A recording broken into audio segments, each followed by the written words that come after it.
माननीय सभासदों, माननीय सभापति जी,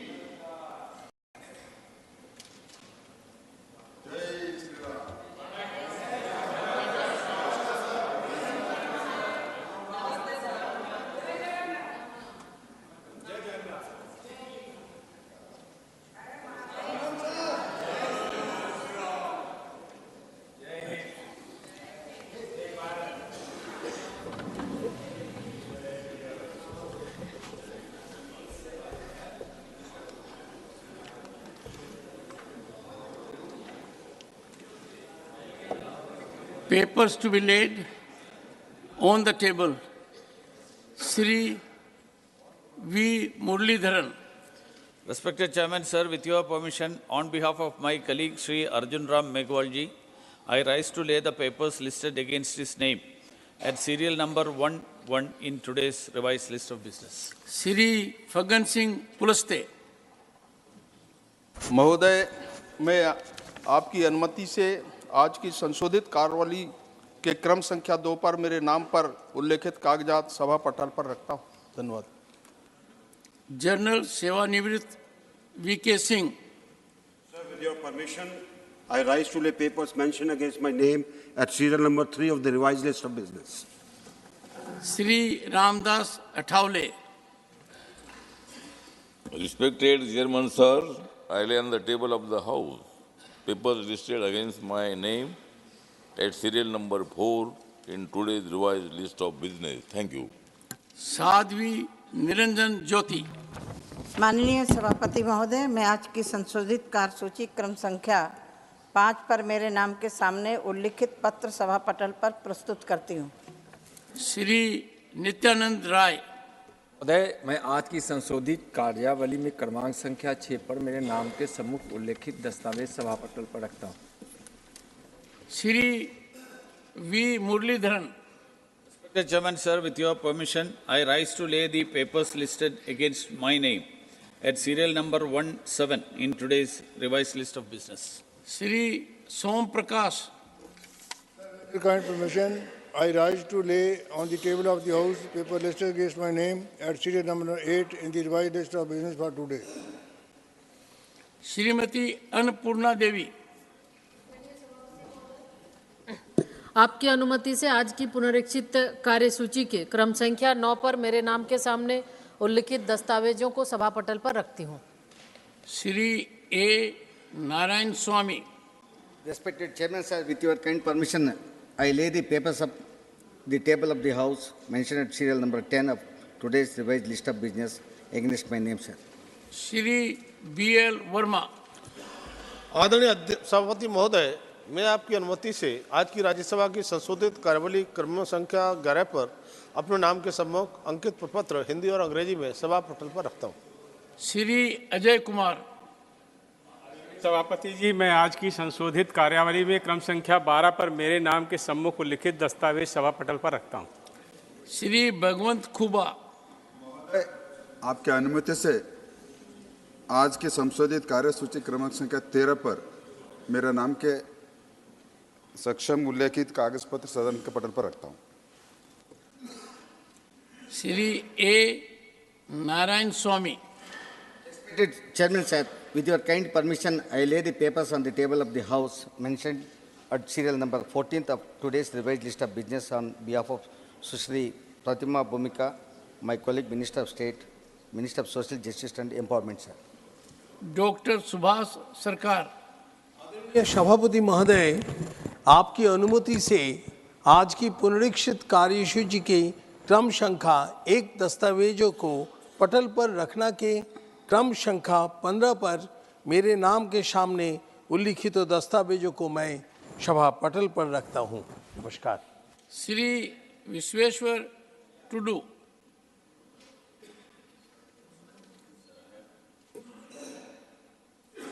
Sir, if you permit, I would like to. But seek the permission according to rules. So I am told that it has been already. Told by whom? By the Minister's office. See, Vishweshwar am I concerned with that? No, I am yet to get that. No, you have to follow the rules. If you don't follow the rules, not present. Shri John Birla. Honorable Chairman, sir, with your permission, I rise to lay the paper on the table of the House as mentioned against my name at serial number 17 in the revised list of the business for today. Honorable members, the Honorable Minister of Parliamentary Affairs has proposed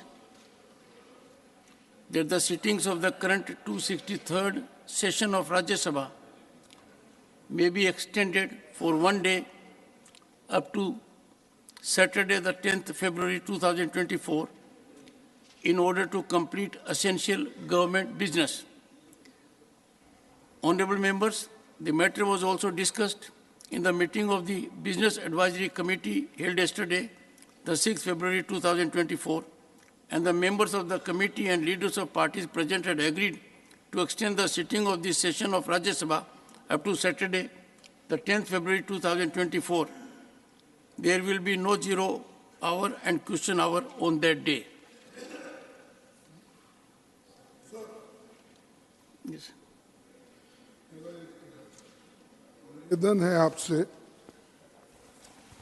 कि जिस दिन मैं यहाँ पर भाषण किया, We'll take it up there, sir. I have a letter with me. I thought you were speaking on this point, sir.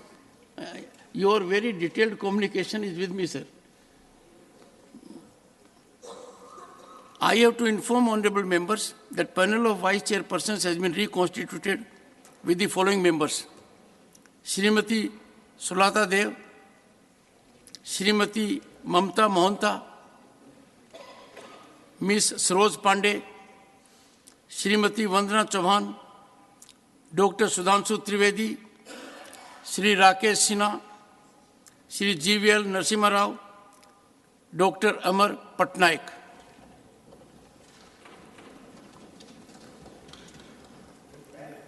Reports of the department-related Parliament Standing Committee on Personnel, Public Grievances, Law and Justice, Sri Vivek K. Tankha. Honorable Chairman, on behalf of the Chairman and members of the Department of DOPT, Law and Justice and Pension, I present the following 4 reports. 141st report on the subject of judicial infrastructure in the northeastern states of India. 142nd report on the subject of strengthening of legal education in view of emerging challenges before the legal profession. 143rd report on the subject of review of the working of legal aid under the Legal Services Authority Act 1987. And 144th report on the action taken on the 133rd report of the Committee on the subject of judicial processes and the reforms pertaining to Department of Law and Justice. With your kind permission, may I table them, sir? Reports of the Department-related Parliamentary Standing Committee on Agriculture, Animal Husbandry and Food Processing, Sri Harnath Singh Yadav. माननीय सभापति जी, मैं आपकी अनुमति से आज की कार्यसूची में क्रम संख्या 3 पर अंकित अपने नाम के सम्मुख तथा सूचीबद्ध कृषि, पशुपालन और खाद्य प्रसंस्करण संबंधी स्थायी समिति के 67वें, 68वें, 69वें और 70वें प्रतिवेदन के हिंदी और अंग्रेजी संस्करण की एक प्रति सभा पटल पर रखता हूं।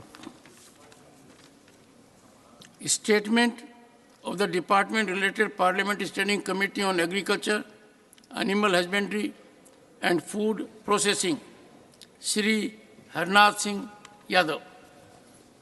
माननीय सभापति जी, मैं आपकी अनुमति से आज की कार्यसूची में क्रम संख्या 4 पर अपने नाम के सम्मुख यथा सूचीबद्ध कृषि, पशुपालन और खाद्य प्रसंस्करण संबंधी स्थायी समिति के 62वें प्रतिवेदन पर सरकार द्वारा आगे की गई कार्रवाई दर्शाने वाले विवरणों की हिंदी और अंग्रेजी संस्करण की एक प्रति सभा पटल पर रखता हूं। Reports of the Department-related Parliament Standing Committee on Consumer Affairs, Food and Public Distribution, Shri Satish Chandra Dubey. मैं आज की कार्यसूची में मेरे नाम के सम्मुख तथा उल्लिखित उपभोक्ता खाद्य और सार्वजनिक वितरण संबंधित अस्थायी समिति के 39वें और 40वें प्रतिवेदन एक एक प्रति अंग्रेजी और हिंदी संस्करण में सभापटल पर रखता हूँ। Reports of the department related Parliamentary Standing Committee on External Affairs, Dr. Ashok Kumar Mittal. Honorable Chairman, sir, with your kind permission, I rise to lay on the table of the House a copy each of the 29th and 30th report of the department-related Parliamentary Standing Committee on External Affairs, 17th Lok Sabha, as listed against my name at serial number 6 in today's revised list of business. Reports of the department-related Parliamentary Standing Committee on Labour, Textiles and Skill Development, Shri Neeraj Dangi. Thank you, Chairman, sir. I rise to lay on the table a copy each in English and Hindi of the following reports of the department-related Parliamentary Standing Committee on Labour, Textiles and Skill Development, 53rd report on development and promotion of jute industry pertaining to the Ministry of Textiles, 54th report on schemes, programs of Central Silk Board for development and promotion of silk industry pertaining to the Ministry of Textiles, 55th report on development of cotton sector pertaining to the Ministry of Textiles, 56th report on implementation of skill acquisition and knowledge awareness for livelihood promotion Sankalp project pertaining to the Ministry of Skill Development and Entrepreneurship, 57th report on the action taken by the government on the observations, recommendations of the committee contained in its 50th report, 17th Lok Sabha on welfare schemes and social security measures for textile workers in organized and unorganized sectors pertaining to the Ministry of Textiles, and 58th report on the action taken by the government on the observations, recommendations of the committee contained in its 49th report, 17th Lok Sabha on functioning of Directorate General of Training pertaining to the Ministry of Skill Development and Entrepreneurship. Thank you. Statements of the department-related Parliamentary Standing Committee on Labour, Textiles and Skill Development, Shri Neeraj Dangi. I rise to lay on the table a copy of each in English and Hindi of the following statements of the department-related Parliamentary Standing Committee on Labour, Textiles and Skill Development, statement showing further action taken by the government on the 35th report, 17th Lok Sabha on action taken by the government on the 33rd report, 17th Lok Sabha on implementation of National Apprenticeship Promotion Scheme, NAPS, National Apprenticeship Training Scheme, NATS, pertaining to the Ministry of Skill Development and Entrepreneurship and Ministry of Education, Department of Higher Education. Statement showing further action taken by the government on 38th report, 17th Lok Sabha on action taken by government on the 30th report, 17th Lok Sabha on demands for grants 2022-23 of the Ministry of Labour and Employment. Statement showing further action taken by the government on 39th report, 17th Lok Sabha on action taken by government on the 31st report, 17th Lok Sabha on demands for grants 2022-23 of the Ministry of Textiles. Statement showing further action taken by the government on 44th report, 17th Lok Sabha on action taken by the government on the 36th report, 17th Lok Sabha on implementation of Pradhan Mantri Kaushal Vikas Yojana, PMKVY, pertaining on the Ministry of Skill Development and Entrepreneurship. Statement showing further action taken by the government on 45th report, 17th Lok Sabha on the action taken by the government on the 37th report, 17th Lok Sabha on the development of man-made fiber pertaining to the Ministry of Textiles, and statement showing further action taken by the government on the 47th report, 17th Lok Sabha on the action taken by the government on the 42nd report, 17th Lok Sabha on the demands for grants 2023-24 of the Ministry of Textiles. Thank you, sir. Reports of the Public Accounts Committee, Shri Shakti Singh Gohil, not present, Dr. Sudhanshu Trivedi.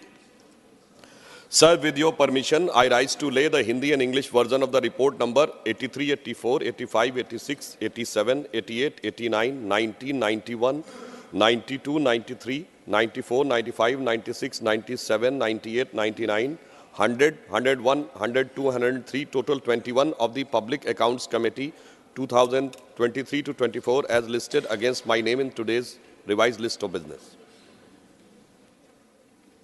Statements of the department related Parliamentary Standing Committee on Railways, Sri Narhari Amin. माननीय सभापति महोदय, मैं आज की कार्यसूची में मेरे नाम के सामने यथा सूचीबद्ध रेल संबंधी स्थायी समिति के विवरणों हिंदी और अंग्रेजी संस्करण को सभा पटल पर रखता हूं। Statements by Ministers Sri Danve Rao Sahib Dada Rao. सभापति महोदय, मैं आपके अनुमति से कोयला मंत्रालय से संबंधित कोयला आयात प्रवृत्ति और आत्मनिर्भरता का मुद्दा 2022-23 के संबंध में विभाग संबंधी कोयला, खान और इस्पात संबंधी संसदीय समिति के 37वें अर्थविष्ट सिफारिशों के कार्यान्वयन की स्थिति के संबंध में वक्तव्य दे रहा हूँ। Sri V. Muralidharan. Chairman, sir, with your kind permission, I rise to make a statement on behalf of my colleague Sri Ajay Bhatt regarding the status of implementation of recommendations contained in the 35th, 36th, 37th and 38th report of the Department-related Parliamentary Standing Committee on Defence relating to demands for grants, that is demand number 19, 20, 21 and 22 of the Ministry of Defence for the year 23-24. Honorable Leader of the Opposition. Sir, 2 तारीख फरवरी मैंने जो यहाँ पर चंद points अपने भाषण में उठाए थे उसको रिकॉर्ड से बाहर कर दिया गया। इसीलिए मैं आपसे निवेदन करता हूं, पहला जो मेरा रिमार्क्स एक्सपेंज हुआ है, कारण बताता हूं ना। नहीं sir, if you will read what has been expunged will not be appropriate. So you please indicate the premise of it. I am open to it. Please, I want your communication.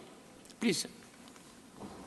एक्सपेंज हुए हैं, मैंने उनमें किसी का भी नाम नहीं लिया, तो किसी भी रूल्स ऑफ प्रोसीजर का उल्लंघन नहीं हुआ। दूसरा पॉइंट है, जो मेरे रिमार्क्स एक्सपेंज हुए हैं उसमें रूल्स के मुताबिक किसी भी पर्सन्स इन हाई अथॉरिटी के ऊपर कोई भी कमेंट नहीं किया गया। Rule 238 5 of rules and procedure of Rajya Sabha के एक्सप्लेनेशन में साफ साफ पर्सन्स इन हाई अथॉरिटी का मतलब लिखा गया है। अगर मैं आप इजाज़त दे तो वो भी पढ़ूंगा। Please sir, please. तो पढ़ूंगा।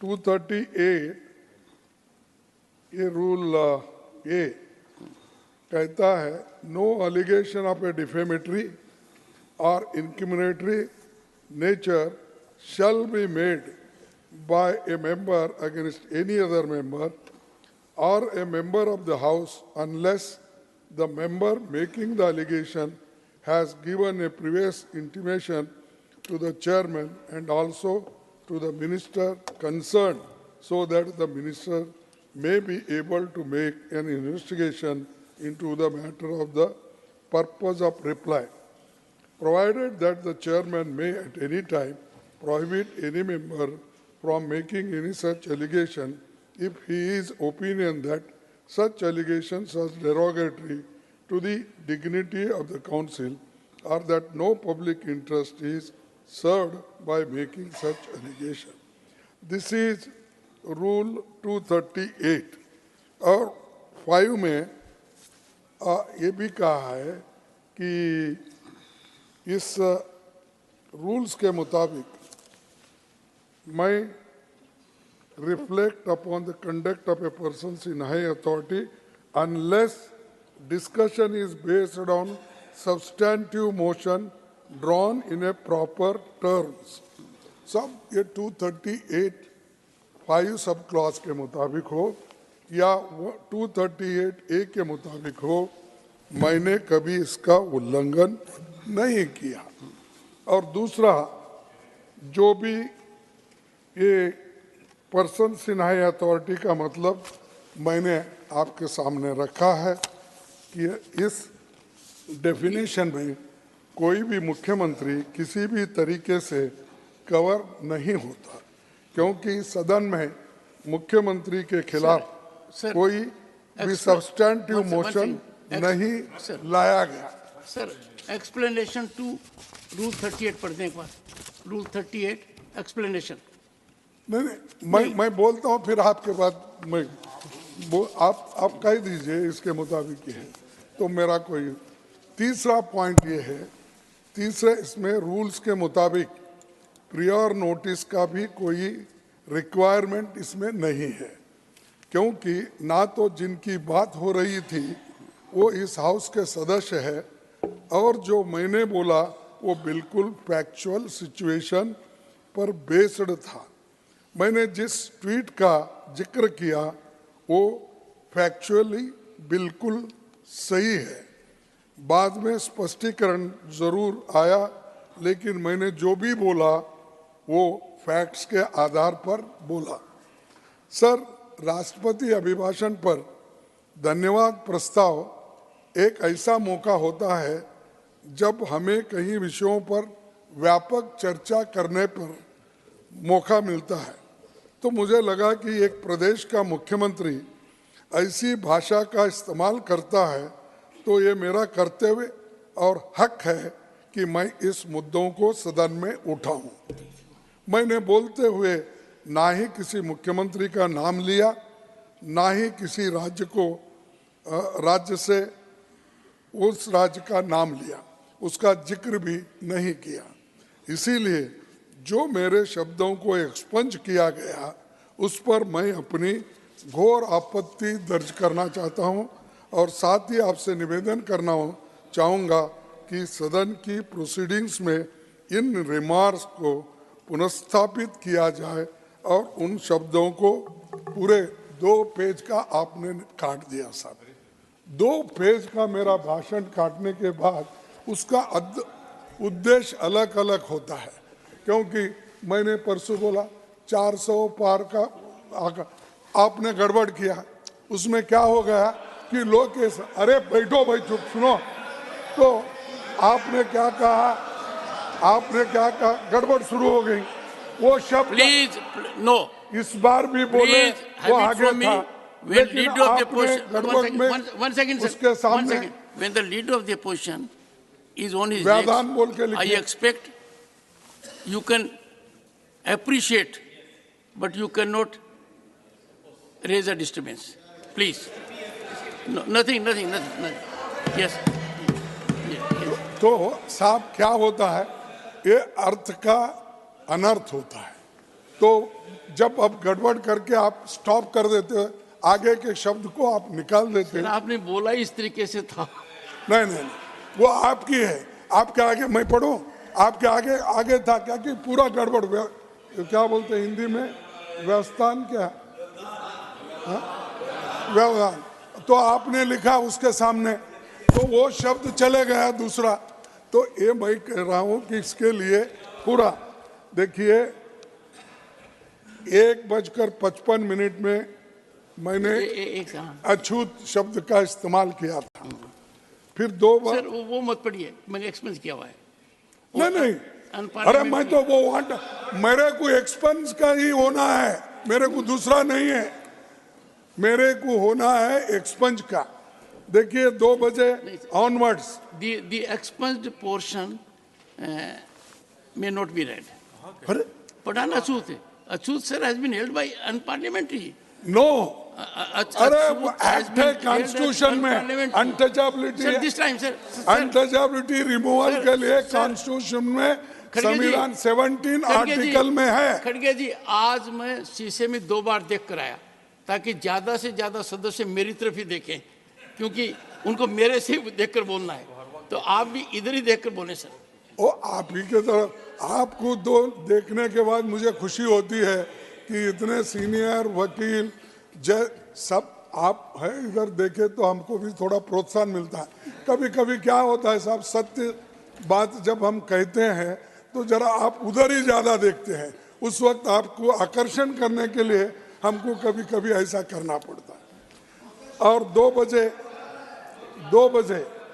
1:55 हुआ, 2 हो गया, और 2 बजे ऑनवर्ड्स उसमें भी आपने वो काट दिया, फिर 2:40 को आपने काट दिया। देखिए तो मैं ये इसीलिए मेरा ये कहना है कि जो हम कहना चाहते हैं उसको तोड़ मोड़ के अगर पढ़ेंगे लोग तो क्या होगा।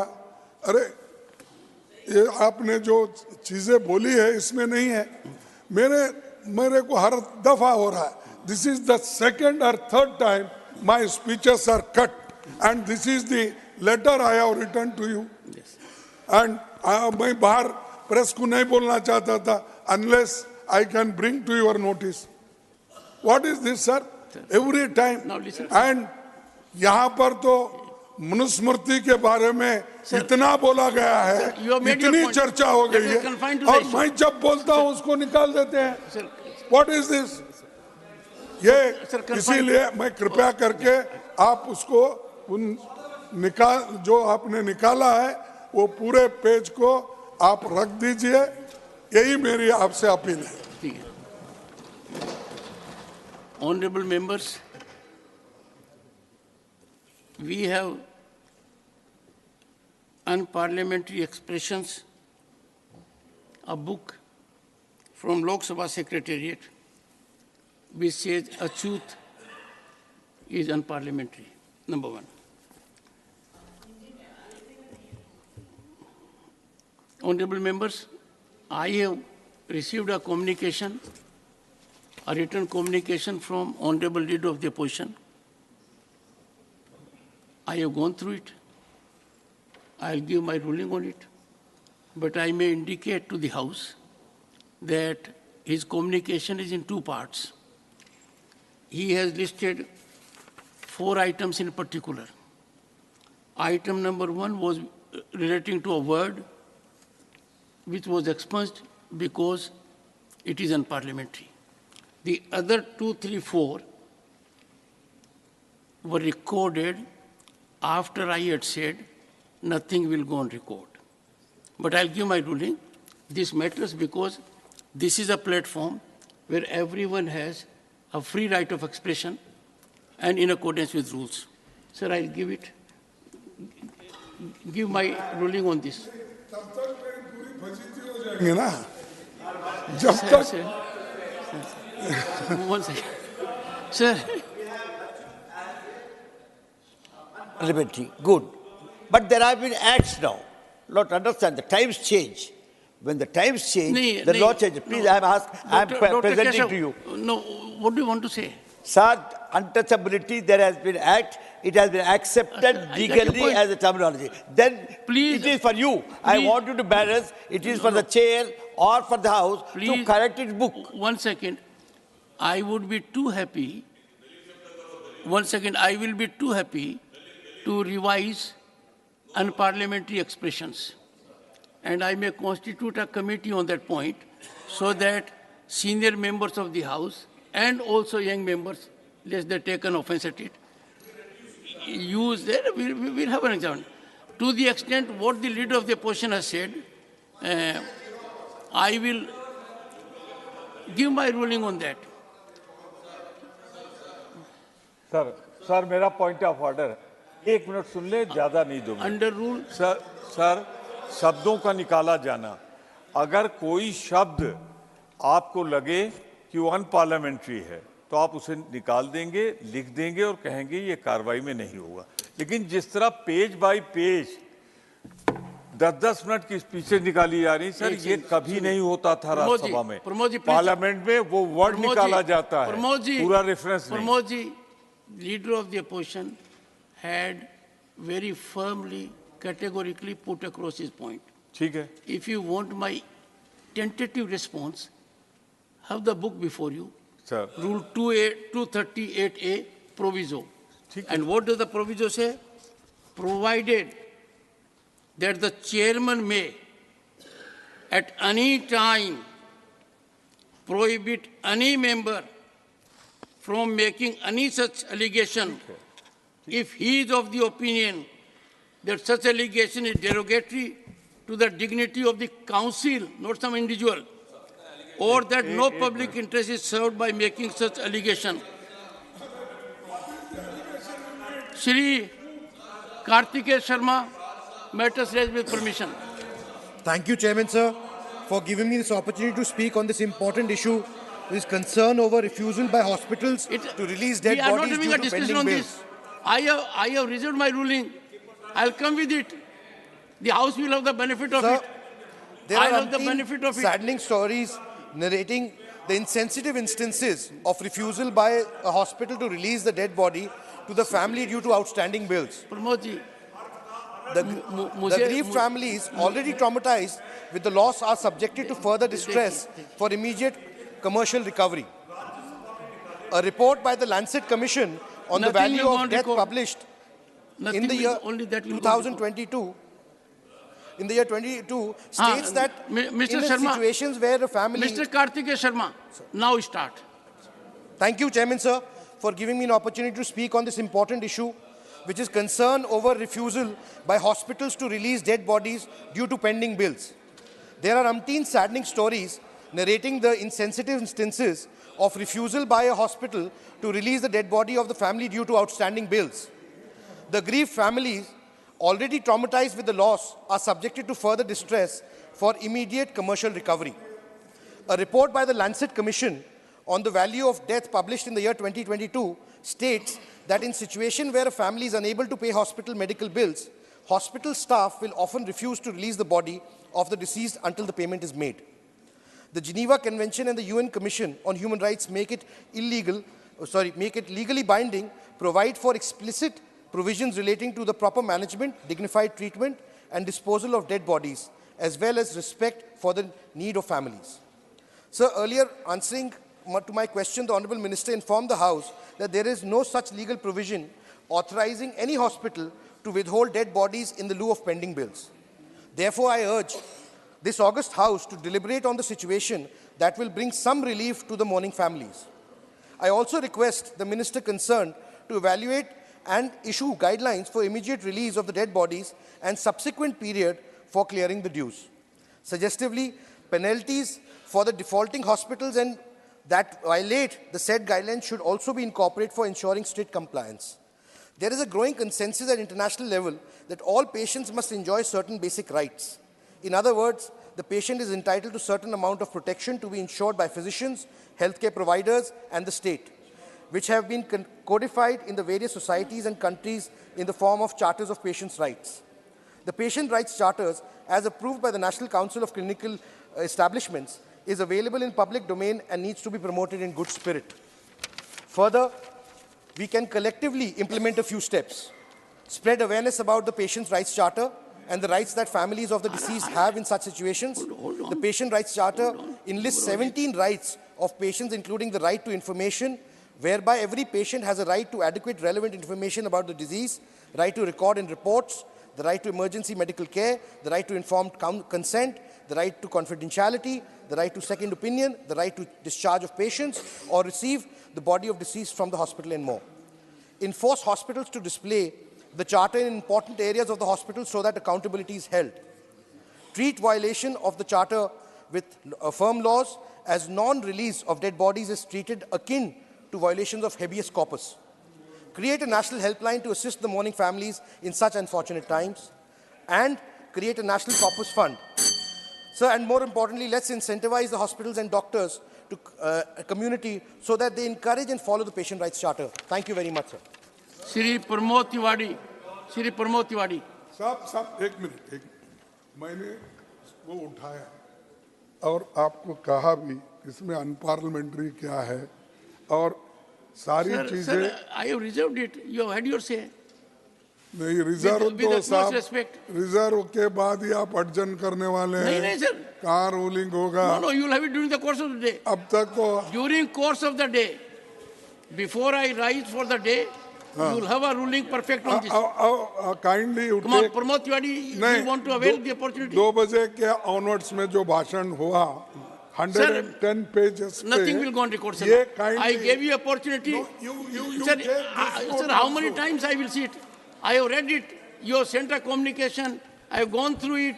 I have heard everyone carefully. I will give a ruling on it. Shri Pramod Tiwari. Sir मैं आज ही करेंगे। I heard early morning. चलो। Sir, we will change it. मैं आज एक I'll correct if there is an error. मैं I'll look into it. Sir अब शुरू होगा ना मेरा 3 minute. Your time starts now, Mr. Pramod Tiwari. Thank you, sir, for wishing me. Sir मैं एक महत्वपूर्ण विषय को उठा रहा हूं कि राजनीति का एक धर्म होना चाहिए, धर्म की राजनीति नहीं होनी चाहिए। मौजूदा हालात में चिंता व्यक्त करते हुए मैं कहना चाहता हूं, आज हम अपने देश में धर्म के राजनीतिकीकरण के उल्लेखनीय वृद्धि देख रहे हैं और ये हमारे देश के संविधान और लोकतंत्र के लिए घातक खतरा पैदा करता है। एक देश के रूप में हमने हमेशा दुनिया को वसुदेव कुटुंबकम का नारा दिया। हमारे धर्म ने दुनिया को सहिष्णुता और सार्वभौमिक स्वीकृति दोनों सिखाई है और ये हमारा संवैधानिक, धार्मिक और व्यक्तिगत दायित्व है कि हम ये सुनिश्चित करें कि हमारे पूर्वजों ने जो धर्मनिरपेक्षता, एकता और अखंडता का संदेश दिया है, समानता का संदेश दिया है, उसे कायम रखा जाए और उसका पालन किया जाए। हमारे लिए बहुत महत्वपूर्ण है कि भारत को विश्वगुरु बनाने के लिए हम हर संभव प्रयास में धर्मनिरपेक्षता, सहिष्णुता और एकता की अपनी सदियों पुरानी संपत्ति को दांव पर न लगाएं। ये बहुत महत्वपूर्ण है कि हम इस मुद्दे को हल करने के लिए एक देश के रूप में मिलकर काम करें और एक बार दुनिया को वसुदेव कुटुंबकम का वास्तविक अर्थ समझाएं। जब मैं अपनी बात कह रहा हूं तो राष्ट्र प्रथम होता है, दल द्वितीय होते हैं। आज मैं देख रहा हूं कि अपने दल के हित को साधने के लिए जिम्मेदार पदों पर बैठे लोग भी सांप्रदायिक भाषा का इस्तेमाल कर रहे हैं। बहुत से लोगों को उनके अधिकारों से वंचित किया जा रहा है। अब संवैधानिक पदों पर बैठे लोग ही अगर अपने संवैधानिक दायित्वों का निर्वाह अपने पार्टी के हित में करेंगे तो निसंदेह देश के लिए घातक होगा। मैं अपनी चिंता व्यक्त करते हुए आपसे चाहता हूं कि आप निर्देशित करें कि संविधान के विरुद्ध धर्मनिरपेक्षता और पंथनिरपेक्षता पे लोग कायम रहें, धर्म का दुरुपयोग न करें। गांधी का MP-led guidelines. मारी हिरण कडाली। धन्यवाद उपसभापति महोदय। संसद स्थानीय क्षेत्र विकास योजना को 1993 में शुरू किया गया था, जिसके माध्यम से संसद अपने निर्वाचन क्षेत्रों में पेयजल, प्राथमिक शिक्षा, सार्वजनिक स्वास्थ्य, स्वच्छता और सड़कों आदि को क्षेत्र में सामुदायिक संपत्ति के निर्माण हेतु विकास कार्य की सिफारिश कर सकते हैं। वर्तमान में इस योजना के दिशा निर्देशों के अनुच्छेद 5.2.11 को अंतर्गत धार्मिक प्रकृति को कार्य या धार्मिक पूजा को स्थानों, परिसरों को भीतर और धार्मिक आस्था समूह से संबंधित या स्वामित्व वाली भूमि पर होने वाली कार्यों के लिए इस निधि के प्रयोग में अनुमति नहीं है। हमारे देश में ग्रामीण क्षेत्रों में आज भी मठ और मंदिर में धार्मिक, सांस्कृतिक और सामुदायिक कार्यक्रमों का आयोजन होता है, जिसमें हवन, भजन, कीर्तन और विवाह जैसा महत्वपूर्ण कार्य भी शामिल है। संसद स्थानीय क्षेत्र विकास योजना के अंतर्गत सामुदायिक केंद्र बनाने के लिए निधि देने का प्रावधान है, लेकिन पर्याप्त भूमि के अभाव के कारण कोई अवसरों पर सामुदायिक केंद्र का निर्माण नहीं हो पाता।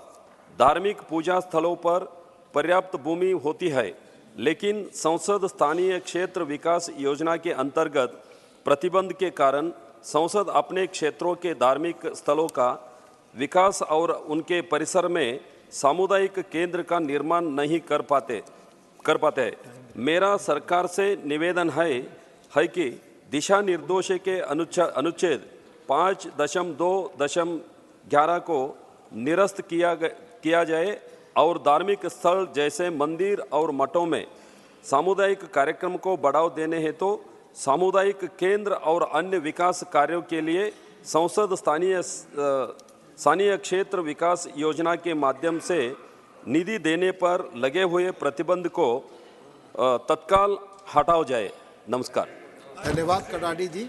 माननीय doctor K Laxman, demand for development of Secunderabad cantonment area. Thank you, Deputy Chairman, sir.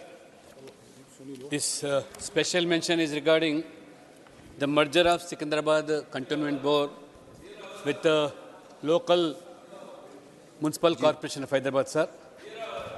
Sir, Secunderabad Cantonment Board covers a vast expanse of 40.13 square kilometers located in the heart of Hyderabad, a prime location, sir. It is widely recognized as a lung space of Hyderabad. But recently, the demand has been arisen for merger of this SCB into Greater Hyderabad Municipal Corporation. Thus, SCB has a high proportion of B2 land, sir, constituting approximately 30% of the land composition. B2 lands primarily comprise private lands and state government lands. And over a time period, number of colonies and bastis have come up, and nearly 3 lakh population are residing in this cantonment board, sir. Sir, this, as urbanization progresses rapidly, the population within the cantonment limit has witnessed significant growth, necessitating urgent focus on addressing civil infrastructure within the cantonment area, sir. It is worth noting that the participation of the then TRS government in terms of infrastructure development, extending grants and aid was negligible, and it was totally now neglected by the then government, placing the entire burden on the SCB administration, sir. So the residents of cantonment consistently express the need for improved civic amenities. Cantonment board diligently pursues as whenever funds become available. According to the complexity of the situation, road closures enforced by the army and local military have exacerbated the issues and grievances, sir.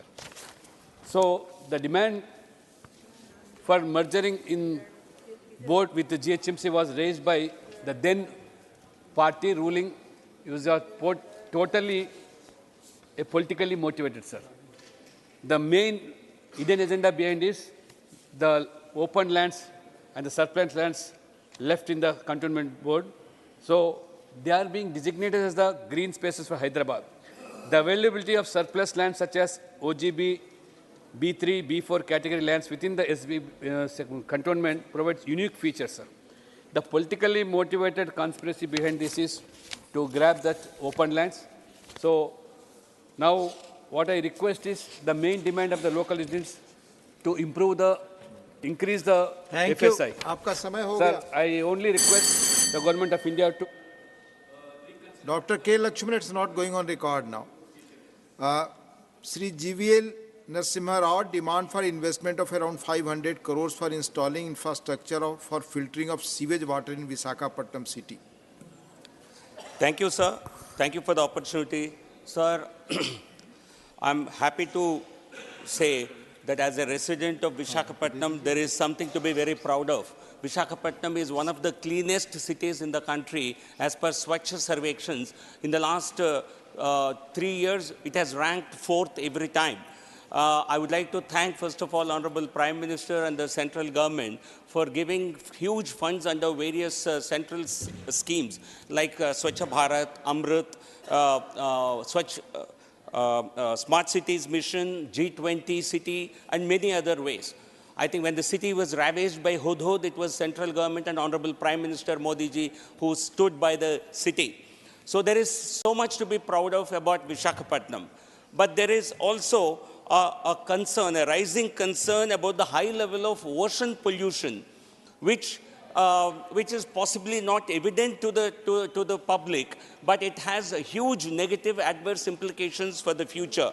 So, some statistics, as per Parliament reply given to me in Rajya Sabha, Vizag's coastline, Visakhapatnam's coastline has receded 3.5 kilometers, which is 22% of the total coastal length in the last 30 years. And also there is reduced availability of marine life for the fishermen who go for livelihoods. This is all happening because of the development of a dead zone in the city, which results in death of ocean life. So this pollution is caused by more than 20 drainage canals which directly flow into the city without being treated. This untreated sewage water is creating a lot of, it's not only making some parts of the beach, some parts of the coastline ugly, it is also impinging on the health of fishermen who live on the coastal line. It is killing the marine life. Therefore, I call upon the central government to assist the city of Visakhapatnam by formulating any project and to help the state government some kind of a financial assistance over a long-term basis with an investment of close to 500 crores to make this city survive in the longer run, to help the coastal line to remain alive, and also help fishermen in their livelihoods. The blue economy of Visakhapatnam is dependent on this factor, and I call upon the central government to assist, and I call upon the state government to get into action. Thank you. Not to really sleep over it and to understand the dangers of... माननीय विजयपाल सिंह तोमर। धन्यवाद उपसभापति महोदय। हमारे यशस्वी प्रधानमंत्री आदरणीय नरेंद्र मोदी जी के नेतृत्व में केंद्र सरकार के गठन के पश्चात पिछले 10 वर्षों में 25 करोड़ लोग गरीबी रेखा से ऊपर आए हैं, और इसका कारण है जब रोजगार सृजन होता है तो गरीबी उन्मूलन तीव्रता से बढ़ता है। इस उपलब्धि में बड़ा योगदान देश में बड़ी संख्या में रोजगार सृजन का है। केंद्र सरकार ने इसके लिए मुद्रा योजना, स्वनिधि योजना, देश में औद्योगिक माहौल बेहतर करना, कृषि क्षेत्र में सुधार जैसे महत्वपूर्ण कदम उठाए हैं। महोदय, प्रधानमंत्री जी स्वयं हर रोजगार सृजन के कार्यक्रम में रुचि लेते हुए प्रति माह 70,000 से लगाकर 1 लाख नियुक्ति पत्र युवक युवतियों को देते हैं। रोजगार देने के कार्यक्रम में तथा विशेषकर उत्तर प्रदेश में रोजगार कार्यालयों का बड़ा योगदान है। गत माह मैंने भी ग्रामीण क्षेत्रों में 2 रोजगार मेले आयोजित किए, जिनमें एक में 14 और एक में 18 कंपनियाँ आईं, और कंपनी भी अच्छी, जैसे एयरटेल है, ICICI बैंक है, श्री राम पिस्टल है, और उनमें 700 से अधिक युवक युवतियों को नियुक्ति पत्र दिए गए। मेरा विचार है देश के विश्वविद्यालय, डिग्री कॉलेज और प्रत्येक जिले में राष्ट्रीय एकीकृत बैंक द्वारा स्थापित ग्रामीण स्वरोजगार प्रशिक्षण संस्थान का इसमें महत्वपूर्ण रोल हो सकता है। देश में नवयुवकों और युवतियों को रोजगार मिले तो देश के उन्मूलन कार्यक्रम, गरीबी उन्मूलन कार्यक्रम में भी तीव्रता आएगी। महोदय, देश के विश्वविद्यालय, डिग्री कॉलेज, ग्रामीण रोजगार प्रशिक्षण संस्थान में अनिवार्य रूप से प्लेसमेंट सेल की यदि स्थापना की जानी चाहिए। मैं आपके माध्यम से ये सरकार से चाहूँगा कि ये सब संस्थान, चाहे विश्वविद्यालय हों, डिग्री कॉलेज हों या प्रशिक्षण संस्थान हों, जो राष्ट्रीयकृत बैंकों द्वारा स्थापित किए गए हैं, प्रत्येक माह एक रोजगार मेले का आयोजन करें और उसमें युवक और युवतियों को ताकि रोजगार मिल सके। धन्यवाद। धन्यवाद माननीय विजयपाल सिंह तोमर जी।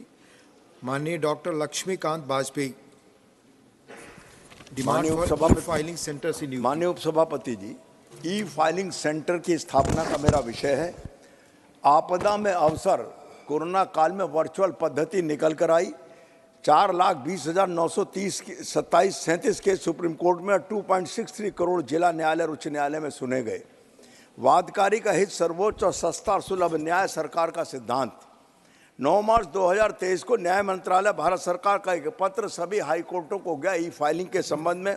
कर्नाटक, त्रिपुरा, छत्तीसगढ़, मध्य प्रदेश, सिक्किम, बिहार, पंजाब, हरियाणा, गुवाहाटी का उत्तर अनुकूल आया। भारत सरकार ने 7100 करोड़ रुपए बजट में व्यवस्था की 44वें ई फाइलिंग सेंटर स्थापित करने के लिए। उच्चतम न्यायालय, दिल्ली उच्च न्यायालय और तेलंगाना में यह सुविधा प्रारंभ है। 25 हाई कोर्टों में 689 केंद्र चल रहे हैं। सर्वोच्च न्यायालय ने अपने रिट पिटीशन संख्या में 6 अक्टूबर 351/23 6 अक्टूबर 2023 को कहा है कि after a lapse of 2 weeks from the date of this order no high court shall deny the access to video conferencing facility or hearing through the hybrid mode to any member of the bar or litigant desirous availing to such facility.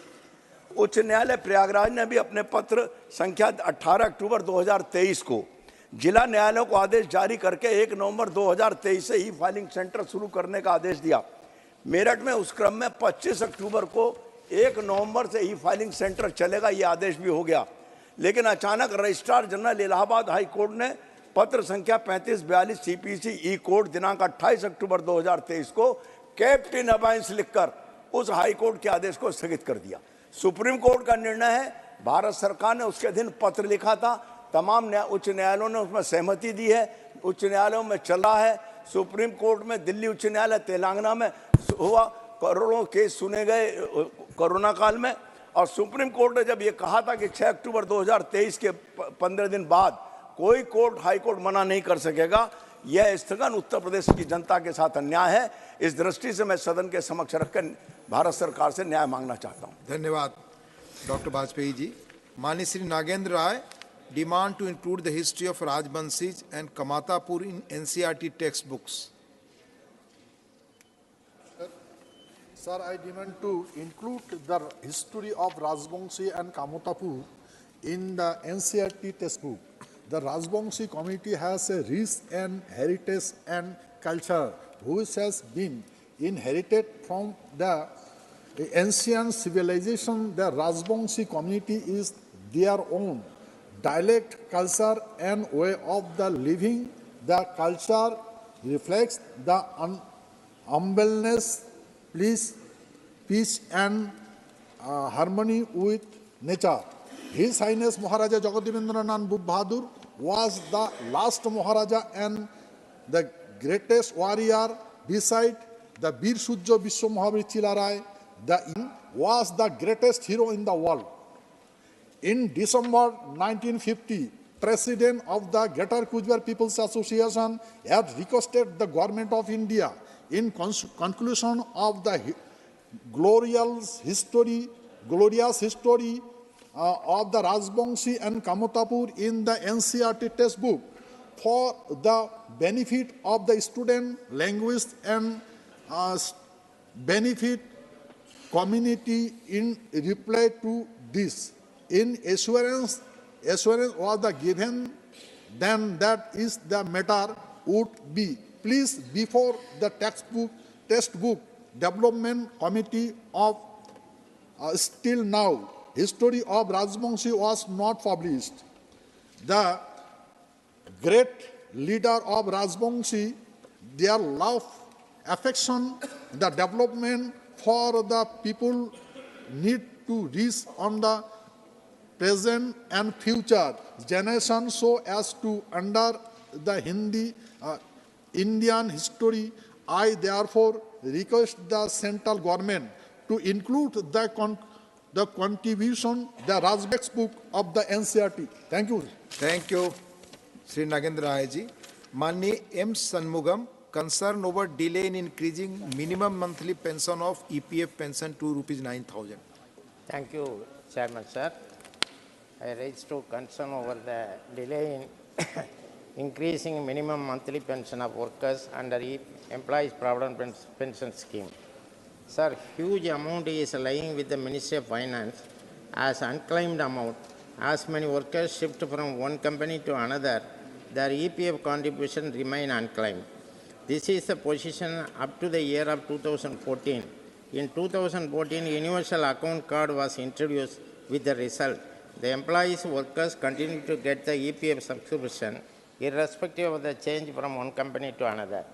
And the corpus fund of the pensioners who expired between 95 to 24 is also there. The government should merge corpus fund lying with the government department and unclaimed amount to enhance pension fund under the EPF scheme. I demand that the government should enhance immediately the minimum monthly pension under EPF scheme to ₹9,000 as demanded by various trade unions.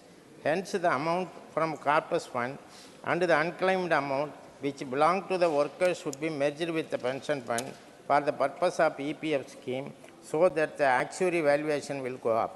Similarly, the formula for calculation of EPF pension does not reflect the reality like actuary and the funds lying with it, which is prejudicial and to the pensioners. Therefore, the calculation formula should be revised in the favor of pensioners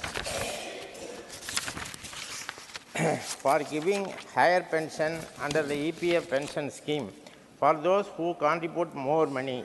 The existing formula calculation pension will not work, and therefore it needs to be revisited and revised. I would therefore demand that government should call a meeting of Central Trade Union for consultation so that the viable formula may be worked out for calculating the pension under EPF pension scheme. Thank you, sir. Thank you, Shanmuganji.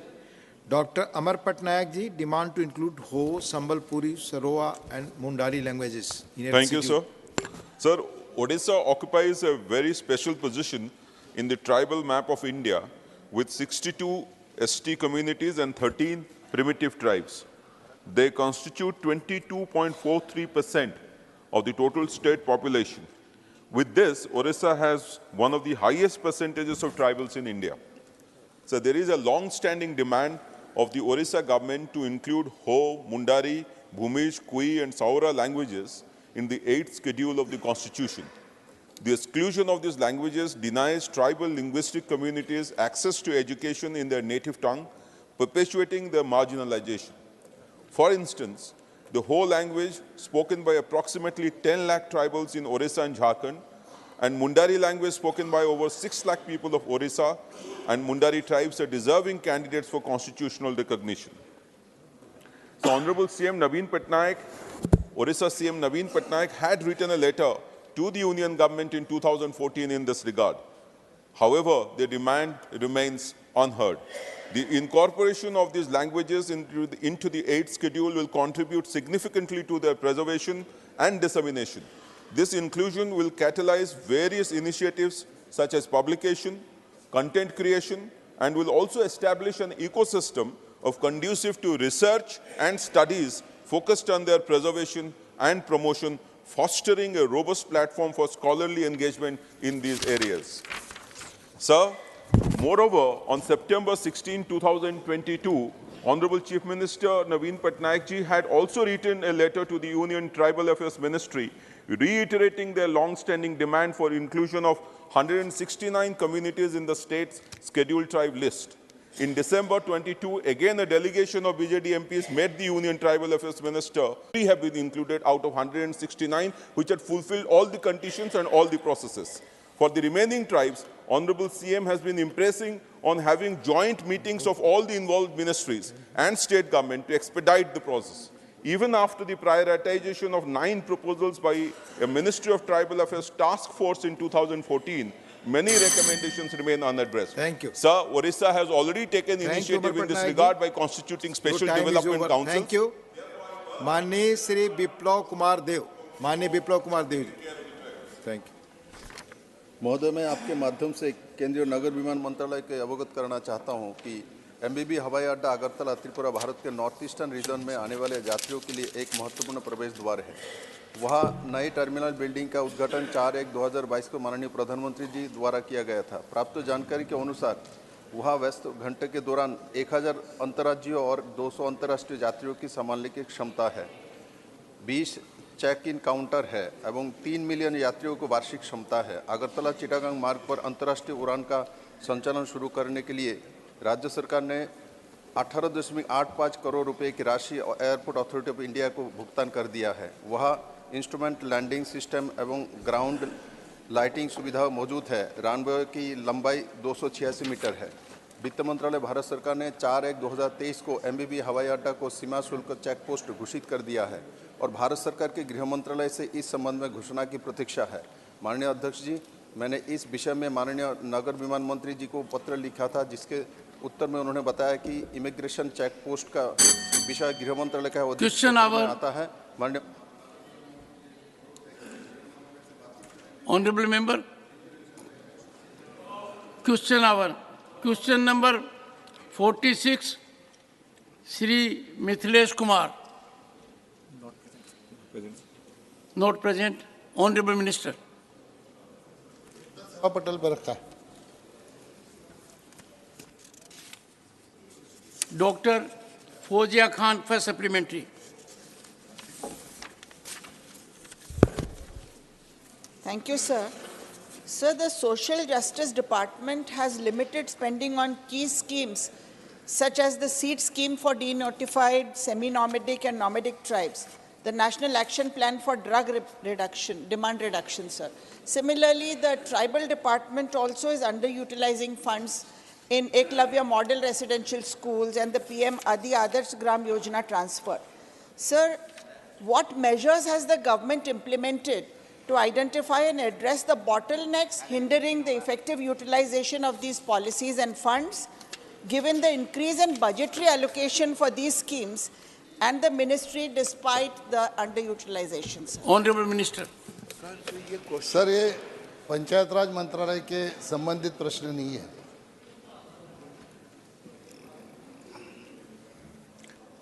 Second supplementary of the remaining three, Shri Sandeep Kumar Pathak. Thank you, Honorable Chair, sir. Sir, Mr. Adivasi... Bassan.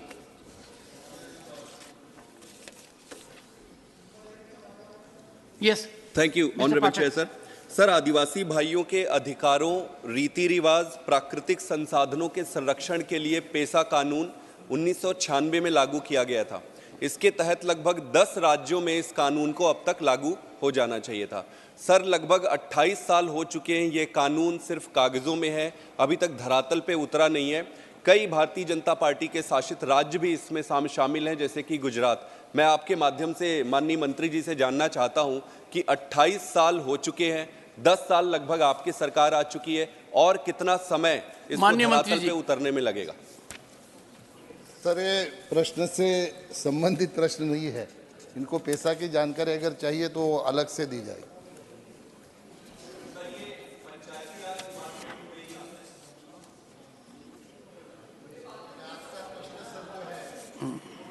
में है. Dr. Amar Patnaik. He can... Sir. One second. Honorable members, sometimes it appears to us that the answer is not forthcoming with respect to the supplementary. But we ignore one fact, that the supplementary is not relatable to the question. And therefore, the minister is well within his rights that it's a good supplementary, but it does not emanate from the question which is before the House. Dr. Amar Patnaik. Sir, the action by the ministry to train the Panchayat Raj representatives in management leadership in one of the topmost management institutes of the country, which is Indian Institute of Management, Ahmedabad, is really praiseworthy, sir.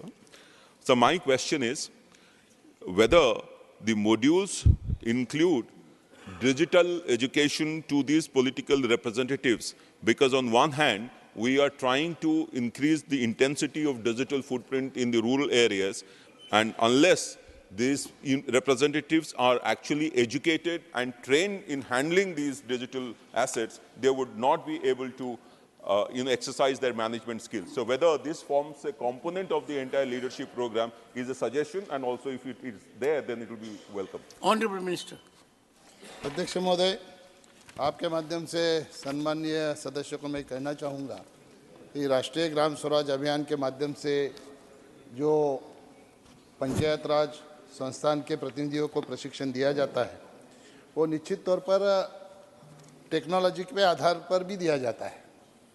और वो मैं आपको बताना चाहूँगा कि पिछले 10 साल में 2005 से लेके 2014 तक 27 लाख प्रतिनिधियों को प्रशिक्षण दिया गया था, लेकिन 2014 से लेके 2024 तक लगभग 3 करोड़ 26 लाख जनप्रतिनिधि को प्रशिक्षण दिया गया. इसमें जनप्रतिनिधि जैसे चुन के आते हैं, 6 महीने के अंदर उनको सामान्य अभिमुखीकरण का प्रशिक्षण, जैसे जनरल ओरिएंटेशन, इसका प्रशिक्षण दिया जाता है. फिर पुनश्चर्या कार्यक्रम का प्रशिक्षण दिया जाता है। पंचायत विकास योजना GPDP, ये टेक्नोलॉजी के माध्यम से अभी हमारी पंचायतें लगभग 2.5 लाख पंचायतें GPDP के माध्यम से गांव में जो उनके विकास का प्लान करते हैं वो GPDP के माध्यम से लोड किया जाता है। ये टेक्नोलॉजी पंचायतों ने निश्चित तौर पर आत्मसात कर ली है। और मैं तो कहना चाहूँगा कि हम राजनीति में कहते हैं कि पंचायत से पार्लियामेंट तक, लेकिन हमारी पंचायतें अभी पार्लियामेंट से पंचायत तक इस तरह का काम टेक्नोलॉजी का करने लगे। ये एक तरफ केंद्र सरकार PFMS के माध्यम से पेमेंट करती है, वहीं पे हमारी पंचायतें भी लगभग 2.5 लाख पंचायतें PFMS के माध्यम से पेमेंट करने लगी। ऑडिट ऑनलाइन भी 100% पंचायतें ये ऑडिट ऑनलाइन करने लगी है। निश्चित तौर पर हमारे देश के प्रधानमंत्री नरेंद्र मोदी जी का जो संकल्प है विकसित भारत का, वो संकल्प के तरफ हमारी पंचायतें भी आगे बढ़ रही है।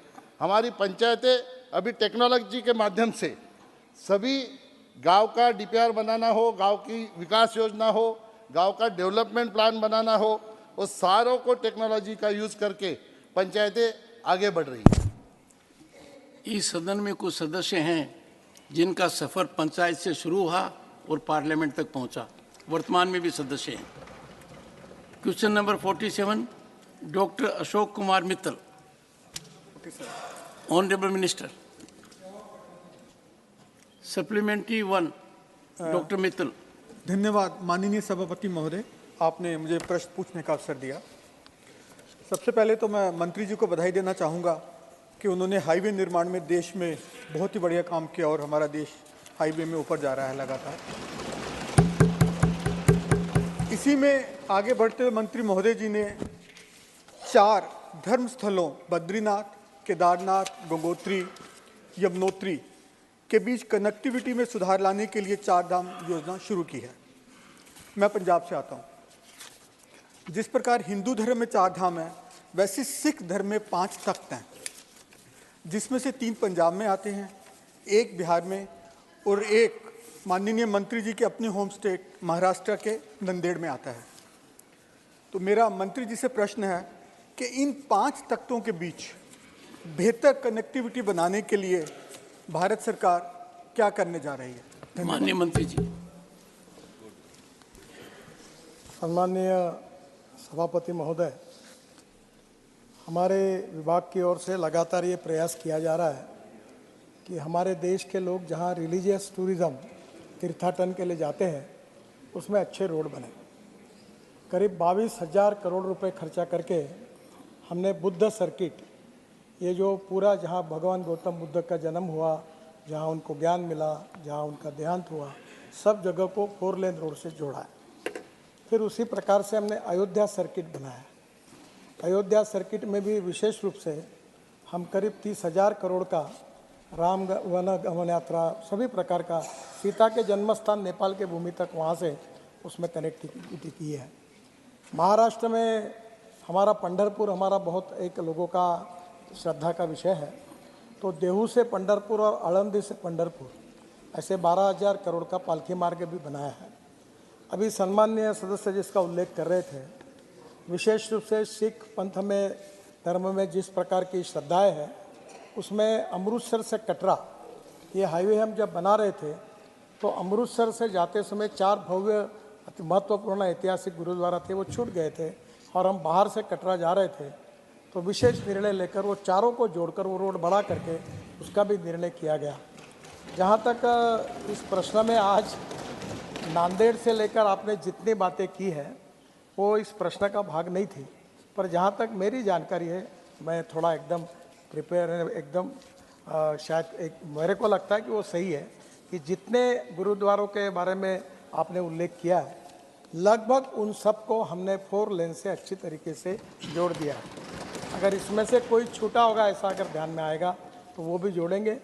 ये तीर्थाटन बनने से आदरणीय अध्यक्ष महोदय बड़े प्रमाण पर लोग आ रहे हैं। जैसे अभी उत्तराखंड के मुख्यमंत्री ने मुझे बताया कि 4 धाम का काम अभी थोड़ा ही हुआ है, आधा हुआ है, फिर भी इतना लोग आ रहे हैं कि टूर आने वाले लोगों की संख्या दुगनी हो गई है। और जब टूरिस्ट आते हैं तो 49% एक्सपेंडिचर रोजगार निर्माण करने के लिए होता है। तो स्वाभाविक रूप से एक तरफ हमारे तीर्थाटन के जो स्थान है उसकी कनेक्टिविटी, अब उसमें parking places, road side plaza जिसमें और इलेक्ट्रिक चार्जिंग से लेकर सब प्रकार की सुविधा है, और विशेष रूप से सरकार की ओर से पर्यटन विभाग की ओर से भी वॉशरूम्स और बाकी बातों का वो भी काम कर रहे हैं। मुझे विश्वास दिलाना चाहता हूँ कि ऐसे जैन धर्म के लिए भी हम लोग इसी प्रकार से जोड़ रहे हैं। सब प्रकार के मुस्लिम इसमें भी जो स्थान है उसको भी जोड़ने का हमने काम किया है, ताकि जब लोग वहाँ जाते हैं तो उनकी सुविधा हो। Second supplementary doctor Ashok Kumar Mitra. धन्यवाद सर। सर, जो मेरा पहला प्रश्न था मैं उसमें एक और निवेदन करूंगा कि हेमकुंड साहब को भी 4 लेन से जोड़ने के बारे में थोड़ा सा देखा जाए। सरकार ने 56,000 करोड़ के बीओटी प्रोजेक्ट्स के माध्यम से शुरू करने की योजना बना रही है। आईसीआरए की रिपोर्ट के मुताबिक 2011 से 2022 तक 120 बीओटी प्रोजेक्ट्स में 48,000 करोड़ का डिफॉल्ट हुआ है। तो मेरा मंत्री जी से प्रश्न है कि इतने वर्षों में भी फाइनेंशियल वायबिलिटी वाला मॉडल क्यों नहीं निर्धारित किया जा सका, ताकि जो भविष्य में हाईवे सेक्टर में एनपीए कम हो सके और जो 56,000 करोड़ के नए बीओटी आ रहे हैं वो फाइनेंशियल वायबल हो सके। माननीय मंत्री जी। सम्माननीय अध्यक्ष महोदय, हेमकुंड साहब का जो डीपीआर है उसमें एक रोपवे का निर्माण हम कर रहे हैं, और शायद इस अधिवेशन समाप्त होने के बाद उसका भूमि पूजन करेंगे तो रोड के बजाय आप रोपवे से ऊपर चले जाएंगे, क्योंकि हिमाचल में रोड बनाना बहुत कठिन है, क्योंकि वहाँ दोनों बाजू में फॉरेस्ट है और लैंड एक्वायर करना भी कठिन है, और हिमालय का जो स्टार्टा है वो भी कभी भी गिर जाता है। तो ये रोपवे उसके लिए बहुत अच्छा उपाय होगा। शायद अगले साल में आप इस रोपवे से हेमकुंड साहब दर्शन करने निश्चित रूप से जा सकेंगे। सर, ये जो उन्होंने बीओटी प्रोजेक्ट की बात की, ये 4 प्रकार के प्रोजेक्ट हैं। ईपीसी जो हम डायरेक्ट कॉन्ट्रैक्टर को बनाने के लिए देते हैं, फिर BOT built operate and transfer जिसमें कॉन्ट्रैक्टर खुद पूरी तरह से काम करता है, कंप्लीट करता है, फिर उसका कोट करता है कि इतने साल तक मैं टोल लूँगा, जिसकी ऑफर अच्छी होती है उसको काम अवार्ड होता है। और तीसरा, बीच में जब मैं मंत्री बना तो 406 प्रोजेक्ट 3,85,000 करोड़ के ये बन पड़े थे, और 3 लाख करोड़ का एनपीए बैंकों में खड़ा था। अध्यक्ष महाराज, आदरणीय प्रधानमंत्री जी के नेतृत्व में हमने बैंकर्स, कॉन्ट्रैक्टर्स, कंसल्टेंट सबको बुलाकर हमने ये सब प्रॉब्लम लगभग सॉल्व कर दिए। 20% प्रोजेक्ट टर्मिनेट कर दिए, और मुझे कहते हुए खुशी हो रही है कि भारतीय बैंकों को हमने 3 लाख करोड़ के एनपीए से बचाया, उसको रेगुलराइज कर दिया। जहाँ तक वो इस पूरे प्रकरण में आपने वकीलों की फीस पर बड़ा कुठाराघात किया है। हाँ, ये बात जरूर है सर, विवाद अगर खत्म हो गए तो वकीलों का काम ही नहीं आता। सर, ये दूसरी बात जो कह रहे हैं कि बीओटी के कोई प्रोजेक्ट में प्रॉब्लम नहीं है। अब तो मैंने एक नया आइडिया तैयार की है, वो ऐसी है कि जैसे धनवान परिवार में अगर बच्चा नहीं होता तो दत्तक लेते हैं। तो पहला प्रयोग ऐसा हो रहा है कि पुणे से औरंगाबाद हम हाईवे बना रहे हैं, एक्सप्रेस हाईवे 2 घंटे में पुणे से औरंगाबाद होगा। अब वो बीओटी पे करना है, तो एग्जिस्टिंग रोड के जो 4 टोल थे वो हम बीओटी ऑपरेटर को दत्तक देंगे, और वो पूरा पैसा 15,000 करोड़ खुद के लगाकर वो काम करेगा। ऐसा भी नया बीओटी ढूंढा है जिसमें सरकार का कोई पैसा लगेगा नहीं। तो अभी जो आप बता रहे हैं ऐसा बीओटी में कोई प्रॉब्लम नहीं है। और उस समय जो प्रॉब्लम हुए थे वो लैंड एक्विजिशन के कारण, इन्वायरमेंट फॉरेस्ट क्लियरेंस के कारण, तो अभी हम ये किए बिना ही हम लोग प्रोजेक्ट अवार्ड ही नहीं करते। तो अभी काफ़ी बड़े प्रमाण पर बीओटी कर रहे हैं। अभी चेन्नई में एक रोड, उसके ऊपर ब्रिज, उसके ऊपर ब्रिज, फिर उसके ऊपर मेट्रो, फिर अभी पुणे में हम 50,000 करोड़ के ब्रिज बना रहे हैं, नीचे में रोड, ऊपर में ब्रिज, उसके ऊपर में ब्रिज। तो टेक्नोलॉजी का उपयोग करके सब बीओटी में कर रहे हैं, पब्लिक प्राइवेट इन्वेस्टमेंट में कर रहे हैं, और अभी बैंक भी सपोर्ट कर रही है। और हमारा बॉन्ड इशू जो था अध्यक्ष महोदय, हमारे यहाँ कोई पैसे की कमी नहीं है। हम जब बॉम्बे स्टॉक एक्सचेंज में हमने लॉन्च किया था हमारा इन्विट मॉडल का, तो 7 दिन की लिमिट थी, और 7 दिन के बाद वहाँ स्टॉक एक्सचेंज जाकर मुंबई में वो घंटी बजाकर उसको समाप्त करना था। पर पहले ही दिन 7 घंटे में 7 टाइम्स ओवर सब्सक्राइब हुआ। इतना पैसा जनता ने हमको दिया है। तो मैं आपसे एक अनुरोध करता हूँ कि अब हम लोग रोड बड़े लोगों के पैसे से नहीं बनाना चाहते, छोटे लोगों के पैसे से बनाना चाहते हैं। और हमारा बॉन्ड इश्यू में हम 8.05% इंटरेस्ट पर ईयर दे रहे हैं। और ये भी सुविधा की है कि जो रिटायर्ड लोग हैं उनको हर महीने में यानी इन्वेस्ट करिए, आपको 8.05% इंटरेस्ट मिलेगा। मैं जवाब देता हूँ, केरल का मेरे पास नहीं है, पर टोटल अभी अप्रॉक्सीमेटली 49,000 करोड़ हमारा इनकम है। और हम ये कोशिश करें कि लोगों को तकलीफ ना हो, और इसलिए हम ये अभी निश्चित रूप से फास्टैग, यानी आपको रुकने की ज़रूरत नहीं, वो था जिसके ऊपर आप निकल जाते थे, वो 98.5% उसका पेनिट्रेशन हुआ। और अभी तक फास्टैग जो इशू हुए वो 8.13 करोड़ हुए हैं। एवरेज डेली कलेक्शन 170 से 200 करोड़ रुपए तक आता है। और पर मैं आपको सभागृह को आश्वस्त करना चाहूँगा कि जल्दी ही हम शायद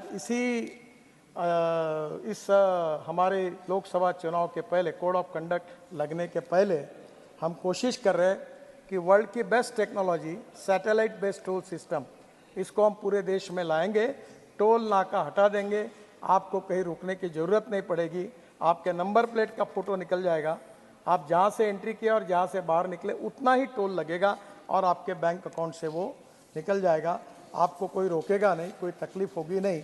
ऐसी व्यवस्था कोड ऑफ कंडक्ट लागू होने के पहले देश में लागू करने का हम प्रयास करेंगे। श्री GVL नरसिम्हा राव, इनका भी सफ़र पंचायत से पार्लियामेंट तक है, सरपंच रहे हुए हैं। Thank you, sir. I'd like to congratulate Honorable Prime Minister and Honorable Minister for sanctioning more than 50,000 crores for highways this year.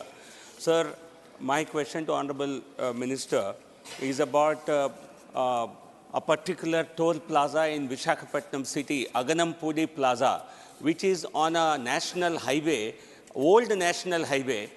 A new national highway has already been constructed between Sabavaram and Anakapalli, but this old toll plaza continues to exist, and the people are actually, local people also do not have any exemption.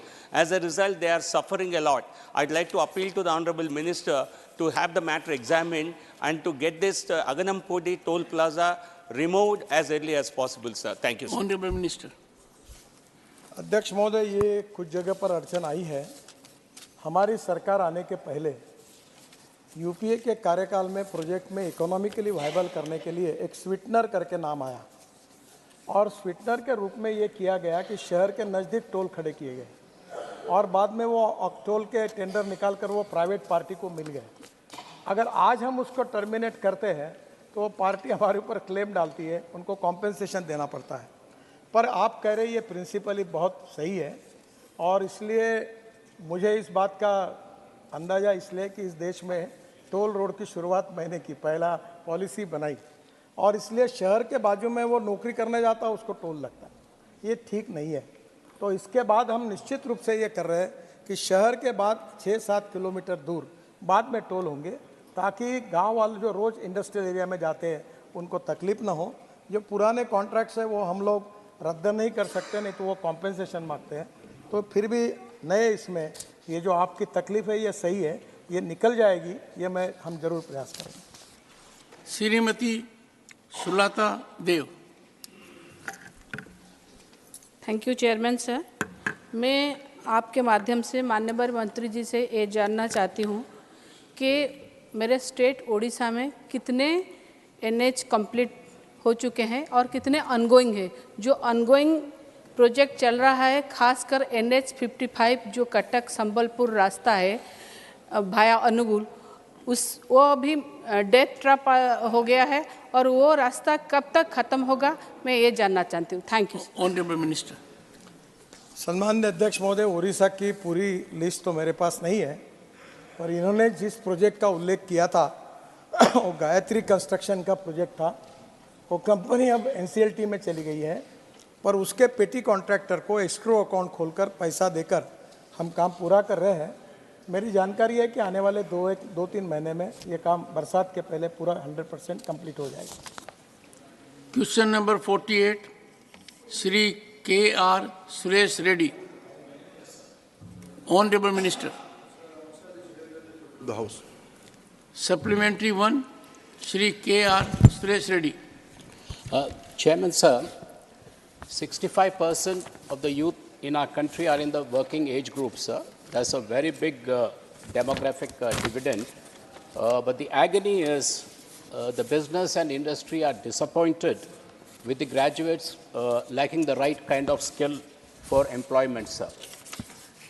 Some of the figures state that for filling up jobs, the difficulty in filling up jobs in India is 58% compared to the global 38%, sir. So the Honorable Minister's reply has stated that the National Skill Qualification Framework is notified. So my question is, after notification, as the percentage of the unemployment or the employment opportunities increased? So I would like the Honorable Minister. Honorable Minister. Chairman, sir, let me politely answer. The recently published NSSO data very loudly speaks. In the recent past, the unemployment ratio has been drastically reduced. From 5 years ago, the percentage was around 6 point something. 6% is the unemployment percentage, 6%. Now, with reduced number, it is 3.1. So this is a basic raw fact, bare fact I am putting in front of you. Regarding the skilling ecosystem in education, this is a broader question, Chairman, sir. There is a national education policy implemented by visionary Prime Minister Narendra Modi from 2020. There is a paradigm shift. The concern, the challenges, I agree with the concern and challenges. Because the way, the kind of education system we are now are passing through, we are implementing, there is a disconnect between certificate, degree and competency. That's why looking into that, Prime Minister Modi has very categorically said, degree is important, competency is also important. To implement that vision, in the National Education Policy 2020, if I cite one example, one implementation strategy, now in our high school curriculum, in the college curriculum, in the high school area from class 6 to class 12, now we are teaching 5 subjects, sir. Language, mathematics, science, social science and environmental science. The NEP 2020 recommends 3 additional subjects. What are they? Vocational education / skill. Till now, skilling and vocational education are elective subjects. They're optional. They're extracurricular. From next academic year, the skilling, art and culture and sports, all these 3 new subjects will be part of the proper textbook. This is a paradigm shift by Modi government to looking into the global need, looking into our country's youth aspiration. We are going to have going to change in a very exponential route. And I think with this strategy, in the future, India will be the skill manpower hub of the globe. Second supplementary, Shri K.R. Suresh Reddy. Yeah, thank you again, Chairman, sir. So my second supplementary to the Honorable Minister is, has the government introduced any region-specific courses? We have seen the ITIs, for example, sir. The ITIs also need a lot of modernization. ITIs have to understand to what is the present need. So are the ITIs also being upgraded to the present requirements where they would create jobs? Honorable Minister. Chairman, sir, this is a very pertinent question by Honorable Member. He is right. Now we have to upgrade and we have to go for the emerging areas of the need. I can cite one example. Recently, our government is implementing drone Didi, Nomo drone Didi in the rural area for agricultural labor forces. To cater the need of Nomo drone Didi, almost all ITI have realigned their course. How the Nomo drone ecosystem will emerge. I am citing one example of drone. in the healthcare area, in the logistic area, in the coding, in the IT sector, in the ITI also, new emerging jobs, skills are emerging, and NCVT, with collaboration of industry, we are going to implement, we are already implementing new courses in ITIs. Dr. V. Shivdasan. Honorable Minister Dharmendra Pradhanji replied on various courses as part of the skill development program. But without the financial investment, the achievement on qualification and standard are mere mockery. So please provide the data, state-wise data of the allotment to the state and the expenditure of the union government for the skill development program and the details of the implementing agency. Thank you, sir. Thank you. Honorable Minister.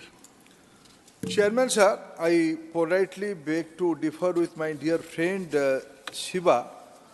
In this house, I think he should not use the word mockery. He may disagree with me. Skilling is a... What? He used the word, sir, mockery. I think it's a little harsh on the joint responsibility.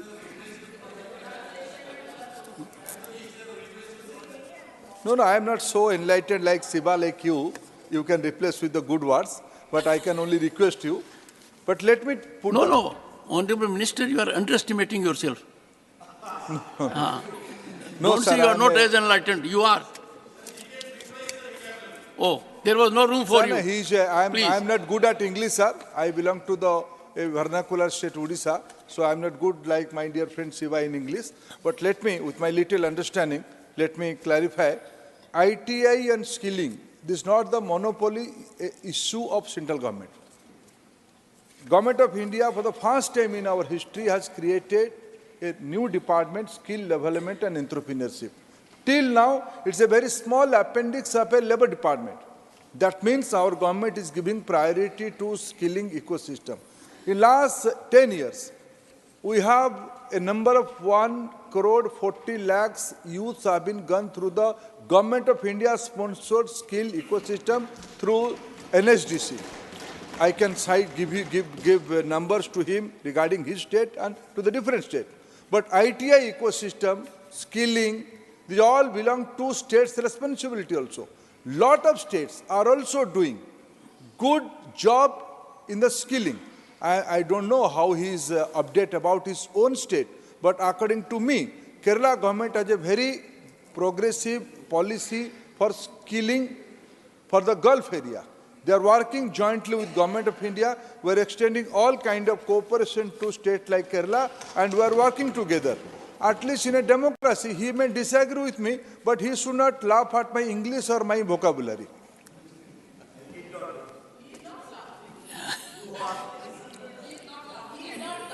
Dharmendra ji, you are a man of substance. Don't take it to your heart. No one can mean disrespect to you. Sujit Kumar, for supplementary. Sir, the Honourable Minister referred to the new education policy. One second. And if someone has to laugh about, your chairman is here. He will take everything on his chest. People do laugh about me also. Let us take it in a spirit. Sujit Kumar. Sir, the Honourable Minister referred to the new education policy 2020, which no doubt is a very, very forward-looking policy. But, sir, if we are to get the maximum of this game-changing policy, people at the district level, at the panchayat level should know about it. Sir, I'm afraid it has been disseminated to the state capitals, but if you ask parents at the panchayat level, district level, if you ask the PRI members, most people will not know about the nitty-gritties of the new education policy, which is such a great policy. So I would like to know from the minister, is there any plan to make people at the panchayat, block and district level aware about the new education policy? Honourable Minister. The new education policy has been envisioned.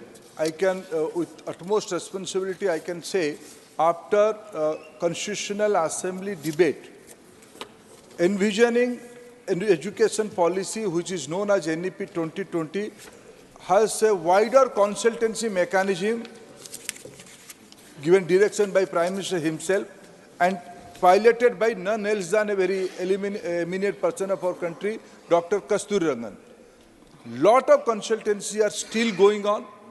all states are involved, especially the SCRT of the respective states are in charge to implement the national education policy in the respective state. Yesterday only, we have a fair on the adult literacy. I can happily share with you, almost all states, there are a lot of things envisioned in the NEP. One component is adult literacy. In adult literacy, I can very proudly say, almost all states are doing, in the banner of Ullas, they are doing wonderful jobs. So there is unanimity in implementing NEP at grassroots level. That is our experience, Chairman, sir. Shri Naresh Bansal.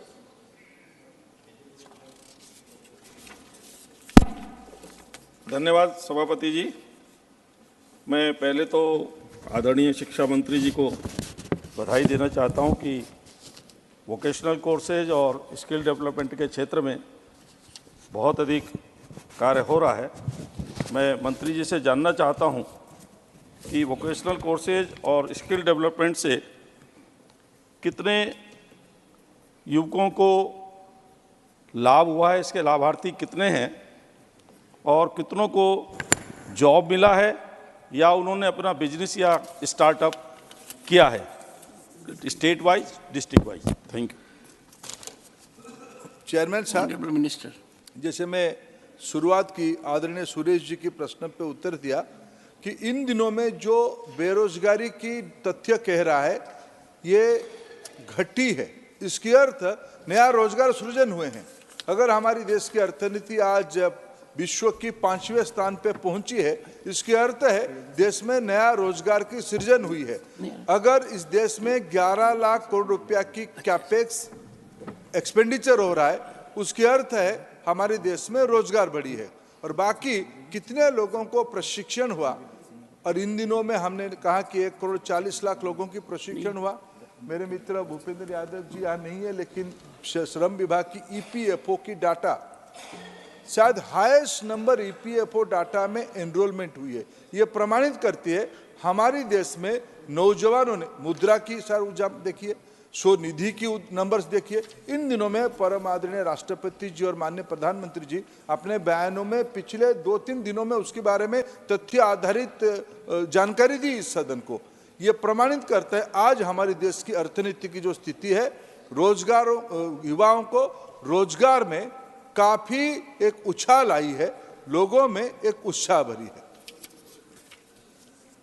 Question number 49, doctor Sudhanshu Trivedi.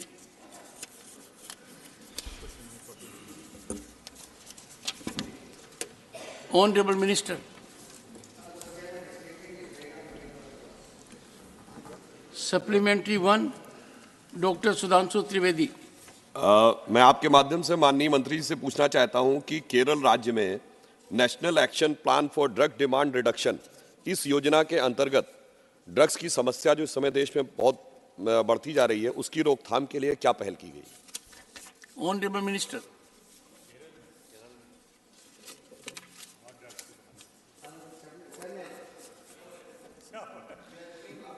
To the drugs reduction in the country, and we are giving funds to the Kerala. I've already spent the money for this one, and we are giving the funds for the awareness of these drugs to the NGOs as well as the government institutions in the all over the country, even for the Kerala also, sir.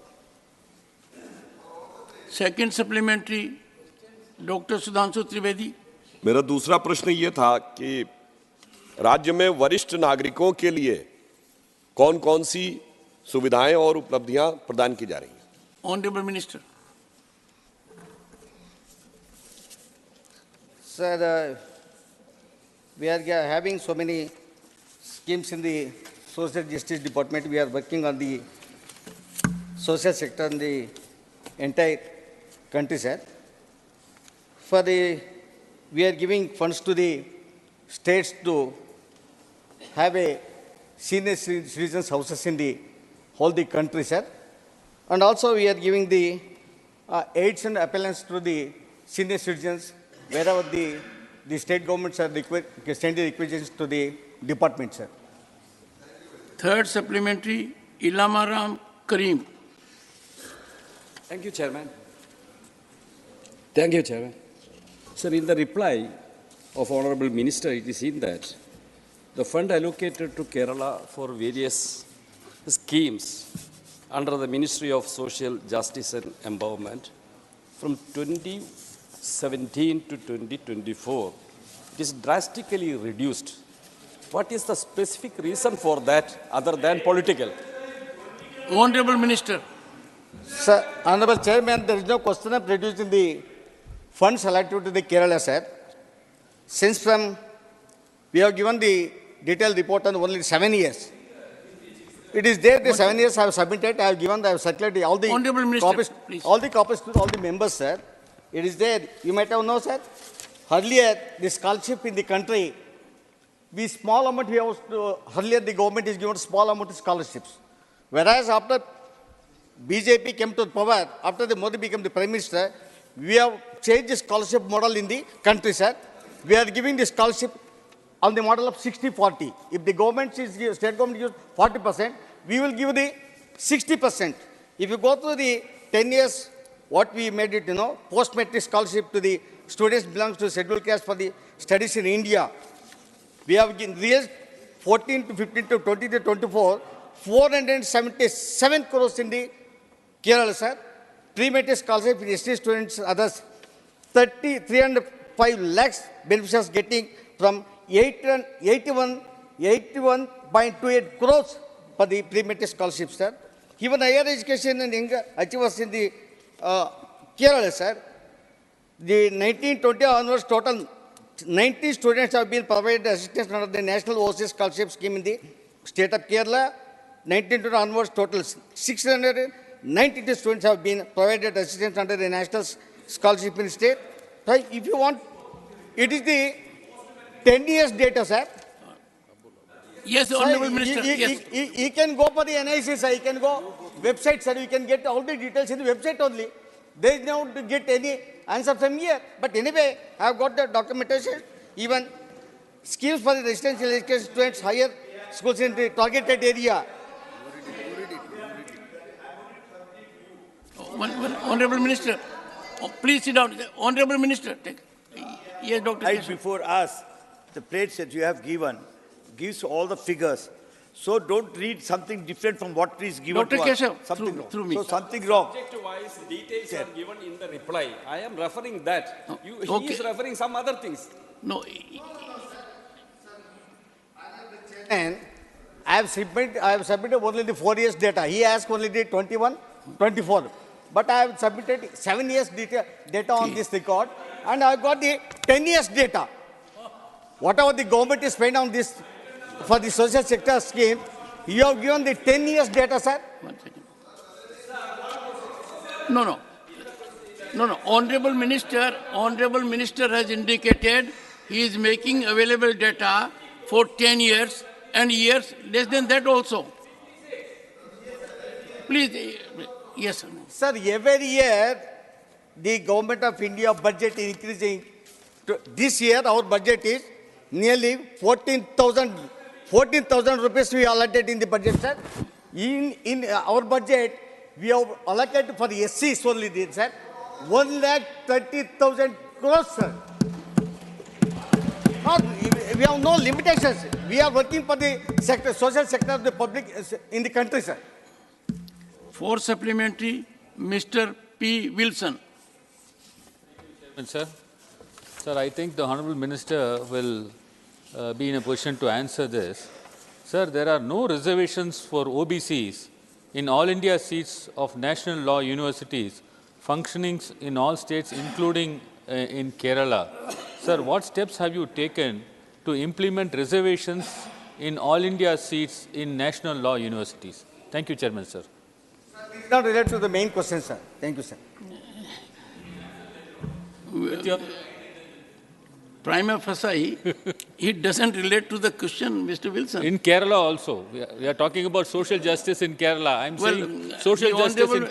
You may have a cup of tea with the Honorable Minister. Yes, Chairman, and I'm sir. sure he'll help you out with the... In Kerala, I'm asking in Kerala, at least, why can't you enforce this social justice in Kerala? In Kerala National Law Universities, the seats surrendered for national, all India seats, they are not giving reservation particularly for OBCs. Point well taken. Thank you, Chairman, sir. John Britas. Keep it very pointed. Thank you, sir. I'm making a departure to being from Kerala because it is relatable to your state. Thank you so much, sir. Please. Sir, I'm glad and thankful to Sudhamshuji for his curiosity and interest in Kerala.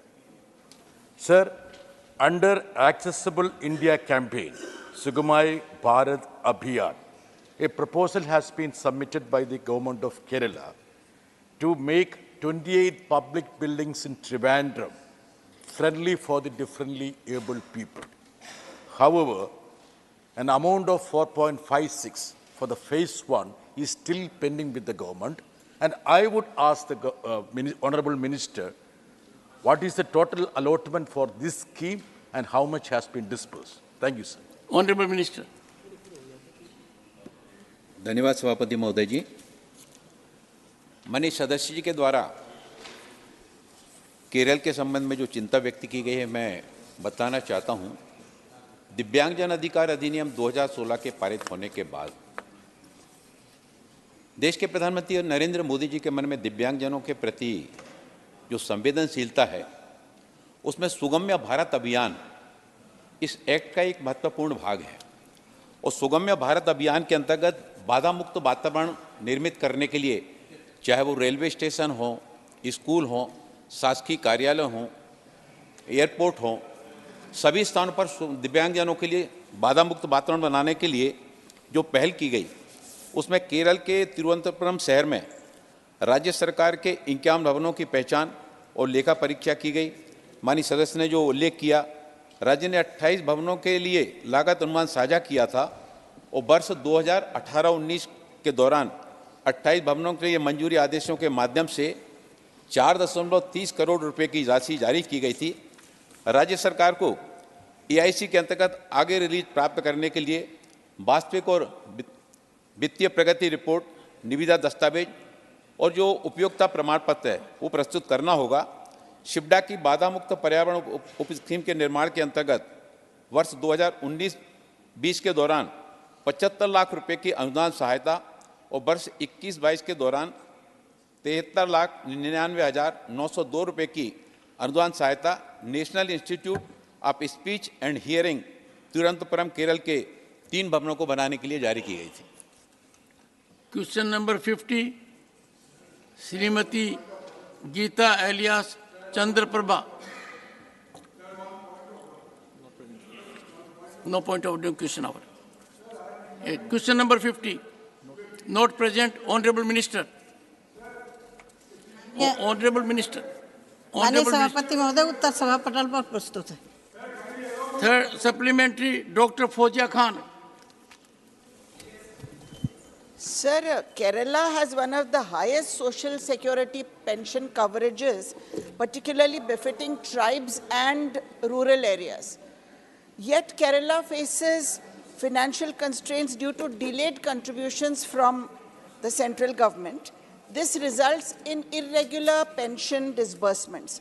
Sir, what strategies does the ministry intend to propose to enhance and stabilize the social security pension scheme, facilitating timely and consistent delivery of pensions to eligible beneficiaries, sir? Honorable Minister.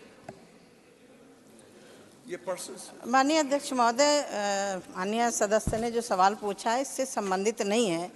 यदि मैं केरल के संबंध में आपकी अनुमति हो तो मैं तुलनात्मक विषय जरूर रखना चाहूँगी। 2014 के पहले इसको जरूर सदस्य ध्यान से सुनेंगे। केरल के अंदर 14 के 5 और 6 के बाद से लगभग 4,50,000 इंदिरा आवास आयोजित हुए थे, जिनको पूरा नहीं किया गया था। महोदय, माननीय प्रधानमंत्री जी के कार्यकाल में 2014 के बाद 10 सालों में अब तक लगभग 2,13,000 आवास बनाए गए हैं, जिसमें से 1,81,000 घर इंदिरा आवास हमने पूरा किए हैं।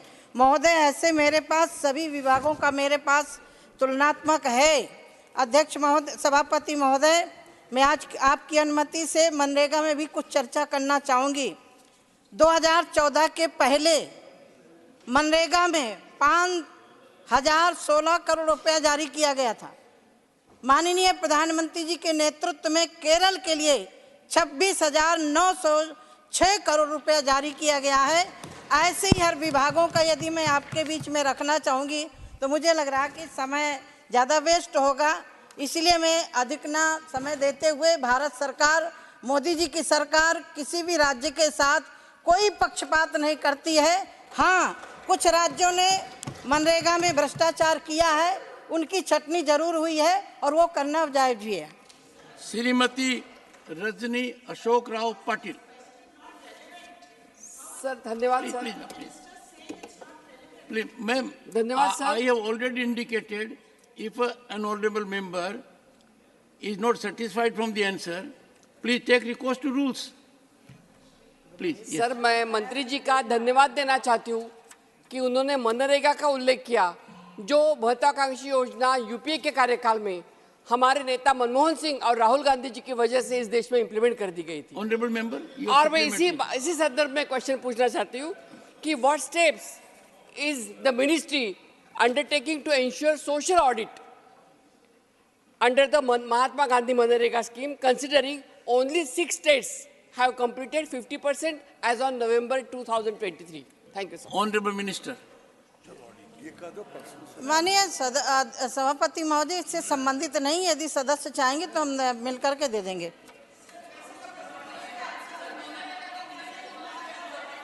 Siri, please take your seat. Sri A. Rahim. Sir, the union government unfortunately is restraining the states financially for political gains, sir. So, Honorable Minister's reply is a clear indicative of this. Sir, my question is that, my humble suggestion is that ministers kindly providing correct answer and provide the details of the fund allocation of the last 4 years to Kerala. Sir, my question is that the government had suggested that PMAY scheme's logo should be inscribed on the houses of beneficiaries. State, including Kerala, opposed it as a question of the dignity of the common people, sir. Is the government ready to reverse this decision? Honorable Minister. महोदय, इन्होंने जो माननीय सदस्य ने पूछा है, ये 3 साल का भी हम जवाब दे रहे हैं कि 3 साल में राशि कितनी गई, और पूरे 10 साल का भी जवाब देना चाहता हूं आपकी अनुमति से। 18 से 21 11,790 करोड़ गया और 21 से 24 11,424, लेकिन 10 साल मोदी जी की सरकार एनडीए और यूपीए की सरकार में केरल को 10 साल में केवल 8,500 करोड़ गया और नरेंद्र मोदी की सरकार ने 64,000 करोड़ देने का काम किया है। ये कोई मैं, और एक मुझे बड़े दुख के साथ कहना पड़ता है, उसी में से महोदय, देश के प्रधानमंत्री नरेंद्र मोदी ने देश के गरीब महिलाओं को, जिसे लाखपति दीदी का दर्जा दिया, केरल एक ऐसा राज्य है, वहाँ कुटुंबश्री पूरे देश में लोग कहते हैं कि, लेकिन मुझे दुख के साथ कहना पड़ रहा है, वहाँ एनपीए भी नेशनल एनपीए से ज़्यादा है। दूसरा, 36,02,000 दीदी घरों तक हम गए हैं, लेकिन दुर्भाग्य है केवल 1.9% दीदी ही लाखपति हैं। अगर ये राज्य सरकार, यहाँ जॉन बिट्टा साहब बैठे हैं, मेरे पास आए थे मंत्री के साथ, मैं उस दिन भी कहा था कि अगर आप गरीबों के हाथ में पैसे नहीं दे सकते तो ये कुतुब मिस्री को बंद कर दे। Question number 51, Shri Vijay Pal Singh Tomar. Shri Vijay Pal Singh Tomar. Sir, question number 51. Honorable Minister. Table of the House. First supplementary, Shri Vijay Pal Singh Tomar. जी, माननीय सभापति महोदय, मैं सबसे पहले शिक्षा मंत्री जी को बधाई देना चाहूंगा कि उन्होंने शिक्षा को रोजगार परक बनाने का काम किया, नई नीति लेकर आए। There is a mechanism under the rules. Yes, for supplementary. वर्तमान में लगभग 457 विश्वविद्यालय और 9,807 उच्च शिक्षा संस्थान हैं और मैं इसलिए भी बधाई देना चाहूँगा NIRF 2023 में कृषि और सेवा क्षेत्र को नए विषयों के रूप में जोड़ा गया। लेकिन मैं माननीय मंत्री जी इसके अलावा ये जानना चाहूँगा कि माननीय सभापति जी के माध्यम से जानना चाहूँगा उद्योगों की मांग को देखते हुए उच्च शिक्षा क्षेत्र में के पठन पाठन के लिए और क्या विशेष प्रावधान किए जा रहे हैं? Honorable Chairman sir, our senior member, Mananiya Tomar ji, who is also experienced in working in different fields, in different sectors of the society, including agriculture and the remote villages. Please. He has raised a very good question in the on education and the auspicious day of Krishna Dadashi of Magha. Before telling this, I would like to narrate one incident, and that will give our sincerity. It is a true incident. When our team, under the leadership of our Honorable Cabinet Minister Dharmendra Pradhan ji, joined in the ministry in 21st and in the month of July. On first 5 days in the ministry, we attended 19 briefing meetings. And in these 19 briefing meetings, after attending this, I became emotional. And I asked the officials, 21st July, 2021 July, Corona was not over. And I asked the different officers, how you have prepared all these PPT. And I have become astonished that all of them told, sir, we did not take a single day leave. If by any means we could not come in the office, we would like to do in the home work, and it is more than the office hours. Your response. Yes. And for the udyogs, let's say our national education policy, there is a industry has been connected with the universities. And through these, so many professor of practice has been appointed. And the industry people, they have also joined in the institute. And so that according to the requirement of the industry, the course has become prepared. And registration of so many industries have already done, and at the same time, MOVE also signed with, everybody will be happy to know, MOVE has been signed with Cisco, IBM, Meta, Adobe, Microsoft, Salesforce, and so many institutions. And guidelines on professor of practice for higher education institutions to work with industry experts, and 12,955 domain experts have registered across 350 higher education institutions in different domains. And also SWAM program is also actively collaborating with global technology and leaders for skilling of learners at all levels, and enhanced research, entrepreneurship, and employability of students through apprenticeship and internship program and establishment of research and development, sales and higher education institutions. And at the same time, there's for promotion of research and innovation, around 7,701 institutions innovation councils, they have also registered, and at the same time, single unified online portal for internship with total registration of around 10,578 higher education institutions and 75,000 industries have already registered. Second supplementary, Shri Vijaypal Singh Tomar. माननीय सभापति महोदय, मैं माननीय मंत्री जी से आपके माध्यम से ये जानना चाहूँगा कि एनईपी लागू होने के पश्चात शिक्षा के क्षेत्र में क्या उपलब्धियां प्राप्त हुई? Specific, Honorable Minister. After implementation of NEP, we have done enormous changes. And under the leadership of our Honorable Prime Minister Sri Narendra Modi ji, we are doing it very sincerely in all sectors. Honorable Minister, be specific. Yes. You have to share information with the House. There is for the schools, PM3 schools, which will benefit 14,500 schools. That means in every block there will be 2 to 3 schools. And that will be the exemplary schools which will direct the others. And at the same time, in higher education, PM Usha, that will also benefit different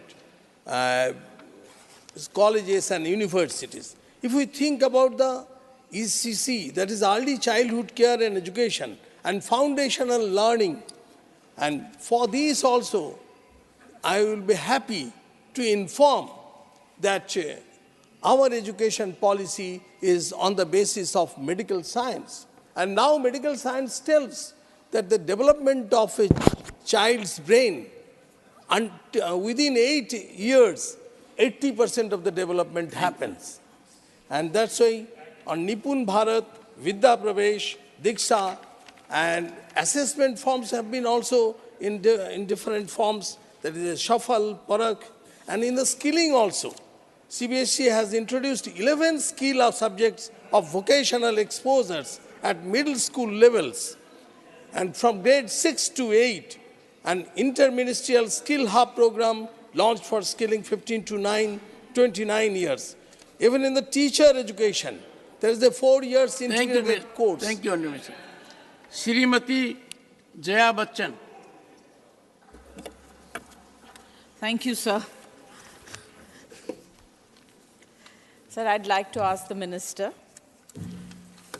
does the government propose to train teachers in the far-flung rural backward areas for effective teaching after the implementation of the new education policy? And if so, the method adopted?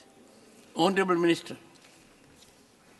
I'm very happy to know Honorable Member's question. We are very much sincere on the teacher education according to our National Education Policy 2020. Honorable Minister, Honorable Member seeks information on 2 categorical points. Yes, on the village. Respond to that. Yes. Yes. Very specific question. इस बार budget में मैंने पिछले जो इस बीते वर्ष में चालू हो रहा है, सरकार ने टीचर एजुकेशन देश में 1 करोड़ प्राइमरी से हायर सेकेंडरी तक टीचर है। सभी की कैपेसिटी बिल्डिंग के लिए डाइट के माध्यम से सरकार एक एम्बिशियस प्रोग्राम इम्प्लीमेंटेशन करना शुरू कर दी है।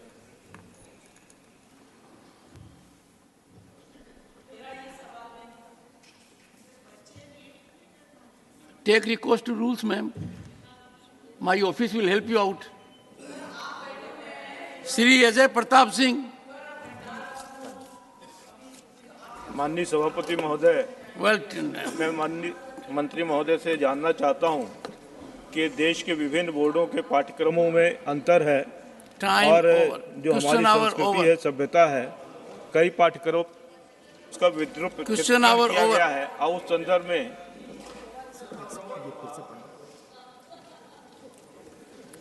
Honorable members, further discussion on the motion moved by Susri Kavita Patidar on 2nd February 2024 and the amendments moved thereto. On the 6th February 2024, Shri Ajay Pratap Singh had concluded his speech. While participating in the discussion, members may do so. I now call upon their names. Shri K. Velasvana, not present. Shrimati Jaya Bachchan. Very lucky today, sir. High priority. A well-deserved precedence. Thank you, sir. Sir, probably being one of the last speakers of the day on the subject, I know that I might sound a bit repetitive because so many people have spoken on certain things that I'm going to speak about. But I think it's important to highlight them because when you keep speaking about the certain points again and again, it probably will get home and notice will be taken. Sir, first, I would like to congratulate and I would like to support Mr. K.R. Suresh Reddy from BRS, who the other day spoke about the legislatures are fast surging into irrelevance. I absolutely agree with him. After being in this House for the last 20 years, I can see the decline, unfortunately. Sir, this makes me very sad. Now, it's not a pun. You express sadness for so many things. आप दिन में at least 7-8 बार तो sad हो जाते हैं. आज जवाब देते वक्त बहुत से मंत्री भी बहुत sad हो गए. जी sir. Statistics as a subject?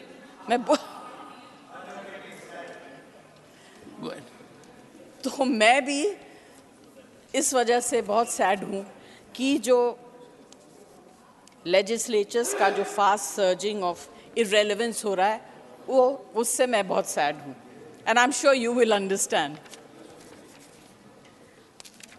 Sir, in the Honorable President's speech, special reference, अगर आप लोग बात करना बंद कर दें तो मैं बोलूं. Conference चल रहा है, मैं क्या बोलूं? Please, please, let the House be in order. Please. Thank you. The Honorable President's speech special reference was made to Viksit Bharat and its 4 pillars: youth power, women power, farmers, and the poor. And the poor. Sir, ये poor अलग से mention ही नहीं करना चाहिए. Farmers are the poor. So poor अलग से होनी नहीं चाहिए थी. मगर it is not her fault. Whatever has been given to her, she was asked to speak and she did. So the central government can write off 10.5 lakh crore loan for companies, but it will not waive off farm loans. I am sad. The country in 2022 witnessed an unprecedented farmers' movement due to which the government was forced to withdraw 3 agricultural laws. The assurance given at that time by the government to farmers to take back their agitation was increase in minimum support price. The fact is, no assessment of farmers' incomes has been carried out by the Union government since 2013. Incomes needed to grow by 10% every year in order to double 2022, but the growth in farmers' income has been around 3.5% only. I am sad, sir. 30 people involved in the farming sector committed suicide every day. In 2022, the current farmer suicide data for the year 2023 stands at 328 deaths per day. Sad, sir. Very sad. I come to the second pillar, youth power. India has youngest population in the world, and youth is the future of our nation, which I'm sure everyone will agree. But let me show you the mirror. According to government data available, public domain unemployment amongst the graduate and postgraduate students in the age group of 20 to 30 years is 38.67%. For every 15 lakh engineering graduates annually, only 2.5 lakhs secure jobs in core engineering industry. Recent reports in media, which were widely circulated, need to be mentioned here. In December 23, for the post of peon in Uttar Pradesh, Jal Vibhag, 1 lakh applications were received, and the shocking fact is the youth that had applied had MBA, MBBS, and postgraduate degrees. Another incident in Hinjewadi, Pune, in Jan 24, for a junior developer position, hundreds of aspirants have lined up. For 25 openings, the recruiter received 2,900 applications. जब युवा शक्ति unemployed रहेगी तो विकास कहाँ से होगा sir? I'm sad. Third pillar, women power. The Parliament is in a special session passed the Nari Shakti Vandana Adhiniyam. But the fact is, crimes against women has increased by 31%, and crimes reported by women increased by 50%. And this is the data given by government organizations. It is not my jumla. The recent brutal crime against Dalit girls in a village of UP is testimony of how unsafe our women are. Especially yesterday, sir, in the morning, we got to hear that a student in a university in UP complained against the professor of harassment. It's a shame. इससे एक सवाल उठता है sir मेरे मन में कि सही जवाब क्या है, जो सरकार ने बताया या जो आम गवर्नमेंट रिपोर्ट्स के थ्रू आई हैं, जो डेटास प्रोवाइड की गई हैं. The fact is that this bill may take several years before it comes into effect, as the Honorable Home Minister made the delimitation process a contingent.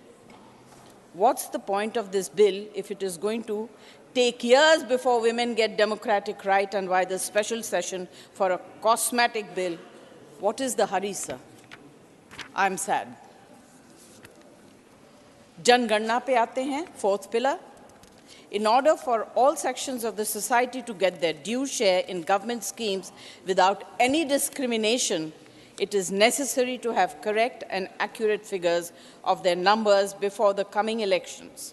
The government is silent on the question of caste census. Continuously ignoring this issue, the government is violating the rights and interests of the poorest of the poor sections of the society. And I request the government on behalf of my party to hold the caste-based census before the elections and to include OBCs and minorities, and especially women in the minorities. Lastly, sir, I'd like to end by saying, बचपन में जब हम छोटे थे, पहले घर में, उसके बाद स्कूल्स में, हमें बताया गया, अगर जिंदगी में सबसे बड़ा पाप है, वो है झूठ बोलना. I do not want to comment on it. Thank you very much for giving me this opportunity. Thank you, Jaya ji. झूठ बोलना बंद करना चाहिए. Thank you, Jaya ji. माननीय श्री कार्तिकेय शर्मा, माननीय Kartikeya sir. Thank you, Chairman, sir. I express my heartfelt gratitude for allowing me to speak on the inspiring speech delivered by the Honorable President. Under your leadership, this Assembly has always worked towards promoting the values of democracy and citizenship. I would like to extend my sincere thanks to the Honorable President Draupadi Murmu ji for her motivational speech. उन्नति की राह पर हम सभी चलेंगे, संघर्ष को हराकर विजय की ओर बढ़ेंगे. Her words have shed light on the welfare schemes underway in our country under the leadership of the Prime Minister Narendra Modi. India has made significant progress in various sectors over the past decade.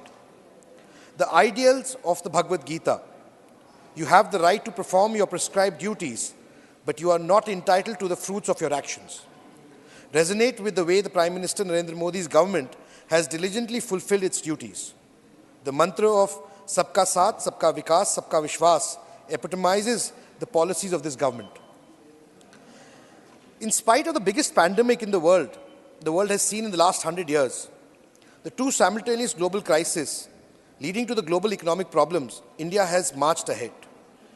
Recently, the IMF has quoted India as the bright spot. The Indian economy will contribute about 16% to the world's economic growth.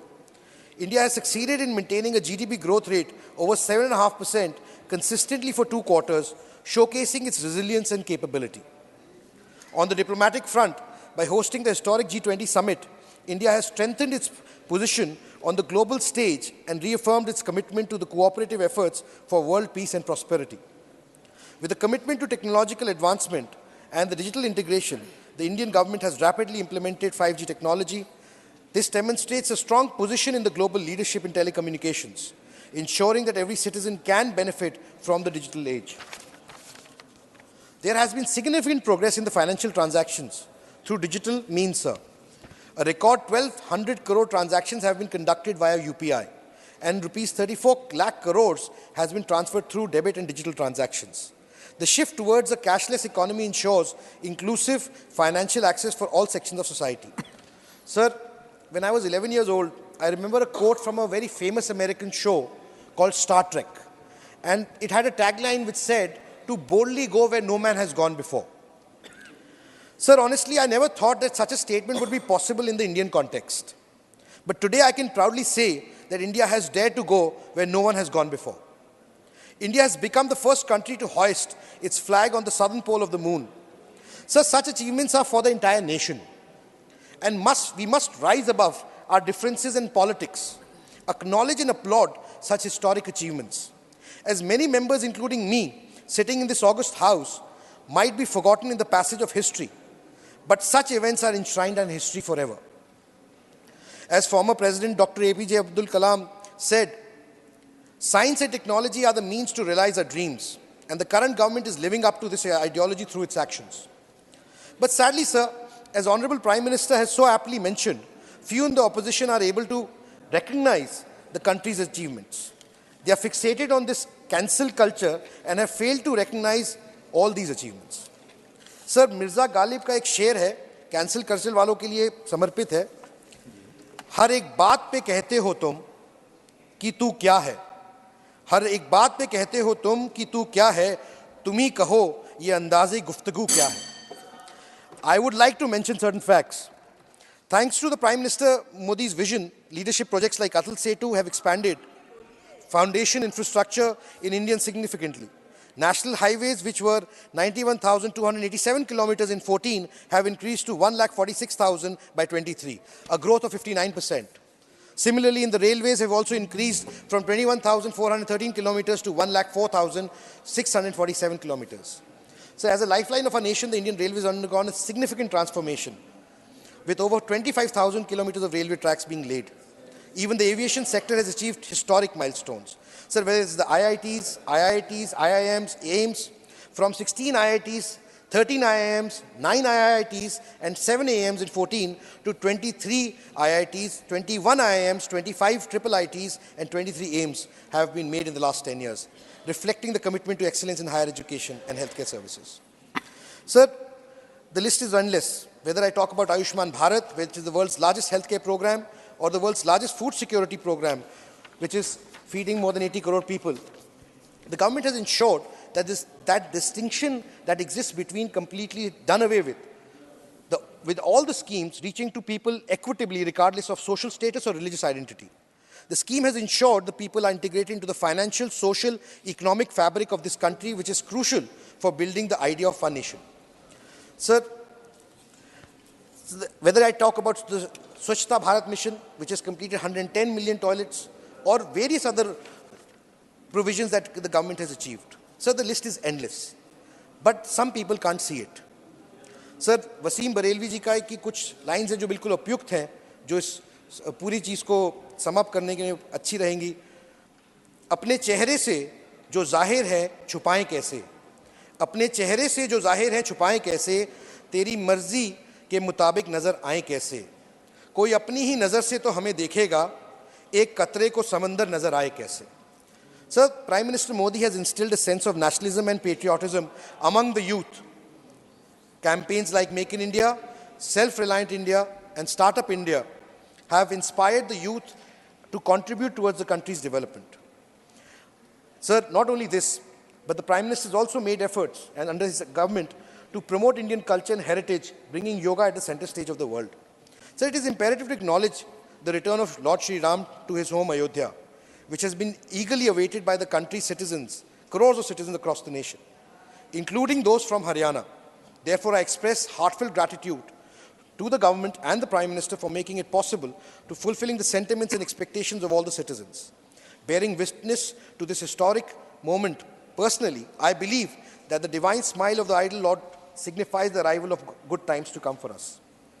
Sir, yesterday a very senior member was talking about how many times Lord Ram's name was taken in the President's address and subsequently. Sir, I come from Haryana. So in Haryana, we have a way of greeting people. We say Ram Ram when we meet someone. That is the traditional norm, irrespective of caste, color, religion or creed. Please, बैठ कर ना बोलें. I would like to urge the members not to take it in a different context and realize that it is a matter of faith and it is a matter of culture and custom. So finally, as we reflect on the remarkable journey on our country's progress, it is impossible to overlook the significant role that has been demonstrated by the government and the Prime Minister. Sir, in the end, sir, I would also like to mention another point, since I was not in the House yesterday, sir. In the address, a very senior member of Parliament and a dear friend, who also comes from the same fraternity as you are, sir, and I am, from the media industry, spoke about that how media has been completely castigated and is playing a role which is only playing to the gallery of the government, sir. He even gave an acronym to media and called it MODIA. Sir, I would like to request you that such statements should not be encouraged in the House, because media is the fourth pillar of our democracy. And whenever the democracy has been challenged historically, it is media which has come to the forefront to save the democracy and the values and principles of democracy. Whether it was during the emergency period, whether it has been any other point where the country and the people of the country have needed it, media has always risen to the occasion. To paint and castigate media in a particular light and showcase it in a particular manner is very unfounded, sir. The gentleman in question, he himself represents the media and the television network. So I would strongly urge the chair to look at that instance and disregard that remark from this. Thank you very much, sir. Thank you. माननीय कार्तिकेय शर्मा जी. माननीय श्री प्रफुल्ल पटेल जी. माननीय उपसभापति महोदय जी, हमारे राष्ट्रपति महोदया की ओर से हमारे दोनों सदनों को उन्होंने संबोधित किया, और ये हमारे भारत की लोकतंत्र की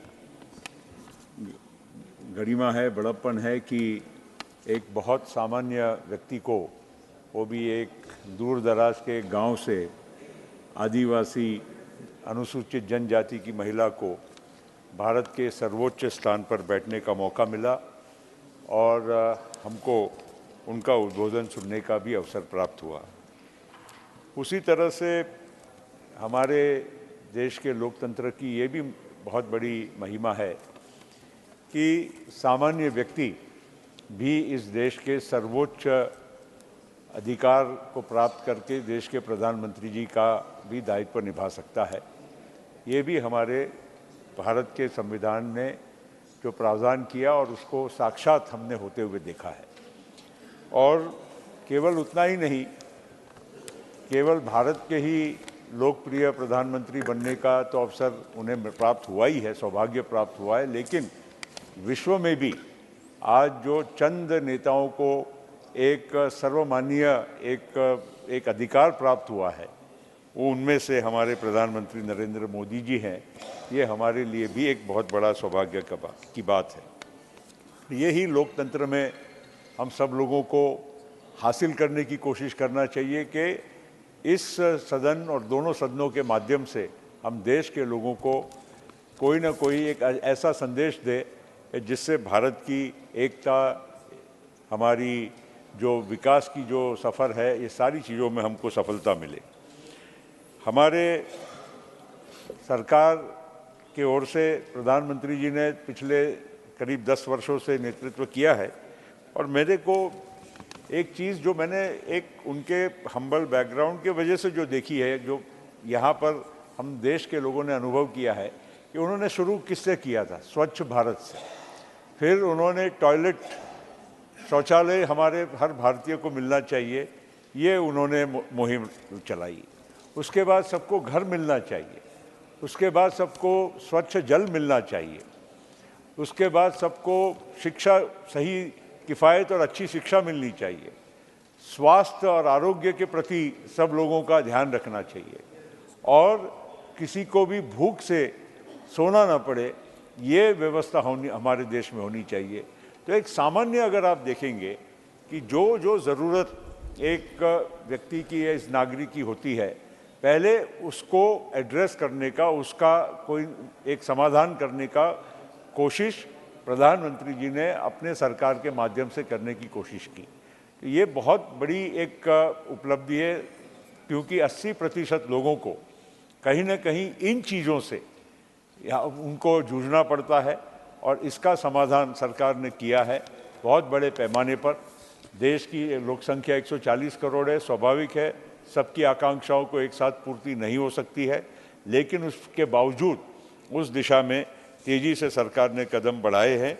ये हमारे सबके लिए एक मतलब समाधान की बात है और इसी दिशा में सरकार और भी तेज़ी से काम करेगी, कर रही है। ये राष्ट्रपति महोदया के जो अभिभाषण में हम लोगों को सुनने मिला, ये अभिनंदनीय है। सर, हमारे देश ने कई पहलुओं पर प्रगति की है। इसमें किसानों का जहाँ तक सवाल आता है, मुझे याद है कि हमारी जब सरकार थी यूपीए की, जब मैं उसमें मंत्री था, एक बार 72,000 करोड़ की कर्ज माफ़ी की गई थी और उस 72,000 करोड़ की कर्ज माफ़ी कई सालों के बाद एक बार की गई थी। पूरे देश में ऐसा एक उत्साह का वातावरण था कि देखिए सरकार ने किसानों के प्रति इतना बड़ा मतलब मदद का हाथ बढ़ाया। लेकिन ये बात को भी उतना ही हमको एहसास करना ज़रूरी है कि पिछले 3-4 वर्षों में प्रधानमंत्री जी ने कितनी योजनाएं, कितने लाखों करोड़ की योजनाएं हमारे किसानों के लिए प्रदान की है। उसमें किसान सम्मान निधि, अगर आप उसका ही हिसाब करें तो पिछले 3 वर्षों में करीब 2,70,000 करोड़ रुपये इस देश के किसानों के खातों में जमा हुए हैं और ये कोई योजना बंद नहीं होने वाली है, निरंतर जारी रहने वाली है और हो सकता है, संभावित है कि आगे आने वाले वर्षों में इसकी जो मात्रा है 7-6 हज़ार रुपया प्रति सालाना प्रति किसान, उसको भी बढ़ाया जा सकता है।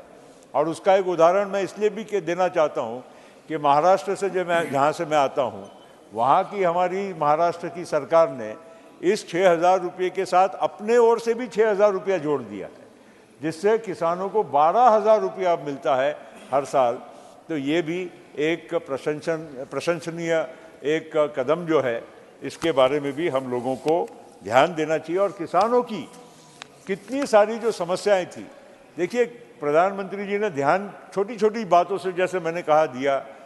सॉइल हेल्थ के बारे में सॉइल कार्ड होना चाहिए, किस जमीन किस भौगोलिक परिस्थिति में कौन सी उपज ज़्यादा उपयोगी रहेगी, उसका मतलब यील्ड ज़्यादा आएगा। ये सारी छोटी छोटी बातों को लेकर भी सरकार ने ध्यान देने का काम किया। किसानों को ऋण, जो क्रॉप लोन जो मिलता था, उसकी मात्रा कई लाखों करोड़ में कई दुप्पट तिप्पट चापट हो गई जो पहले मिलती थी। ये भी कोई छोटी बात नहीं है। जो देश हमारे देश में आयात करता था बहुत सारी वस्तुओं का, खाने पीने की, वो ज़माना तो खैर पुराना है कि गेहूं भी हम लोग मंगाते थे PL 480 से, लेकिन उसके बाद जो भी प्रगति हुई उससे भी ज़्यादा तेज़ी से इन पिछले कुछ वर्षों में हुई है। और 5 लाख करोड़ से ज़्यादा जो देश बाहर से आयात करता था आज एक्सपोर्ट करता है food and food products and agricultural products. तो ये बहुत बड़ी एक उपलब्धि है सर, कि जिसको नज़रअंदाज नहीं किया जा सकता है। बहुत सारी बातें और भी किसानों के बारे में मैं बोल सकता हूँ, लेकिन सीमित समय की वजह से और भी मुद्दे हैं। आज मैं मत्स्य व्यवसाय के बारे में भी परसों मैं सुन रहा था, इवन बजट में भी उसके बारे में उल्लेख हुआ।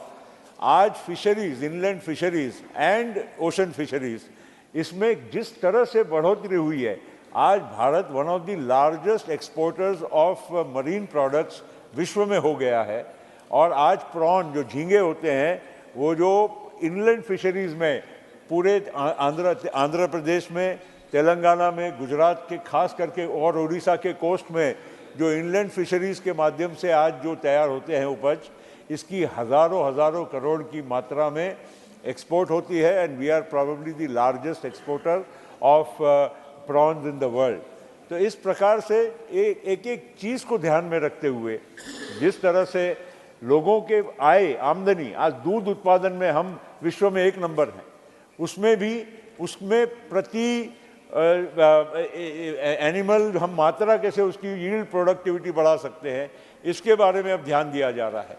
वैल्यू एडिशन प्रोडक्ट्स, एक ज़माने में खाली हम लोगों को अमूल का नाम मालूम था, आज पूरे अमूल के जैसे मॉडल को पूरे हमारे भारत में हर राज्य में आपको देखने मिलता है, जिससे किसानों की आमदनी, एक जोड़ धंधा, एडिशनल इनकम, सप्लीमेंट्री इनकम, इसके माध्यम से बहुत बड़े पैमाने में लोगों को मिल रही है। तो ये भी एक हमारे लिए एक समाधान का विषय है। आज आप अगर देखेंगे तो युवाओं के लिए भी, सभी लोग, हर व्यक्ति बोलता है कि देश में बेरोजगारी है। बेरोजगारी कितनी थी और आज कितनी है, इसका भी तुलना करना ज़रूरी है। 140 करोड़ में आप कहोगे कि हर व्यक्ति को जैसी white collar, blue collar job उसे चाहिए मिल जाए, ऐसा भी कोई एक सीमित समय में संभव नहीं होता है। लेकिन ये भी तो देखना पड़ेगा कि 10 साल के दायरे में इसकी मात्रा कितनी कम हुई और कितने बेहतर अवसर हमारे नौजवानों को आज प्राप्त हो रहे हैं। केवल मतलब अब कोई फैक्ट्री में ही काम करना है, फैक्ट्री का मैं आपको कहता हूँ सर, मैं भी 10 साल सरकार में रहा। एक ऐसा दौर आ गया था कि मैन्युफैक्चरिंग एक्टिविटी हमारे देश से गायब हो गई थी, नया मतलब उद्योग लगता नहीं था, लोग हिचकिचाते थे। लेकिन आज रिन्यूएबल एनर्जी सेक्टर में काम, उसके सामने जिस ग्रीन हाइड्रोजन में जा रहे हैं हम, जिस तरह से सोलर में जा रहे हैं, विंड में जा रहे हैं, एथेनॉल का इतना बड़ा पैमाने पे प्रोडक्शन हो रहा है। एथेनॉल केवल हम लोग गन्ने से ही बनता है, शुगर केन जूस से, ये हम सोचते थे, अब उसको भी आज ग्रेन बेस्ड एथेनॉल, बहुत सारे प्लांट बेस्ड एथेनॉल, क्या क्या उसमें नए इनोवेशंस हो रहे हैं। ये सारी चीज़ें आज हमारे देश को आगे के एक भविष्य के 10, 20, 50 साल के लिए तैयार कर रही है, जिसमें विश्व अभी भी पीछे है, उस मात्रा में हम आगे बहुत जा रहे हैं तेज़ी से। ये हमारे लिए बहुत गौरव की बात है सर। हमारे एक प्रकार से आप अगर देखें सर, तो जिस मतलब डिफेंस सेक्टर में भी हम लोग तो यही सोचते थे कि जो भी कुछ हमारे को आर्मामेंट्स लगते हैं, जो भी कुछ डिफेंस सेक्टर में हमारी जो भी कुछ बातें हैं, ये तो इंपोर्ट के साथ ही होती है। हमारा कोई भी मतलब वेपन बाहर से ही आएगा तभी हमारी आर्म फोर्सेस तैयार होगी। आज ऐसी बात रही नहीं सर, वो जो भी आता है वो हाई टेक्नोलॉजी की कुछ प्रोडक्ट्स ज़रूर आती है, मगर धीरे धीरे जिस तरह से फोकस दिया जा रहा है, जिस तरह से partnerships in India should be developed if you want to sell in India, और यहाँ ही मैन्युफैक्चरिंग होगी, यहाँ R&D होगा। आज ये सारी चीज़ें एक बदलते हुए चेहरे का, एक बदलते हुए भारत का और आत्मनिर्भर और शक्तिशाली भारत। 15-15 हज़ार, 20-20 हज़ार फुट पे हमारे जवानों को वहाँ तैनात रहना पड़ता है, 7,000 किलोमीटर, लेकिन नेतृत्व भी उसी Bishop and Hindu, things that you have, Puranas, other things. So that is all comprehensive. Then I have gone through the Hinduism. The latest book of S. Rajgopal, which he has collected himself. He said Hindu way of life, he has become Hindu view of life now. The difference, the subtle difference, he has brought in this book, you can say. Then there has been this misunderstanding, and usually your own championing of the cause of Hinduism, forgetting that what you are talking is not Hinduism, but Brahminicanism. I'm not against Brahmin histories, I'm talking philosophy, I'm a student of philosophy. There is a book known as Brahminism, Buddhism, and Hinduism. Everybody has become a priest of Brahminical Hinduism now, particularly the media. Brahminical Hinduism now, particularly the media. They try to interpret us in such a manner, which Praful has just now said. We are subject to this kind of interpretation that we are misunderstood more than what we are understood. Then we have, then we have scriptures. You see, we have got Zoroastrian thing, which is very nearer to Hindu thought. I'm not going because, unfortunately, Indian religion and philosophy are so much so that it is difficult for us to differentiate. Why I'm saying all this? Sir, I am saying this because we are talking about Rama Janmabhoomi, Ayodhya temple. Very great culture. But are we going to praise the sculptural building, temple, or Ram? Ram was existing before 22. Please understand me. Ram was existing before February 22. It was in every day morning, our villagers go there to offer that puja. Now today, by giving this kind of a importance, or the publicity, or the projection, what you are doing is you are denigrating. मुझे एक छोटा शेर याद आ रहा है शाहिर का. किसी शहंशाह ने अपने दौलत के आड़ पे ताज बना के ताजमहल किया हमारा गरीबों की मोहब्बत का उड़ाया गरीबों का मोहब्बत का मजाक. इस तरीके से आपने बड़ा बनाया, हम सब लोग उसके साथ हैं, वो आस्था है, हमने कभी चैलेंज नहीं किया. But don't challenge the Asta of the South also. Please understand, we are Dravidians. We were Dravidians, we are trying to evolve. We are trying to understand. Today the temples in South are more than that of the North. How? Why? When you came down the Nirmala, you encountered these Dravidians. Or the DNA studies today tell us that these Dravidians were there right in the North also. Why I am saying this? Every time we raise, the objections come as if we are talking anti-national. The word anti-national also being used when we talk about some god. Do you know something about Onam? The Kerala friends are here.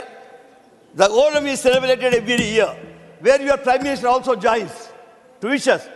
Onam is a festival when we want the Emperor to come back. Why? Because your own Vishnu Avatara had pressed him down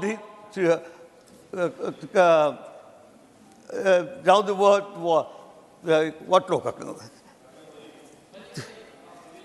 not cut it down. So we think he'll come back. So Bali, the Emperor Bali, we are waiting for the Bali to come back. So respect us. We have also things like that. I know one of the greatest religious men, today you find what I know is Digvijay Singh. He is so much attached to all the sadhus and seers and the priests that he spends all the time, and in a week he has 3 days fasting. To the rights, we have never objected to that. But why do you object when we have something to do? Then I'm trying to tell you, somebody raised the controversy whether Ram eat meat or not. The entire 18 pages of ancient. See, reading the books, you tell us. You want to find fault with us, find fault. But don't use the word anti-Indian when we interpret Hinduism in our own fashion. Respect that. Because the Indians had their own way. They tried to evolve themselves. When the Aryans came down, we tried to understand them, but they had better things to offer. They had something known as Sanskrit. We did not learn Sanskrit. The greatest revolution, the cultural revolution this country ever seen, Asian country saw, was, sir, when you tried to translate all these scriptures into regional languages. this regional language movement, which came through Bhakti movement, Ramananda, Kabir, or Chaitanya, they brought us nearer to the God. Otherwise, I am a Hindu. I am a devout Hindu, but I am not allowed to your houses. I am a Hindu, but I am not allowed to come and sit with you to eat. Keshavji. I am a Hindu. Sir, I am looking to you. Because you allow me, that is why I am looking there. They don't allow. I am a Hindu, where I am not allowed to come and sit with you in a pankti when you are eating. I am a Hindu, but I am not able to touch your water. I am telling you my practice. Practical experience I am trying to tell you. It's all right. Bhupesh Yadav may not agree to this because he comes from the ruling class of the North Aryans. We are not. Understand, I might be Yadav, but down south Yadav is different from what North Yadav is. Please understand the cultural aspect of it. When Trivedi, when Trivedi raised today in his 0 hour something about dharmic pitch to our constitution and the constitutional laws, he meant that. Have a political dharma. Don't have dharma into politics. Because dharma you are interpreting in your own fashion. Dr. Keshav. No, but see, look here. I might be agnostic, but I have always respect for all the cultures. I have never run down anything. But at least my family is a very, very religious family. I may Dr. not Keshav. I may not be. I'm really sorry, sir. That's what I'm saying. Sir, it took some time from you only for 3 or 4 minutes. In the beginning I said, it is a very short intervention. It is only to bring to your notice, my friend's notice, that please don't turn us down because you are majority. Don't turn us down because you think you are bit. If anybody were to read, I'm asking Rakesh Sinha, whose speeches I'm not sometimes very impressed, are Trivedi. They do. See, I'm asking them to tell their friends, colleagues, that when they interpret religion in the context of philosophy, let them understand. Please wind up. That Kurma Purana said, we have many communities, we have many gods, we have many practices, we have many rites. All of them together make one religion. That religion, Aryans accepted as their religion.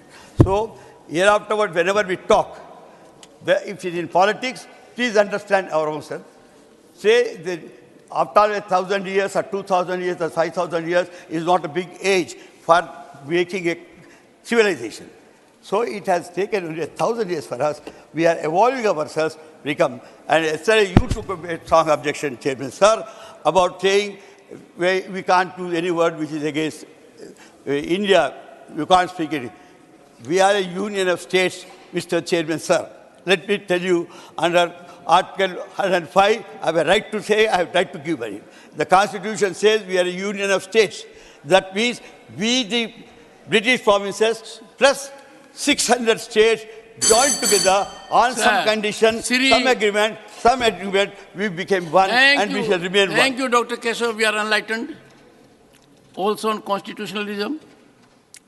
Sri Surender Nagar. सभापति जी,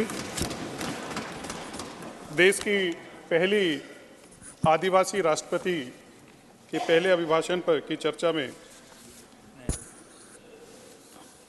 आज मैं उनके समर्थन में यहाँ बोलने के लिए खड़ा हुआ हूँ। माननीय सभापति जी, आज़ादी के बाद पहली बार देश में खंडित विभाजनकारी विकास की अवधारणा को समाप्त करने वाली सरकारें यहाँ रहीं, लेकिन सौभाग्य से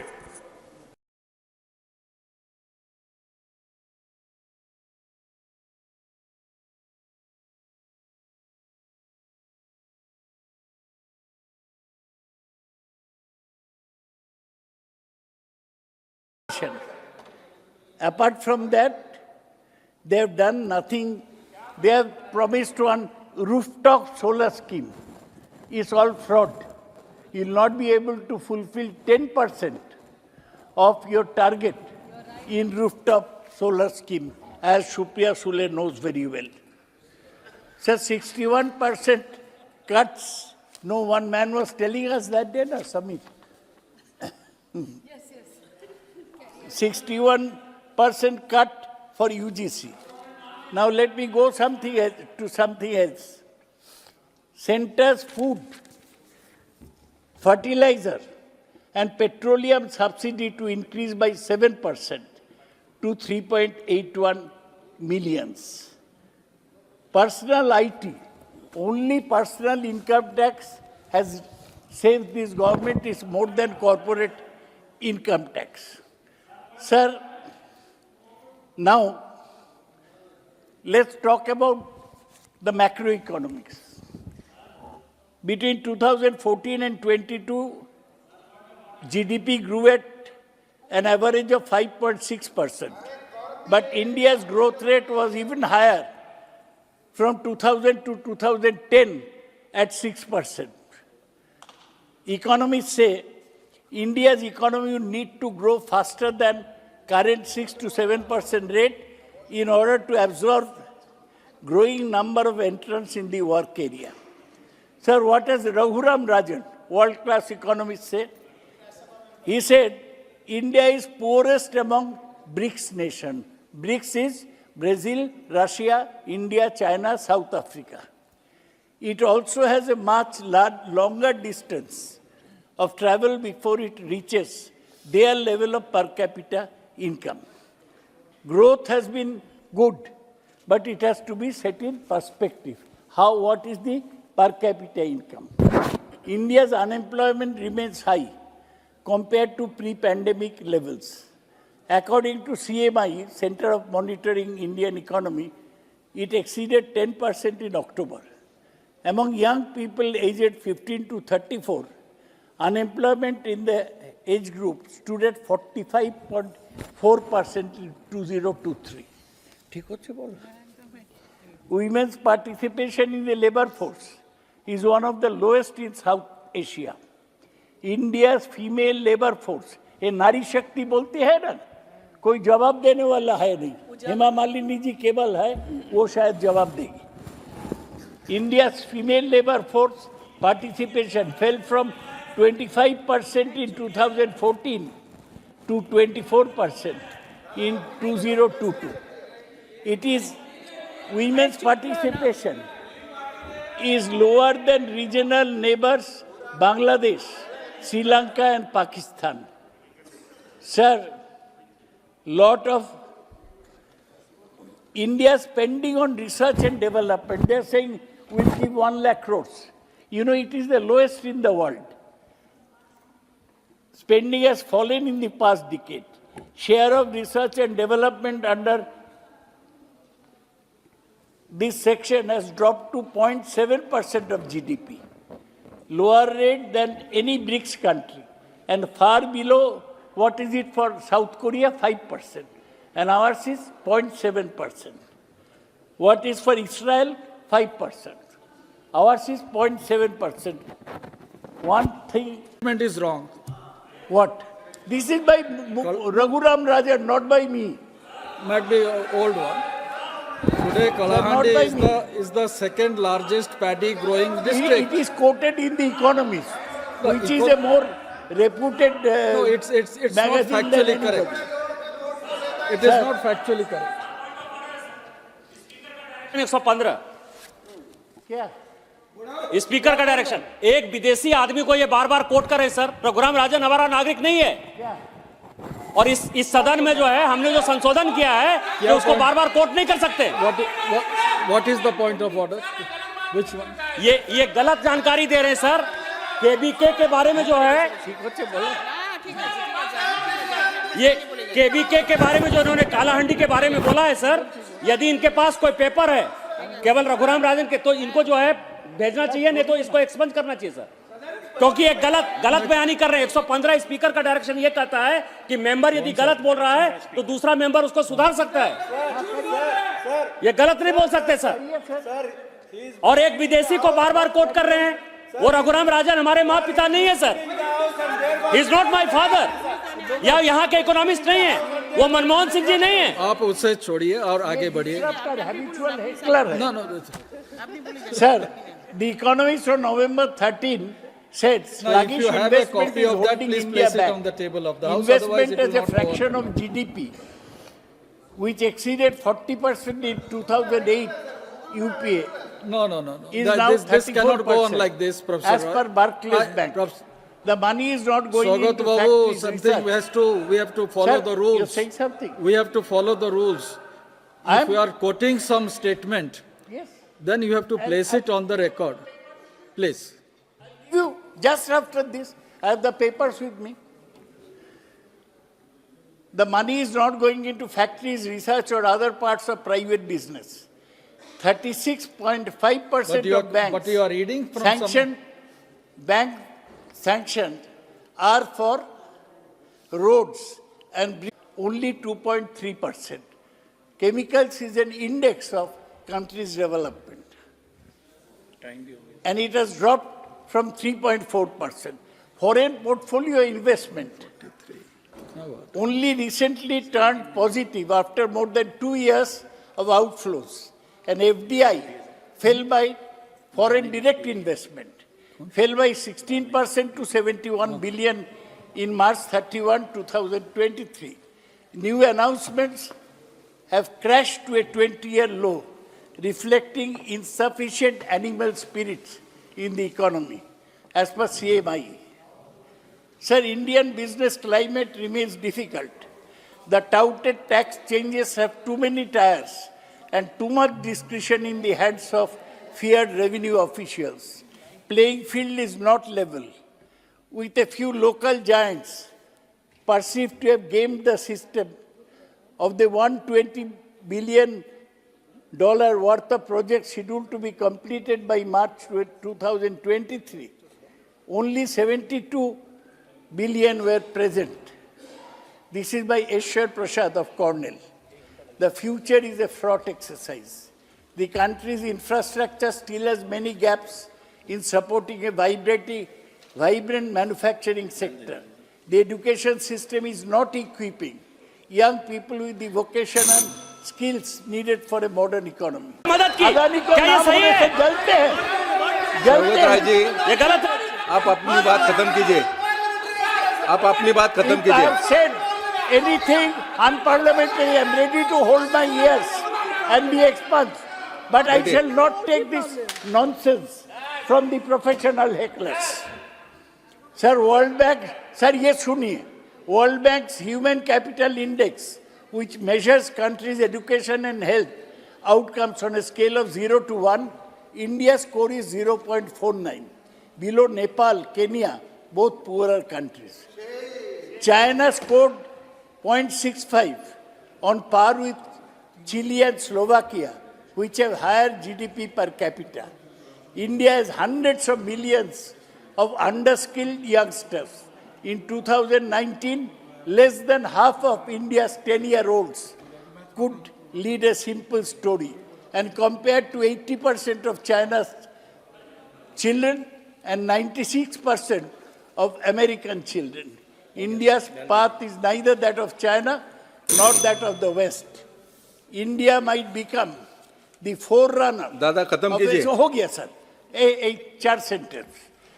Rather gloomy model for populous, low-income countries managed without a powerful, effective government apparatus or globally competitive manufacturing center.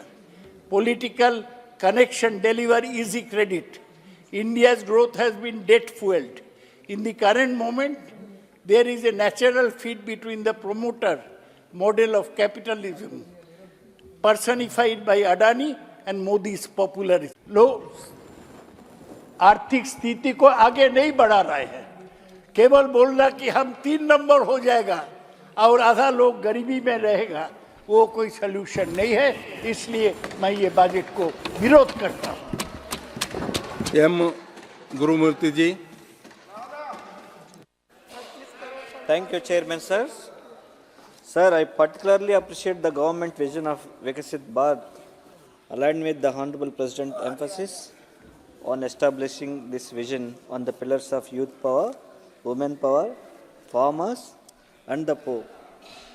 Sir, I want to mention that under the leadership of our Honorable Chief Minister Sri Y. Jagan Mohan Reddy Garu, the Andhra Pradesh state government has been successfully working on this for the past 56 months. As is clear in our name, YSR, which stands for Yojana Shramika Raitu. Our party is founded on the principles of providing welfare and development of the youth, women, farmers and the poor, which is the basis for Center's Vikasit Bharat, sir. Sir, in 2022, India grappled with agricultural challenges, witnessing reduced wheat and rice crop production due to heat waves and shifting of monsoon patterns, sir. Paddy farmers incurred losses from diminished grain quality and situation worsened in 2023. Notably, in Andhra Pradesh, facing increased drought conditions impacting chili and cotton crops, sir. The International Food Policy Research Institute predicts a 16% decline in India's food production and a 23% increase in those at risk of hunger by 2030 due to climate change, sir. The Finance Minister discussed agriculture and food processing, emphasizing the intensified efforts for value addition in the agricultural sector and elevating farmers' income, sir. However, the upcoming year's allocation for this scheme is only 729 crores, sir, marking 21% decrease from last year's budget estimate, sir. Government should consider increasing the financial assistance allocated on this pivotal scheme, sir.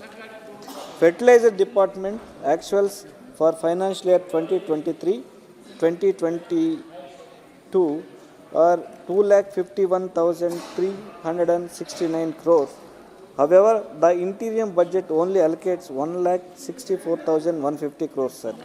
I request the central government to ensure that even if the fertilizer allocation is reduced on a national-wide scale, it must not be reduced for coastal regions that have suffered the brunt of cyclones, sir.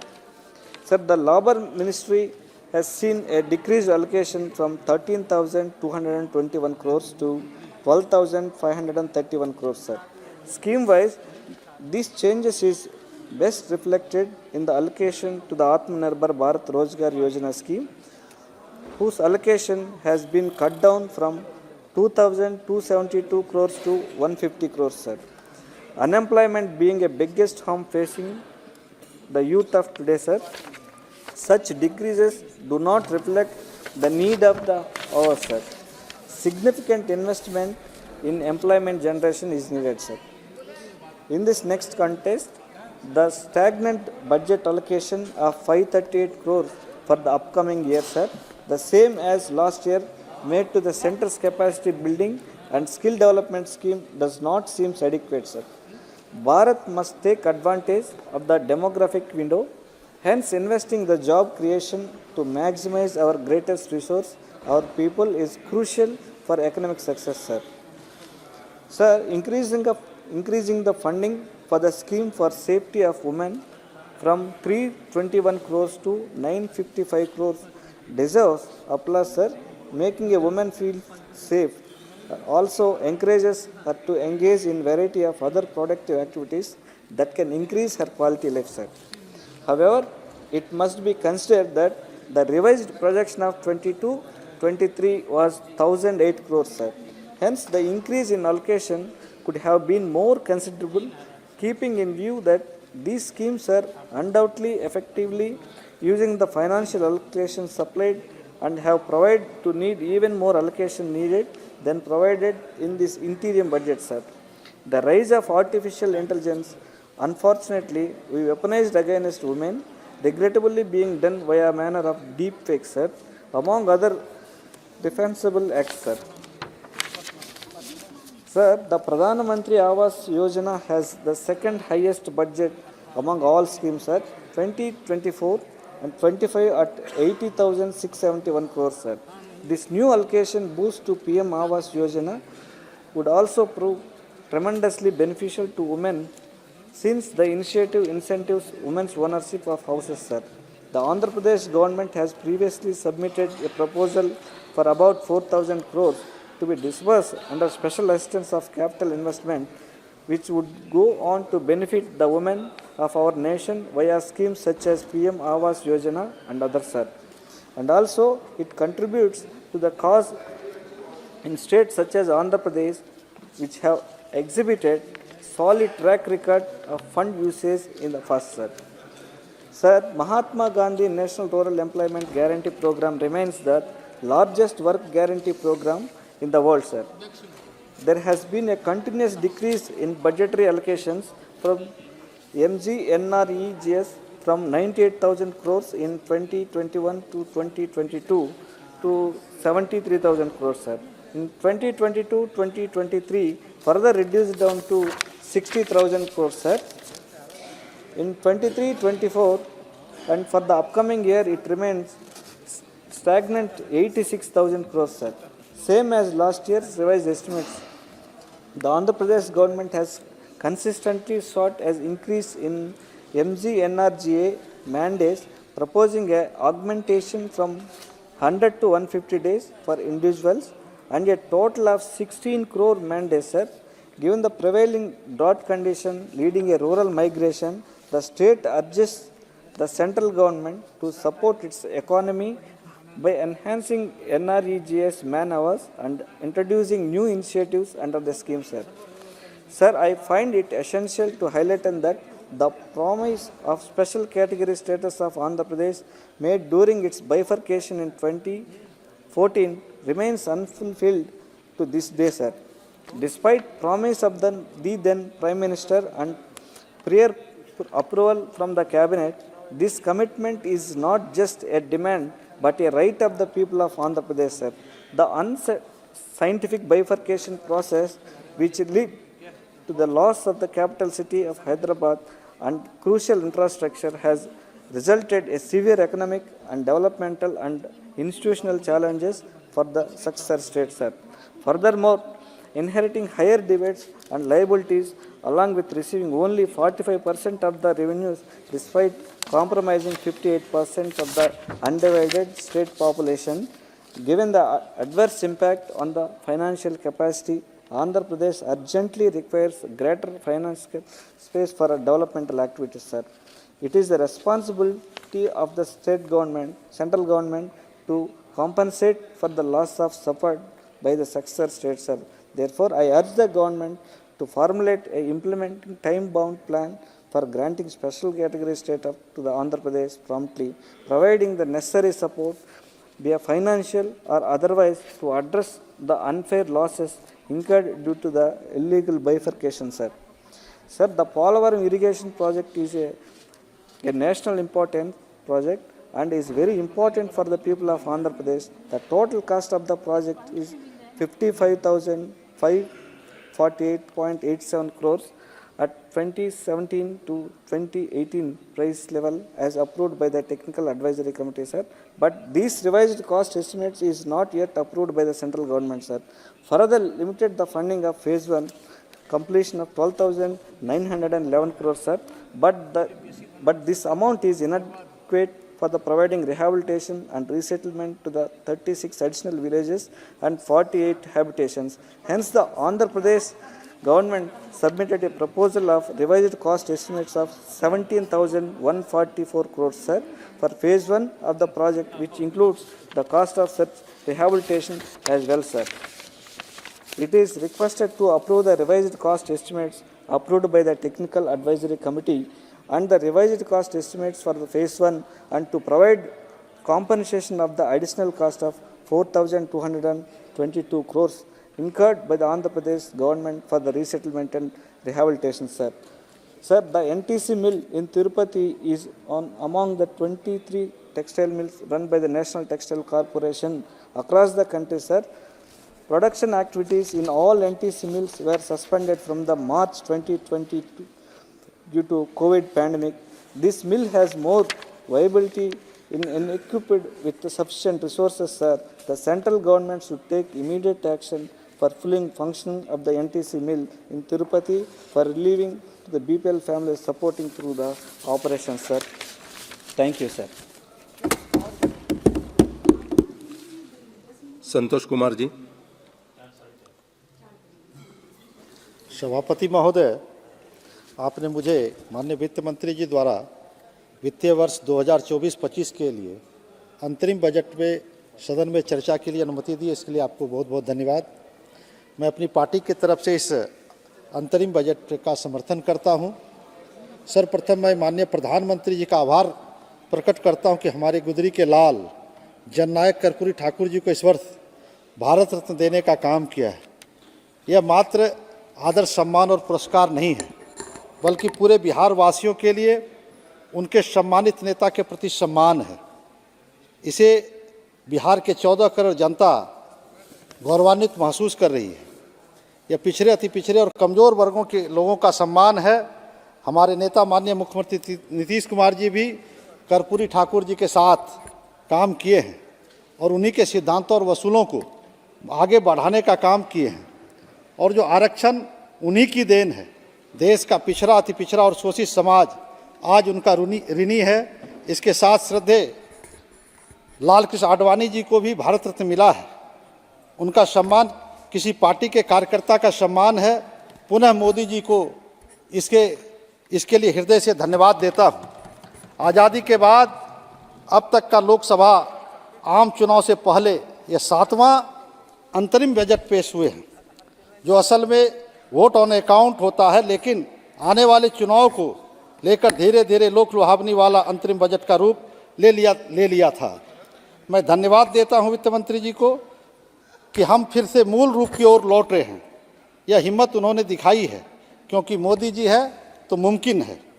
महोदय, 2014 में जब मोदी जी के नेतृत्व में NDA की सरकार आई, उसके पहले भारत को फ्रेजल 5 में रखा जाता था।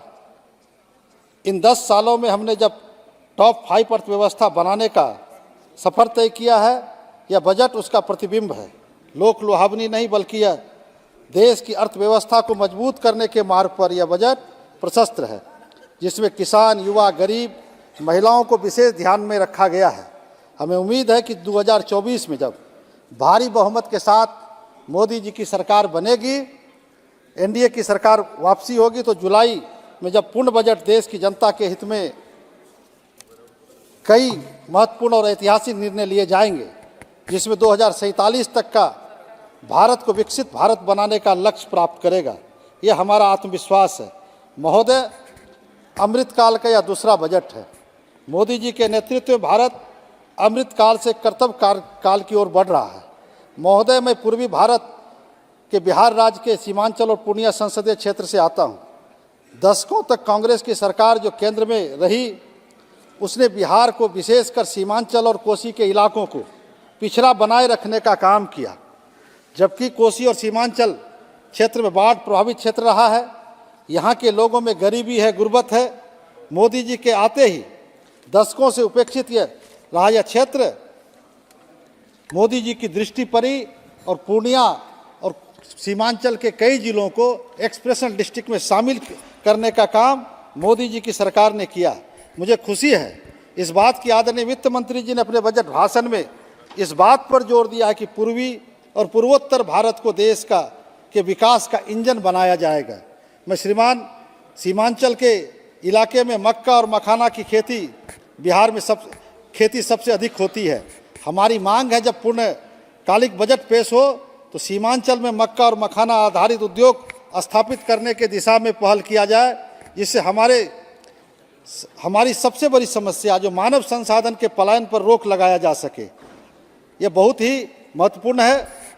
आदरणीय वित्त मंत्री जी ने R&D के क्षेत्र में देश के युवाओं के लिए 1 ट्रिलियन इंटरेस्ट फ्री और लो इंटरेस्ट लोन 50 सालों के लिए देने का फैसला किया है। जब हम तीसरी बड़ी अर्थव्यवस्था बनने के लिए अग्रसर हैं, तो R&D के क्षेत्र में इतना बड़ा इन्वेस्टमेंट गेम चेंजर होगा और इंटेलेक्चुअल प्रॉपर्टी ऑनरशिप का यह भी देश को लाभ मिलेगा। मोदी जी जो हमेशा डेमोग्राफिक डिविडेंड की बात करते हैं, उसमें भी हम लिवरेज कर पाएंगे। R&D के क्षेत्र में अग्रणी होने से हमें सेवा आधारित अर्थव्यवस्था और अनुसंधान एवं निर्माण आधारित अर्थव्यवस्था की ओर आगे बढ़ने में मजबूती मिलेगी। आदरणीय वित्त मंत्री जी ने 25,000 रुपये तक के छोटे डायरेक्ट टैक्स डिपॉजिट को खत्म करने का, डिस्प्यूट को खत्म करने का निर्णय लिया, जो स्वागत योग्य फैसला है। इस फैसले से 1 करोड़ से अधिक लोगों को, खासकर जो सीनियर सिटीजन को राहत मिला है, जिसमें 10 साल तक के पुराने रिटर्न को लेकर जूझना पड़ रहा था। पिछले वित्तीय वर्ष में सरकार ने सबसे ज़्यादा ध्यान गरीब किसान और मजदूरों को देने का काम किया है। मनरेगा में वित्तीय वर्ष 23-24 में 60,000 करोड़ के एस्टिमेटेड बजट को बढ़ाकर 86,000 करोड़ बजट करने का काम किया गया है। वित्तीय घाटे को कम करते हुए भी वित्त मंत्री जी ने 23-24 में पीएम आवास योजना में 54,000 करोड़ से बढ़ाकर 80,671 करोड़ खर्च किए हैं। जब प्रधानमंत्री जी ने फरवरी 21 में नैनो लिक्विड यूरिया पर जोर दिया, तब से आयात होने वाले केमिकल यूरिया का डिमांड घटा है और नैनो लिक्विड यूरिया देश के अंदर ही प्रोडक्शन बढ़ा है। इस कारण वित्तीय वर्ष 2024 और 25 के लिए भी हम यूरिया का सब्सिडी कम कर पाए हैं। इससे देश के विदेशी मुद्रा भी बड़ी मात्रा में बचेगा। हमें इस बात पर भी हर्ष है कि पीएम कल्याण योजना के तहत 80 करोड़ गरीब परिवारों को मुफ्त राशन अगले 5 साल दिए जाने के लिए बढ़ाया गया है। यह सरकार पर कोई वित्तीय बोझ नहीं बढ़ेगा, क्योंकि सरकार यह अनाज अपने बफर स्टॉक से दे रही है। ये 80 करोड़ गरीब परिवार अपने इस बचत का खर्च शिक्षा और अन्य स्वास्थ्य और अन्य कर पाएंगे। लोहिया जी ने अंत्योदय कल्याण की बात की थी। यही अंत्योदय सरकार की, यह आदरणीय प्रधानमंत्री जी की प्राथमिकता है।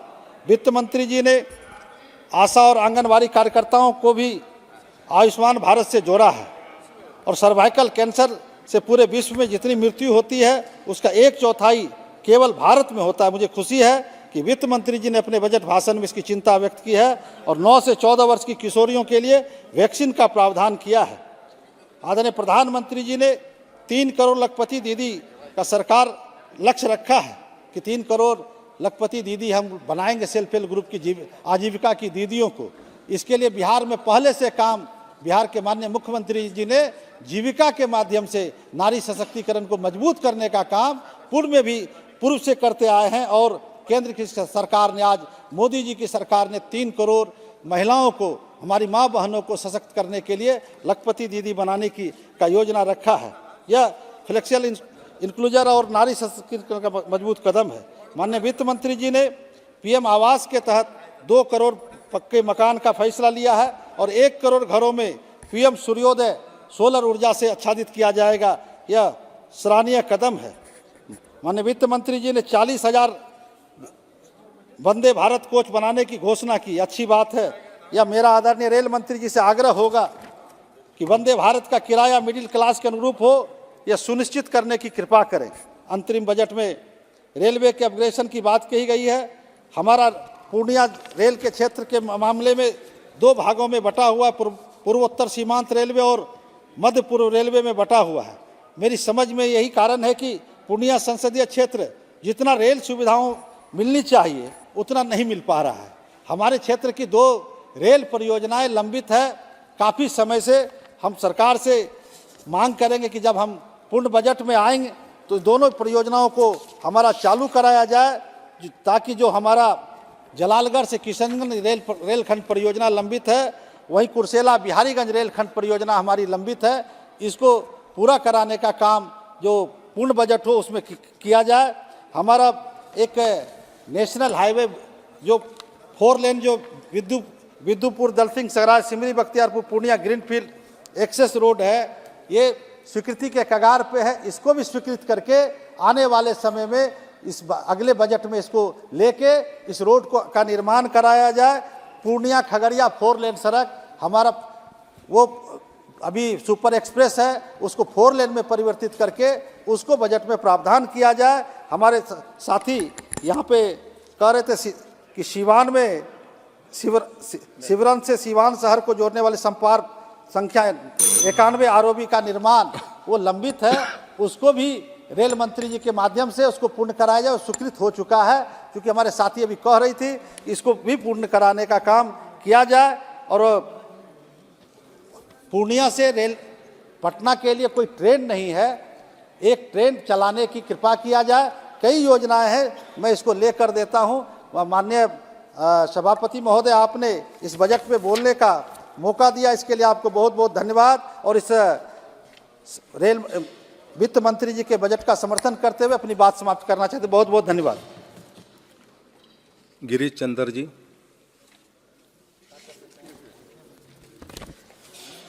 सभापति महोदय, लोकतंत्र के इस नए मंदिर में आपने मुझे अंतरिम बजट 2024-2025 में बोलने का अवसर प्रदान किया, इसके लिए मैं आपका आभार व्यक्त करता हूं। साथ में अपनी बहुजन समाज पार्टी की राष्ट्रीय अध्यक्षा आदरणीय बहन कुमारी मायावती जी का भी आभार व्यक्त करता हूं। सभापति महोदय, माननीय वित्त मंत्री जी ने अपने बजट के अभिभाषण के समय सामाजिक न्याय की कोरी परिक्रमा की है, जैसे सर्वांगीण, सर्वस्पर्शी, सर्व समावेशी, जिसका भाव यह है कि सभी लोगों का सभी क्षेत्रों में सबकी पहुंच में विकास का होना बताया गया है। ये जब तक किसी देश में सर्व समाज में विशेष प्रयोजन के लिए आवंटित करे। हाल ही में राज्यसभा में माननीय सांसद द्वारा पूछे गए प्रश्न के उत्तर में माननीय शिक्षा मंत्री जी ने बताया कि 32,000 छात्र छात्राएं उच्च शिक्षा के बीच में पढ़ाई को रोक दिया, जिसमें से 52% छात्र छात्राओं की संख्या अनुसूचित जाति, अनुसूचित जनजाति और ओबीसी श्रेणी में आते हैं। यह छात्र पोस्ट ग्रेजुएट और पीएचडी, आईआईटी, एनआईटी, आईआईएम इत्यादि हैं। यह बहुत ही गंभीर विषय है। बीच में ही वंचित वर्ग के छात्र छात्राओं को पढ़ाई छोड़ना आर्थिक रूप से पिछड़ेपन का परिचय है। जिस प्रकार उत्तर प्रदेश में बहन कुमारी मायावती जी सरकार उत्तर प्रदेश में थी, बहन कुमारी मायावती जी सरकार में SC, ST, ओबीसी के छात्र छात्राओं को जीरो बैलेंस में शिक्षा ग्रहण कराने का काम किया, चाहे वो MBBS हो, MTech हो, BTech हो, JNM हो, ANM हो, जीरो बैलेंस में उनको शिक्षा ग्रहण कराकर उनको डिग्री देने का काम बहुजन समाज पार्टी की सरकार ने उत्तर प्रदेश में किया। तो मेरे आपके माध्यम से सरकार से मेरी मांग है, जिस प्रकार से आदरणीय बहन कुमारी मायावती जी ने उत्तर प्रदेश में जीरो बैलेंस पर शिक्षकों को, छात्र छात्राओं को शिक्षा दिलाने का काम किया है, इसी प्रकार से मैं मांग रखता हूं कि आप भी पूरे देश में दलित, शोषित, पिछड़े, कमजोर लोगों को पूरे देश में जीरो बैलेंस पर उनका एडमिशन कराकर उनको शिक्षित बनाने का काम करें। अगर आप लोगों ने दलित, पिछड़े, कमजोर लोगों को शिक्षा के क्षेत्र में जीरो बैलेंस पर शिक्षा देने का काम कर दिया तो निश्चित तौर पर यह भारत एक मजबूत देश बनने का काम करेगा, क्योंकि साथियों बिना शिक्षा के कोई देश मजबूत नहीं हो सकता। जहां तक बेरोजगार की बात यहां पर रखी गई थी, वर्तमान सरकार के कथानुसार मिशन मोड में लाखों युवाओं को सरकारी नौकरी दी है, लेकिन यह चुनावी जुमला बनकर रह गया है। केंद्र सरकार के मंत्रालयों और विभागों में लगभग 10 लाख पद खाली हैं, जिसमें मुख्य रूप से रेल मंत्रालय में 2,54,000 पद खाली हैं तथा रक्षा विभाग में 2,64,000 पद खाली हैं। गृह मंत्रालय में 1.4 लाख पद खाली हैं और डाक विभाग में करीब 90,000 रिक्त हैं। 1 मार्च 2021 तक 40.35 लाख स्वीकृति पदों के मुकाबले मात्र 30,55,000 कर्मचारियों को कार्यरत हैं। इस रिक्त स्थानों को सरकार शीघ्र अतिशीघ्र भरने का उपाय करे और बेरोजगारों को रोजगार प्रदान करे। जहाँ तक आप लोगों की सरकार ने बात कही कि 80 करोड़ देशवासियों को मुफ्त राशन देने की व्यवस्था आप लोगों ने की। महोदय, माननीय प्रधानमंत्री गरीब कल्याण अन्न योजना को मार्च 2020 में कोविड के संकट के दौरान ये लागू किया गया था। वो समय बहुत अच्छा था कि लोग बेघर थे, कमजोर थे, उनके पास कोई कारोबार नहीं था, लोग सड़क पर थे। आप लोगों ने अन्न देने का काम किया, ये व्यवस्था दी, मुफ्त राशन देकर उनकी जीवन यात्रा का आप लोगों ने देने का काम किया। बधाई के आप लोग पात्र हैं। लेकिन आप लोगों से मैं कहना चाहता हूं कि अगर आप लोग इस देश में 80 करोड़ जनता को मुफ्त में राशन देने का काम करते हो, ये देश में दर्शाता है कि कितनी बड़ी बेरोजगारी हमारे देश में है कि आप राशन के बल पर एक गरीब को रोजगार नहीं बल्कि उसको राशन देने का काम करते हो। तो मैं आपके माध्यम से सरकार से चाहता हूं कि अगर आप चाहते हैं देश के 80 करोड़ लोग इस देश में आत्मनिर्भर भारत बनाने की बात करें, तो 80 करोड़ लोगों के घर में उनकी योग्यता के अनुसार उनको एक सरकारी नौकरी दे दें, तो निश्चित तौर पर यह देश आत्मनिर्भर जो भारत का कल्पना आप लोग करते हैं, निश्चित तौर पर देश आत्मनिर्भर बनने का काम करेगा। प्रधानमंत्री आवास योजना की बात यहां पर बड़ी कही। मैं प्रधानमंत्री आवास योजना को आप लोगों लाए। देश की आजादी के बाद आपकी सरकार ने यह व्यवस्था को लागू किया। 70 साल तक जो सरकारें देश में रही, किसी ने प्रधानमंत्री आवास योजना की शुरुआत नहीं की, लेकिन आप लोगों ने प्रधानमंत्री आवास योजना की शुरुआत की। लेकिन मैं आपसे कहना चाहता हूं कि आप उनको प्रधानमंत्री आवास पूरे देश में मिलता है जिनके पास अपनी जमीन होती है। जिनके पास अपनी जमीन है उसे आप लोग प्रधानमंत्री आवास योजना में उसको ऋण देने का काम करते हैं, उसको मकान बनाने का काम करते हैं, लेकिन करोड़ों लोग इस देश में ऐसे हैं जिनके पास अपनी जमीन नहीं है, जो लोग फुटपाथ पर जिंदगी व्यतीत करते हैं, जो लोग रेलवे स्टेशन पर अपना जीवन यापन करते हैं, जो लोग झोंपड़ी डालकर अपना जीवन व्यतीत करने का काम करते हैं। तो मैं आपके माध्यम से सरकार से कहना चाहता हूं, प्रधानमंत्री आवास योजना को आप लोग धरातल तक ले जाना चाहते हो तो जो नगर निगम, नगर पालिका, नगर पंचायतों में जो सरकारी जमीन है, उन्हें गरीब जिनके जो भूमिहीन लोग हैं उनको आवास से पट्टे देकर उन पर प्रधानमंत्री आवास योजना बनाने का काम करें, तो निश्चित तौर में कोई भी देश में कोई व्यक्ति ऐसा नहीं बचेगा जिसमें सर छुपाने के लिए अपनी छत नहीं होगी। जिस प्रकार से हमारी सरकार जो उत्तर प्रदेश में बहुजन समाज पार्टी की सरकार थी, मानव श्री काशीराम आवास शहरी योजना हम लोगों ने चलाने का काम किया। मानव शहरी आवास योजना का मतलब यह था कि साथियों जिसके पास ना जमीन हो ना जिसके पास पट्टा हो, उसे 2 कमरे का मकान, लैट्रिन, बाथरूम, किचन, पानी, बिजली की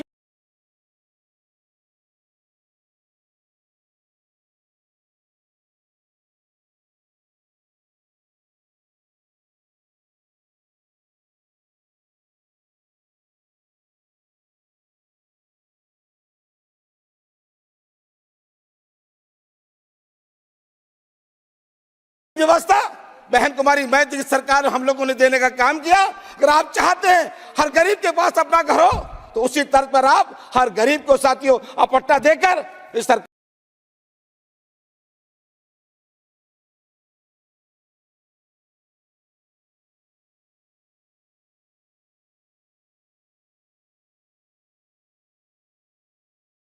से कहना चाहता हूं कि उनको आवाज देने का काम करें।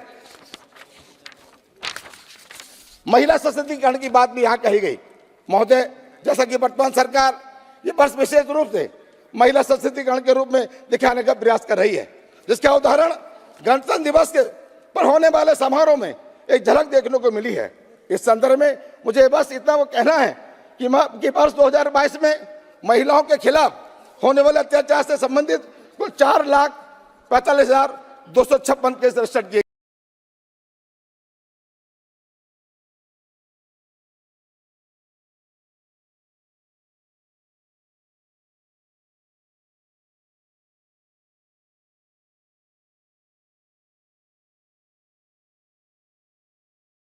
गए हैं, जो लगभग 51 FIR महिलाओं पर प्रति घंटा दर्शाने का काम करती है। सबसे दुखद तो यह है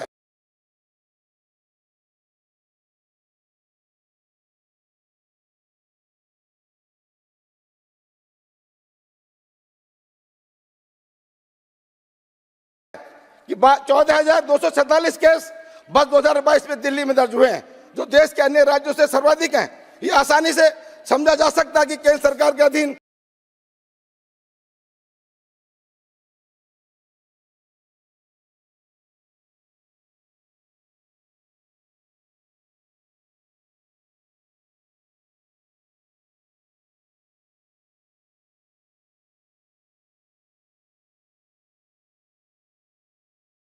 काम करने वाली दिल्ली पुलिस की भौगोलिक स्थिति को देखते हुए सबसे कम क्षेत्रफल में महिलाओं के ऊपर देश में सर्वाधिक अत्याचार होना, यह शिक्षा का स्तर भी काफी ऊंचा है। यह सोचने में विवश करता है कि महिलाओं की सुरक्षा करने में सरकार विफल है। इस सरकार में आंगनबाड़ी कार्यकर्ताओं के लिए आयुष्मान कार्ड आप लोगों को लेकर आए थे, यह अच्छी पहल सरकार की है। आंगनबाड़ी कार्यकर्ता पर सहायिका पर उनका मानदेय बहुत कम है। आप ये योजना लाए कि भाई उनके परिवार में जब बीमारी होती थी वो अपना उपचार कराने में सक्षम नहीं थे। आप लोग आयुष्मान, आप लोग बधाई के पात्र, मैं आपको बधाई भी देना चाहता हूं, लेकिन मैं आपसे कहना चाहता हूं कि आंगनबाड़ी कार्यकर्ता और सहायिका, चाहे वो कोविड का वक्त हो, चाहे टीकाकरण की बात हो, चाहे घर घर जाकर सहायिका आंगनबाड़ी जो पोषक तत्व जो बांटने का काम करती है, घर घर जाने का काम करती है, तो मैं चाहता हूं अगर आप लोग देना ही चाहते हैं आंगनबाड़ी और सहायिका को, आप लोग सरकारी कर्मचारी बनाने का काम करें। अगर सरकारी कर्मचारी का दर्जा उनको मिल गया तो निश्चित तौर पे आंगनबाड़ी और सहायिका को भी सम्मान देने का काम आप लोग करने का काम करेंगे। जहां तक किसान की बात, मानवर एक मिनट, महोदय, केंद्र सरकार बार बार किसानों के हित की अनदेखी कर रही है। अभी हाल ही में NCRB के आंकड़ों के मुताबिक सबसे अधिक महाराष्ट्र में किसान और कृषि कार्य में लगे मजदूरों के मात्र 2 साल के अंदर 12,227 किसानों ने आत्महत्या की है, जिसका कारण फसल का नुकसान, कर्ज की अदायगी न होने पाने के कारण जमीनों का उनके हाथ से चले जाना आदि है। इसके अंतरिम देश की अर्थव्यवस्था के विकास संबंधी सरकारी दावों को और वादों में जमीनी सच्चाई होती तो फिर यहाँ 80 करोड़ लोग को फ्री राशन के मोहताज जीवन जीने का मजबूर होना नहीं पड़ता। महोदय, मेरे गृह जनपद में संसद क्षेत्र नगीना और बिजनौर में राजमार्ग में पड़ने वाली टोल प्लाजा के संदर्भ में आपका ध्यान आकर्षित करना चाहता हूँ। NH 34 के रास्ते बिजनौर से नजीबाद की ओर जाने वाले यातायात के लिए पहले से फ्री टोल प्रस्तावित है।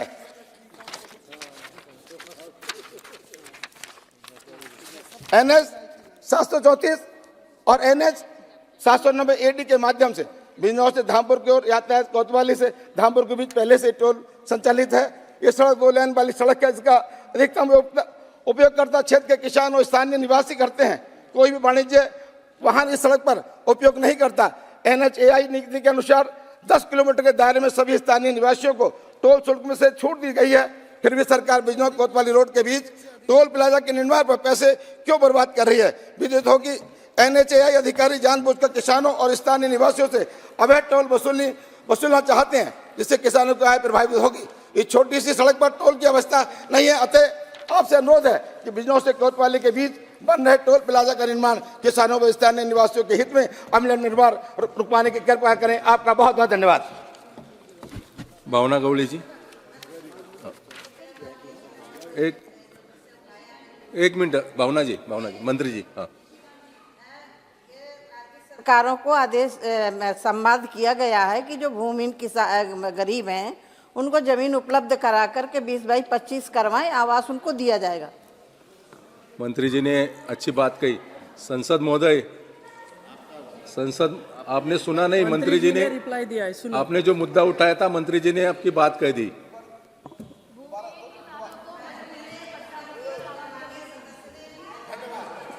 है, लेकिन उसमें जो एक शंका उठाई है उसमें राज्यों के साथ संवाद किया जा रहा है, किया गया है कि जो भूमिहीन गरीब है जिनके नाम से आवास आवंटित हुआ है उनको राज्य सरकारें जमीन दें, उनका आवास दिया जाएगा।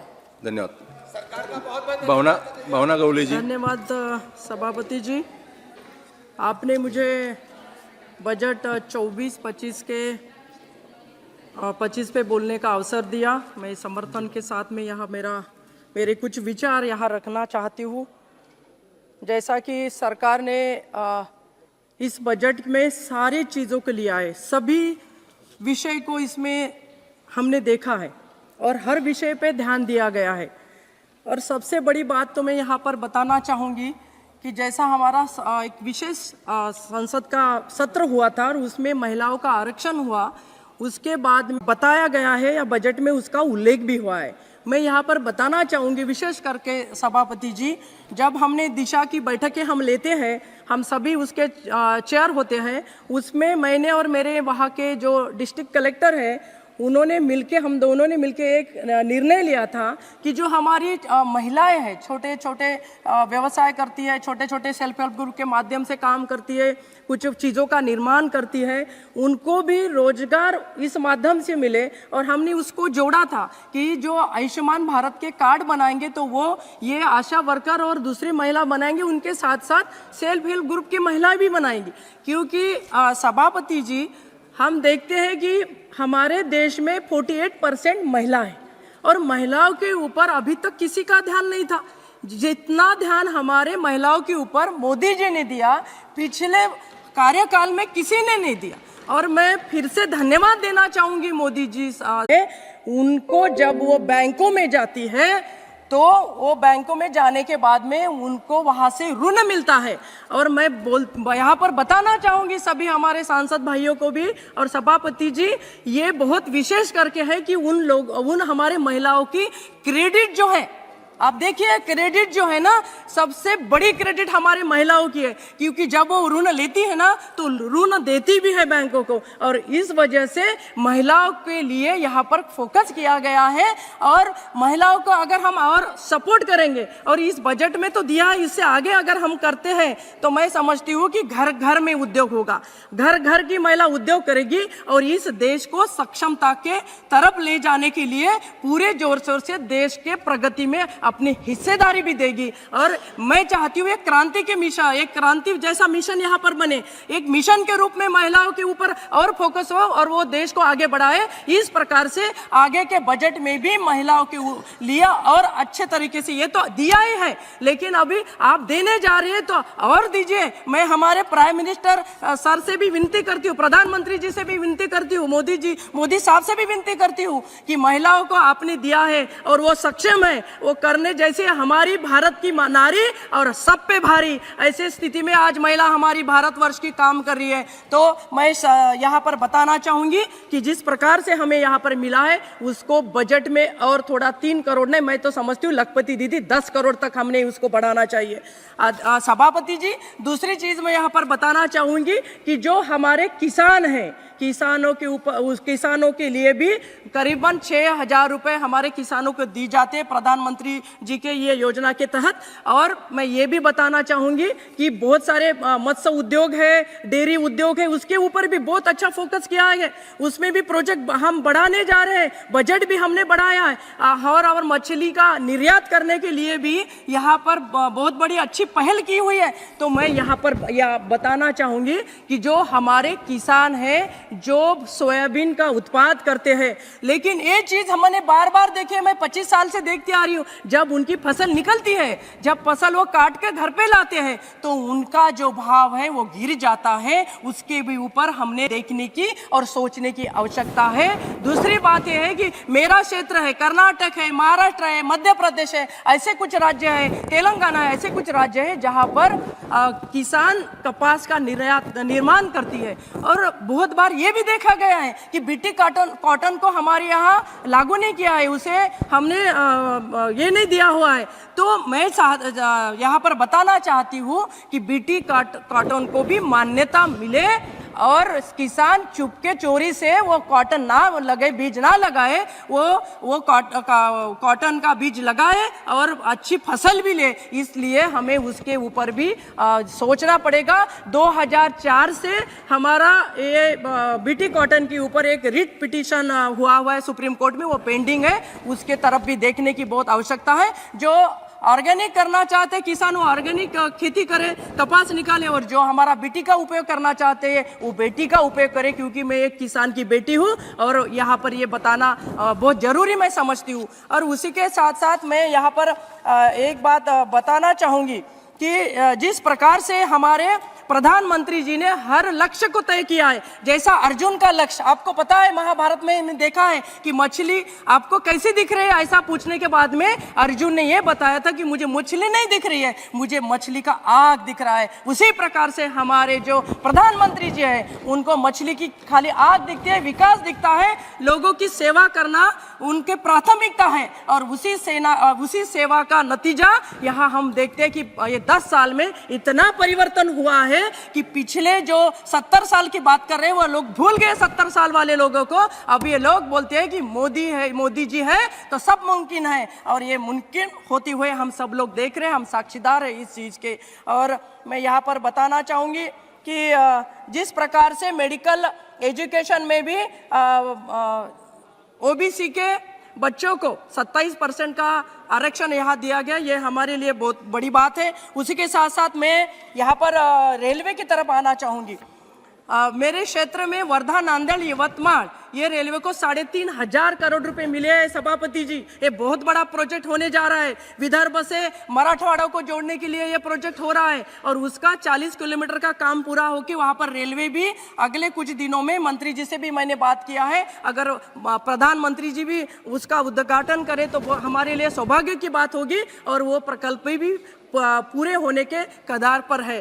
और 750 करोड़ रुपए इस बजट में हमें मिले हैं, उसके लिए भी मैं रेलवे मंत्री जी का और फाइनेंस मंत्री जी का धन्यवाद करना चाहती हूँ। लेकिन निशिकांत जी, एक बात मैं यहाँ बताना चाहती हूँ, उस सदन में भी, पुराने वाले सदन में भी मैं हमेशा यही बात उठाती थी कि मेरी शकुंतला रेलवे, जिसको 2005 से मैं उसके पीछे पड़ी हूँ कि ये 2005 से मेरे रेलवे को सैंक्शन मिले, उसका सर्वेक्षण तो होता है, उसके लिए तो पैसा आ जाता है, पर उसको स्वीकृति नहीं मिलती है। तो मैं यहाँ पर बताना चाहती हूँ कि मेरा जो आकांक्षित डिस्ट्रिक्ट, एक डिस्ट्रिक्ट मेरा है वाशिम और दूसरा है मेरा यवतमाल, तो वो आकांक्षित डिस्ट्रिक्ट है ना, उसके लिए ये रेलवे होना मुझे लगता है बहुत ज़रूरी है। और इस प्रकार से वो रेलवे के ऊपर भी सरकार ने ध्यान देने की आवश्यकता है, वो दे, ये मैं मांग करती हूँ।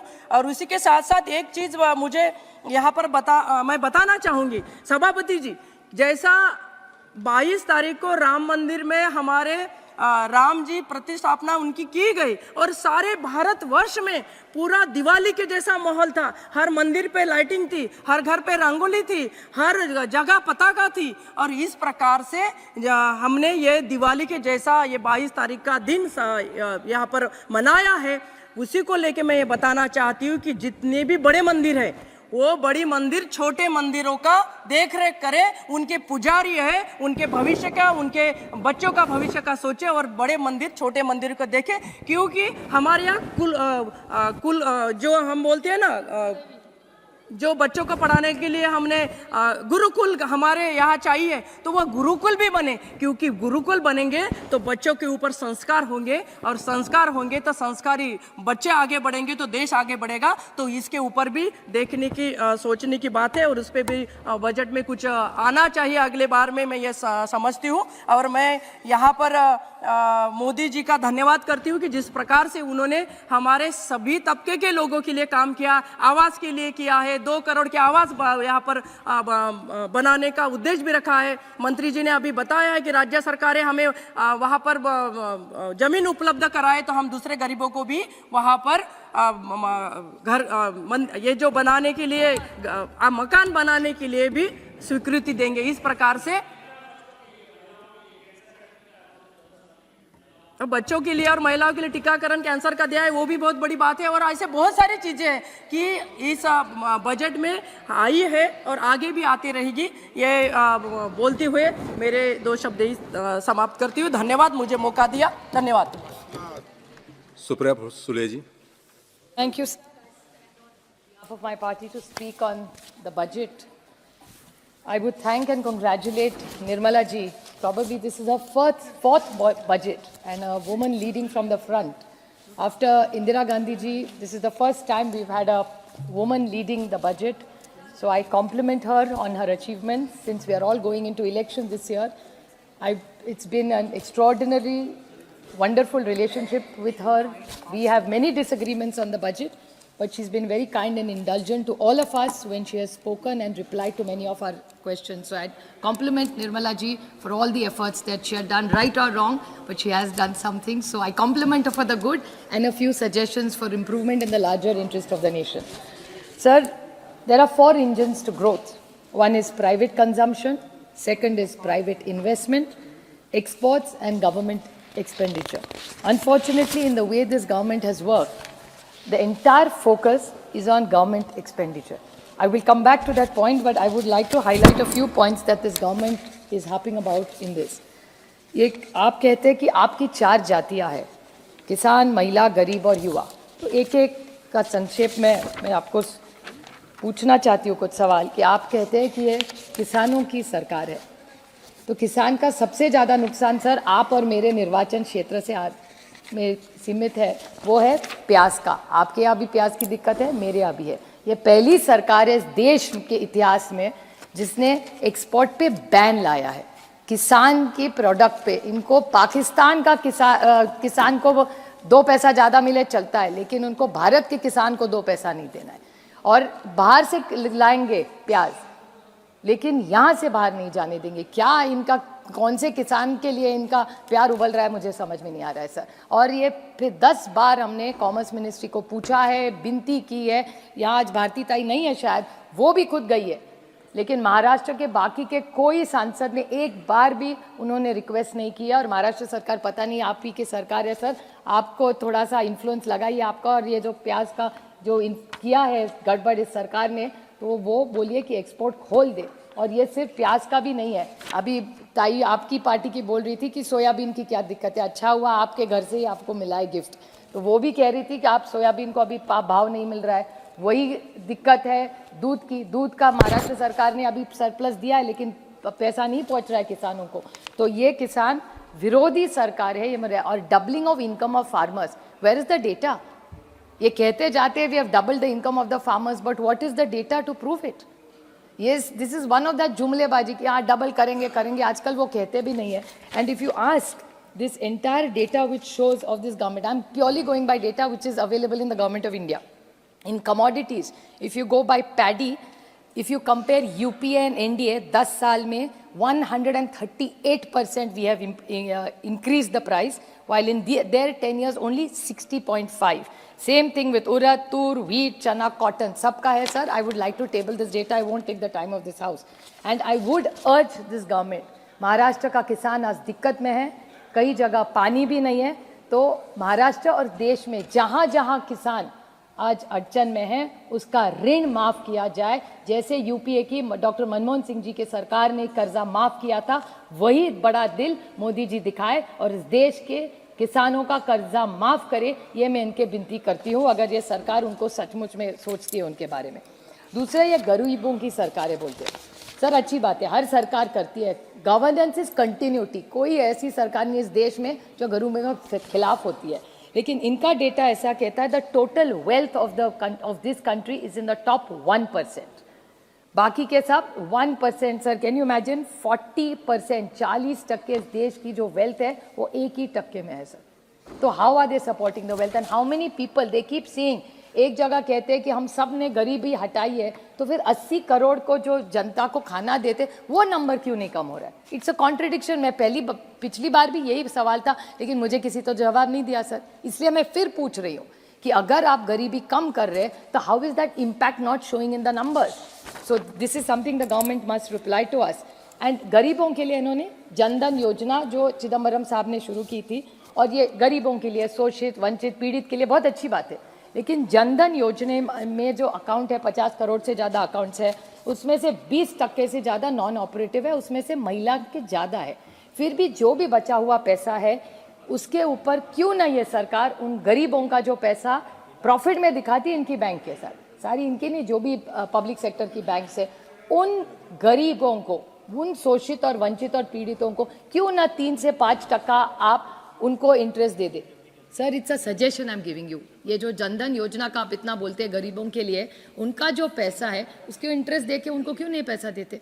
बैंक प्रॉफिट दे रही है, गरीबों में बांटिए ना, बैंक को क्यों चाहिए इतना प्रॉफिट? आप सोचिए, एक सुझाव दे रही हो आपको। आप अगर ये गरीबों की सरकार है तो जनधन अकाउंट जिनके पास पैसा है उनको 3 से 5%, 3 दे दिए, 4 दीजिए, कुछ तो दीजिए, उनका ही तो पैसा है, वो आपको तो है नहीं। तो आप अगर गरीब की सरकार है, प्लीज़ आप इस बारे में सोचिए, और मेरी आशा है और अपेक्षा है कि आप इस बारे में कुछ तो जवाब देंगे।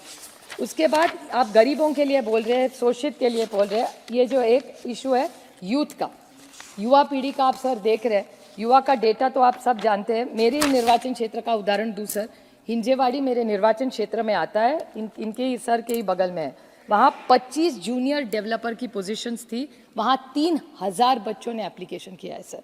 उसके बाद central jobs 7.22 lakh got jobs, how many applicants पता है?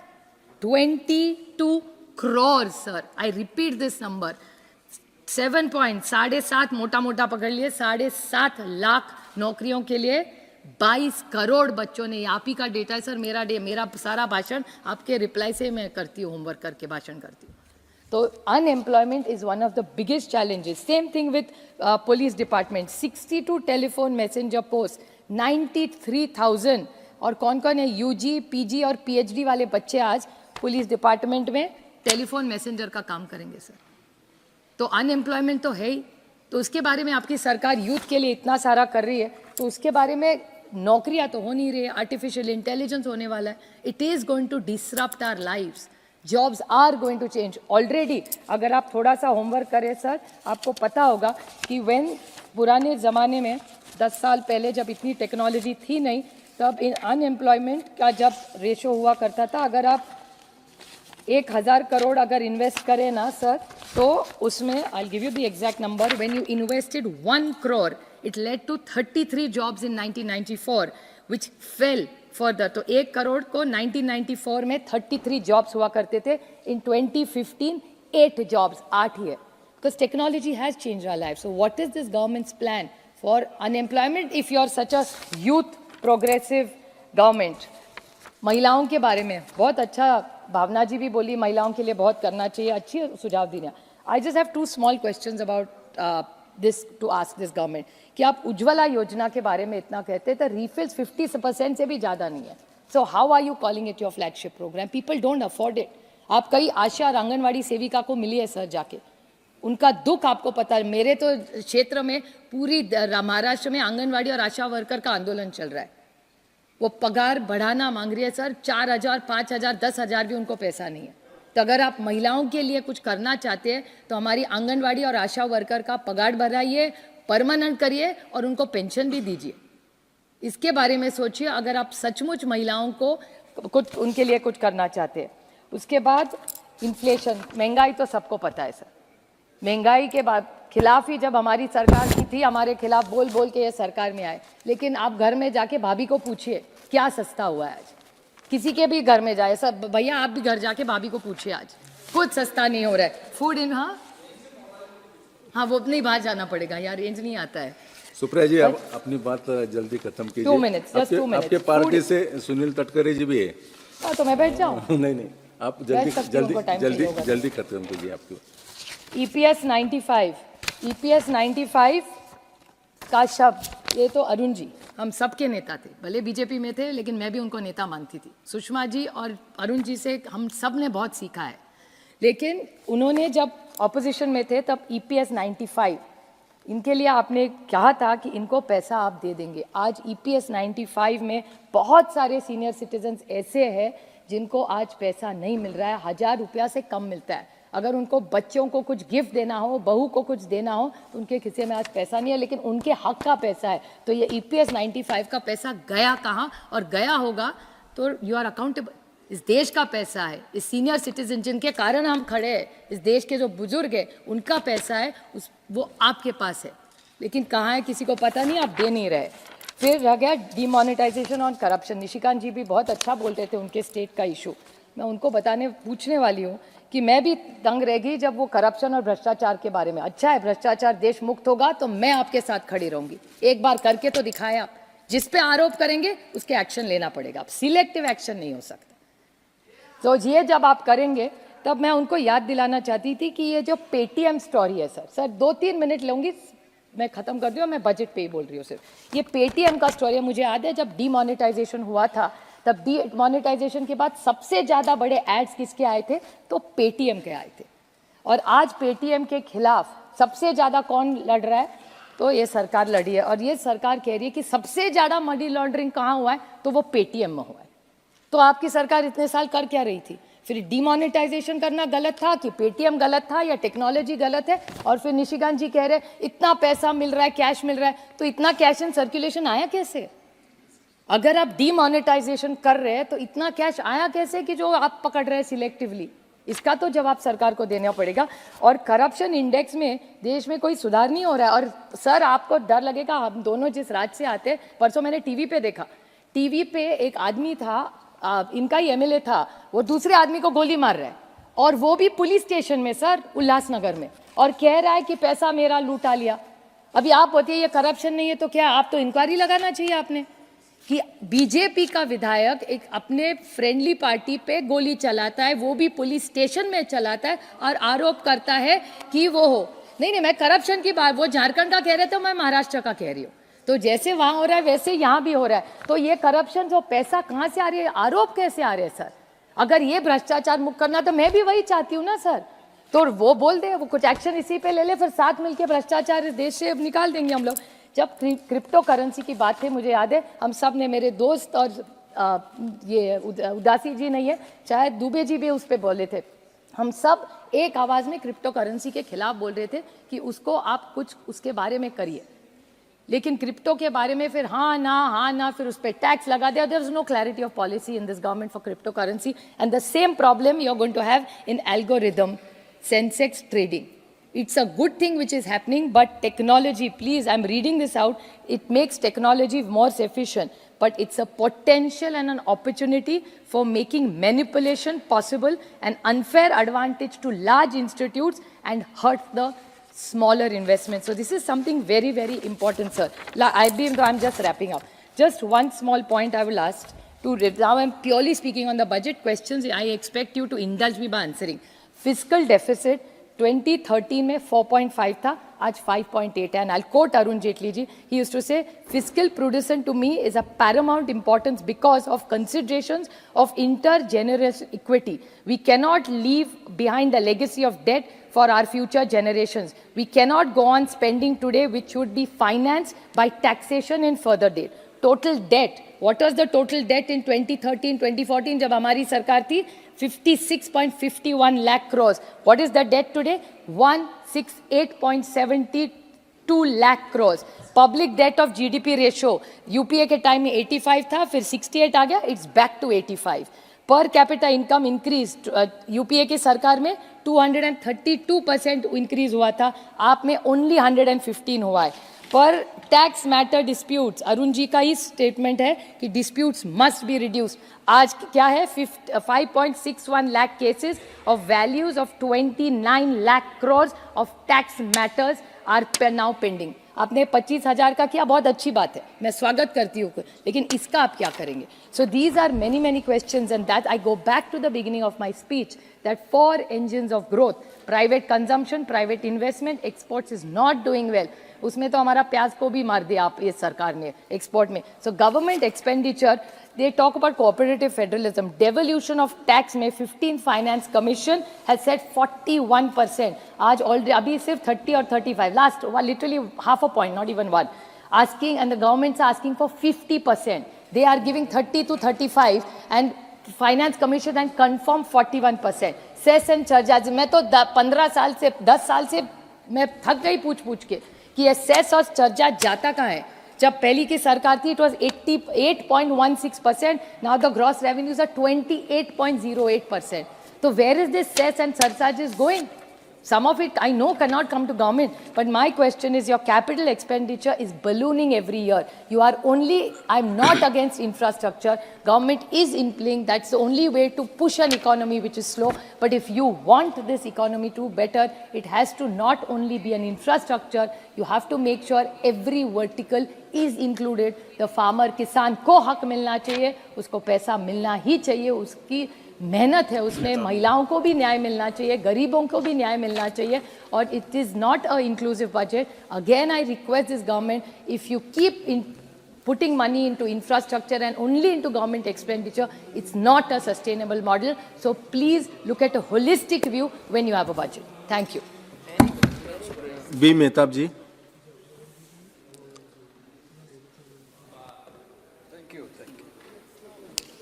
Thank you, Chairman, sir. I stand here to deliberate on this interim budget, which was placed before this House some days ago. I was asking my friend why this term of interim budget has been written in the speech of Honorable Finance Minister. It has a ring of paradox. By Indian protocol, this vote on account had to register moves as Lok Sabha polls are due in another 2 months' time, after which a new government will propose revenue and expenditure plans for 24-25. This is a moment extraordinary, backed by a rare momentum, both economic and political. Finance Minister's proposals reveal confidence.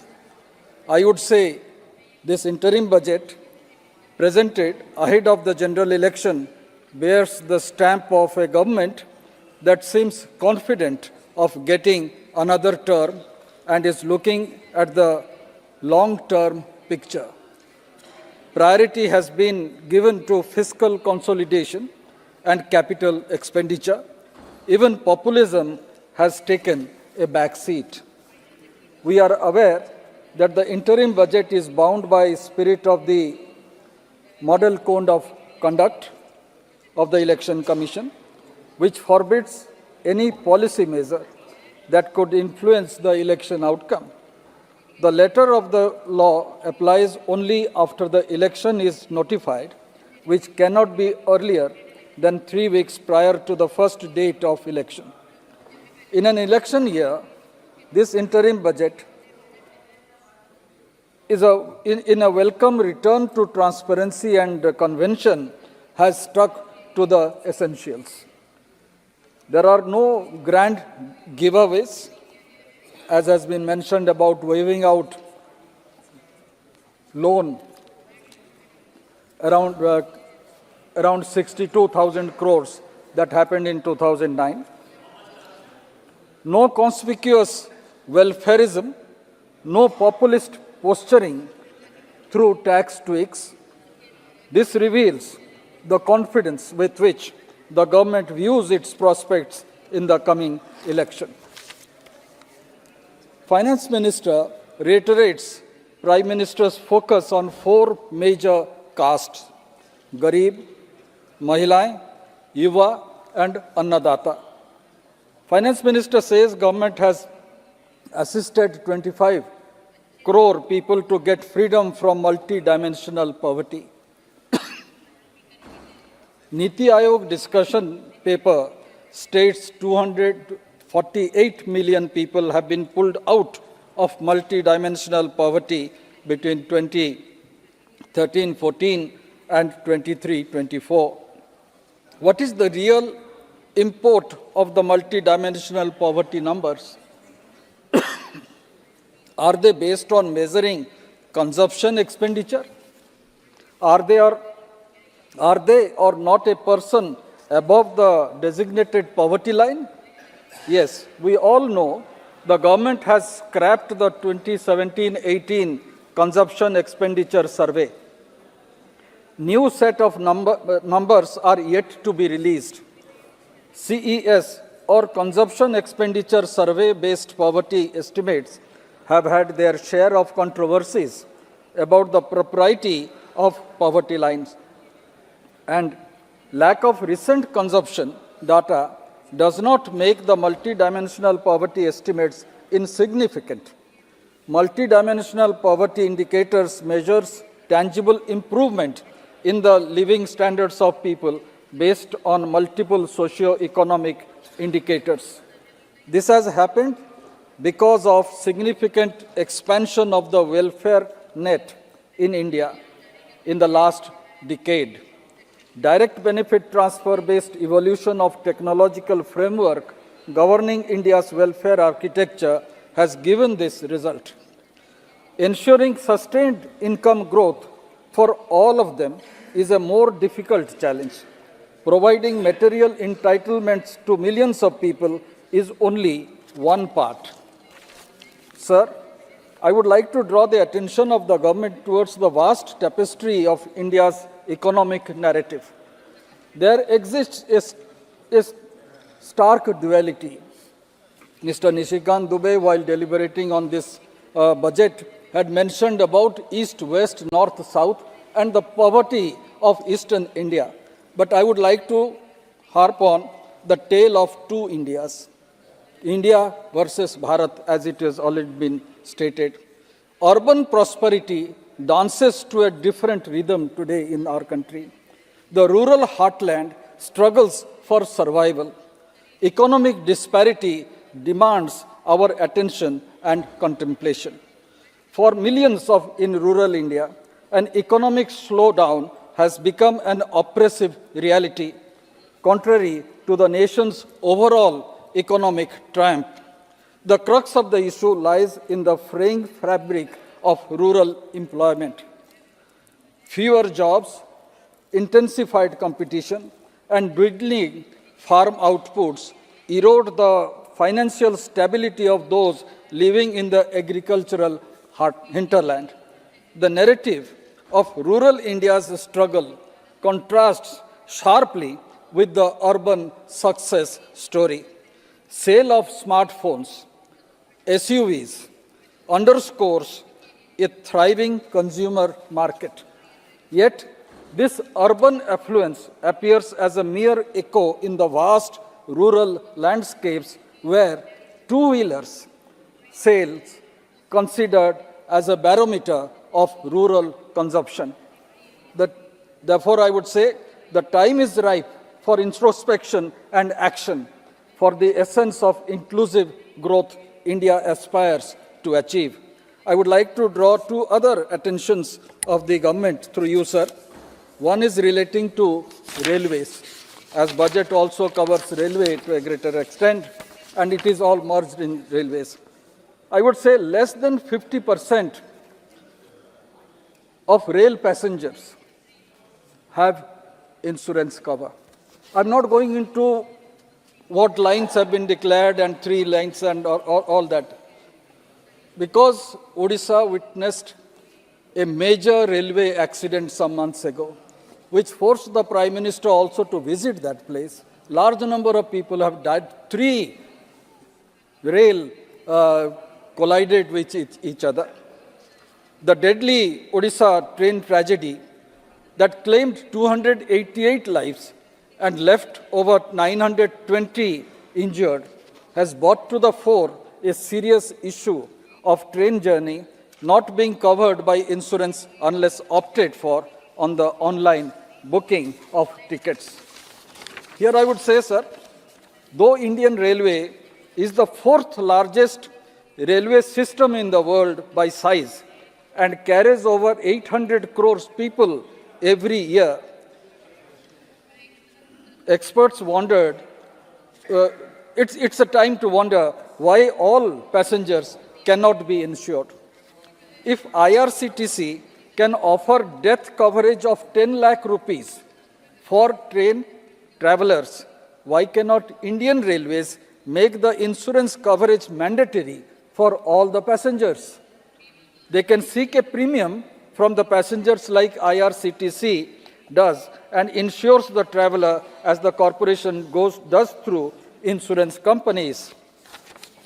Railway officials have stated that insurance was inbuilt in all train tickets over a decade ago, before 2014. But it was stopped after insurance companies backed out, citing huge losses due to high incidence of train accidents in those years. Indian Railways, however, pays a compensation of rupees 8 lakhs as awarded by Railway Claims Tribunal for death of passengers and as decided on the basis of loss of earning capacity. This means all kin of 288 passengers, those who have died in Balasore district, and 920 injured can apply for claim, and it will take some years more to get that claim. I would urge upon the government to consider this aspect and try to ensure all passengers, especially those passengers who are traveling in general coaches. Another point which I would like to mention here is relating to the subsidies, which I think some members also had mentioned today during deliberation. The central government provides various subsidies such as food subsidy, subsidized fertilizer, petroleum subsidy for LPG, and interest subsidies. And here I would just mention about fertilizer subsidy in a nutshell. Fertilizer subsidy is paid to manufacturers and importers who sell fertilizers to farmers at less than market prices. In the production of fertilizers, India is heavily dependent on imports for procuring raw materials. The 15th Finance Commission had noted that such dependence makes India vulnerable to international prices and makes fertilizers subsidies unsustainable. In the past, the central government has resorted to off-budget financing to defer payment of fertilizer subsidy. The Standing Committee of Parliament on Chemicals and Fertilizers in 2020 had observed that several fertilizer plants operate with very old technology. Thus, the government bears the cost of this inefficiency in terms of higher subsidy. It has recommended that farmers should receive fertilizer subsidy directly in their bank accounts, while manufacturers should be free to produce and sell fertilizers as per their own system. I think this is the best suggestion which the Standing Committee has given relating to subsidy component, and I believe the government should consider it as early as possible. Another issue which was mentioned by Supriya Suleji is relating to cess and surcharge. The Constitution, of course, allows, and this is my last point, sir, the central government to levy cesses and surcharges. However, they do not form a part of the divisible pool of taxes from which revenue is devolved to states as per Finance Commission recommendation. And what is the position today? Central government's gross tax revenue, that is GTR, is today around 14%. Between 17 and 18 and 24 and 25, the central government's revenue from cesses and surcharge increased at an annual rate of 15%. And it is increasing year after year, while the growth in the total gross tax revenue is lower at 10% of the year. And this shows that central government is garnering more money than the state, and that is bringing in large number of disparity between the distribution of finance from the central pool. And this is the reason why I would say that states that are poorer, I would support Nishikant Dubey's point of view, states that are poorer should get a larger share from the divisible pool, which Finance Commission is determining, but also should get a greater support from the central government, the money that the central government is acquiring through cess and surcharges. When you are having a welfareism in the country, I would just remind this House that in 1947 or even in 1952, when the first parliament was formed, when the budget was placed in this House, what was the budgetary provisioning? The budgetary provisioning was for post and telegraph, was for defense. That and education and other social ministries were not actually part. Health ministry came much later. Just to establish All India Institute of Medical Science in Delhi, health ministry, that time in the cabinet, a discussion was there, and one can go through the papers now because it is all available, that why do we need a health ministry in central government? It's a state issue. Why do we need an education ministry at the union level? It's a state issue. But because decision was taken that the central government also should involve itself for welfare of the people, that's how these ministries came into existence. And what is happening today after 75 years?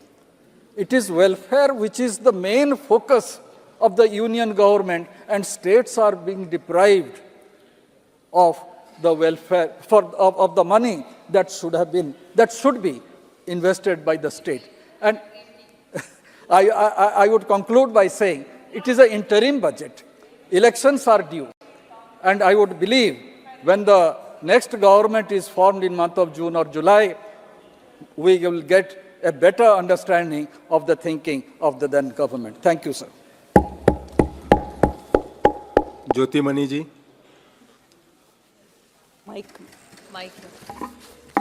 மாண்புமிகு அவைத்தலைவர் அவர்களுக்கு வணக்கம். ஒன்றிய அரசின் இடைக்கால நிதிநிலை அறிக்கை மீது எனது கருத்துக்களை பதிவு செய்ய விரும்புகிறேன். நாடாளுமன்றத்தில் சமர்ப்பிக்கப்படும் நிதிநிலை அறிக்கையில் பொய் சொல்ல மாட்டார்கள், புள்ளி விவரங்கள் சரியாக இருக்கும் என்கிற ஆண்டாண்டு கால நம்பிக்கையை 2024 நாடாளுமன்ற தேர்தலை எதிர்நோக்கி சமர்ப்பிக்கப்பட்டுள்ள இந்த இடைக்கால நிதிநிலை அறிக்கையும் தகர்த்திருக்கிறது என்பதில் ஆச்சரியமில்லை. மாண்புமிகு நிதியமைச்சர் அவர்கள் தனது பட்ஜெட் உரையில் ஏழைகள், பெண்கள், இளைஞர்கள், விவசாயிகள் ஆகியோர் மீது கவனம் செலுத்துவதாக சொன்னார்கள். இதைவிடவும் ஒரு பொய் இருக்க முடியுமா? உங்கள் பொற்கால ஆட்சியில் விவசாய கடன்கள் ரத்து செய்யப்படவில்லை. விவசாயிகளின் தற்கொலை அதிகரிக்கிறது. விவசாய வருமானத்தை இரட்டிப்பாக்கும் கம்பி கட்டும் கதைகள் காற்றில் கரைந்து கொண்டிருக்கின்றன. வருடத்திற்கு 2 கோடி வேலை வாய்ப்புகள் என்ற வாக்குறுதி பற்றி மறந்தும் கூட பிரதமர் வாய் திறப்பதில்லை. மாறாக நாட்டில் 45 ஆண்டு காலமாக இல்லாத வேலையில்லா திண்டாட்டம் நமது வீட்டு பிள்ளைகளை விரட்டி கொண்டிருக்கிறது. உங்கள் நண்பரான அதானி மற்றும் உலகின் 3வது பெரிய பணக்காரர் ஆகிறார். ஆனால் 22 கோடி ஏழை மக்கள் வறுமையின் கொடூர பிடியில் சிக்கி தவிக்கிறார்கள். விலைவாசி உயர்வு அவர்கள் கழுத்தை நெரித்துக் கொண்டிருக்கிறது. இதில் உணவு மானியத்தை வேறு 3% குறைத்துவிட்டு கூசாமல் ஏழைகளுக்கான அரசு என்று எப்படி சொல்ல முடிகிறது உங்களால்? பெண்களுக்கு எதிரான பாலியல் குற்றங்கள், பாலியல் வன்புணர்வுகள் உங்கள் பெண் குழந்தைகளை பாதுகாக்கும் ஆட்சியில் எப்பொழுதும் இல்லாத அளவு அதிகரித்திருக்கிறது. உங்கள் பாஜக அரசு சிறிதும் வெட்கமே இல்லாமல் குற்றவாளிகளை காப்பாற்றுகிறது. அடுத்த பொய், அனைவரையும் உள்ளடக்கிய வளர்ச்சிதான் இந்த அரசின் குறிக்கோள். நாட்டின் அனைத்து பகுதிகளுக்கும் அனைத்து மக்களுக்கும் எரிவாயு, மின்சாரம், வங்கி சேவைகள் ஆகியவை வழங்கப்பட்டுள்ளன என்றும் அதனால் கிராமப்புற மக்களுக்கு வருமானம் உயரும் என்று சொல்வது. சமையல் சிலிண்டர் விலை 1000 ரூபாய், காங்கிரஸ் ஆட்சியில் 410 ரூபாய். எமது கரூர் நாடாளுமன்ற தொகுதியில் ஏழை எளிய நடுத்தர மக்கள் 1000 ரூபாய் கொடுத்து சிலிண்டர் வாங்க முடியாமல் விறகடுப்புக்கு மாறி வெகுகாலமாகிவிட்டது. இந்திரா காந்தியால் தேசியமயமாக்கப்பட்டு ராஜீவ்காந்தியால் நவீன தொழில்நுட்பம் புகுத்தப்பட்டு மன்மோகன் சிங் ஆட்சியில் ஏழை எளிய நடுத்தர மக்களுக்கும் சிறு குறு நடுத்தர தொழில்களுக்கும் சேவையாற்றி வந்த வங்கிகள் இன்று நிரவ் மோடி போன்ற உங்கள் நண்பர்களின் கொள்ளைக்காடாகிவிட்டன. வங்கி கொள்ளையர்களை பாதுகாப்பாக வெளிநாடு அனுப்பி வைக்கும் வெட்கமற்ற அரசு உலகிலேயே உங்கள் பாஜக அரசு மட்டும்தான். உங்களின் ஆசையோடு வெளிநாட்டில் இருந்து குறைவான விலைக்கு நிலக்கரி இறக்குமதி செய்கிறார் உங்கள் நண்பர் அதானி. நிலக்கரி நடுக்கடலுக்கு வந்தவுடன் பல மடங்கு விலையேறி இந்தியாவில் கரை சேர்கிற அதிசயம் உங்கள் பாஜக ஆட்சியில் நடக்கும் மேஜிக்குகளில் ஒன்று. பிறகு மின்சார கட்டணம் ஏறாமல் என்ன செய்யும்? நடுத்தர வர்க்கத்தினருக்கு வீட்டு வசதி திட்டம் அறிமுகப்படுத்தப்படும், 2 கோடி வீடுகள் கட்டப்படும் என்று காதில் பூ அல்ல பூக்கூடையே சுற்றுகிறீர்கள். வீட்டு கடனுக்கான வட்டி விகிதம் 10% உயர்த்தப்பட்டுள்ளது. பிறகு எப்படி நடுத்தர மக்கள் வீடு கட்ட முடியும்?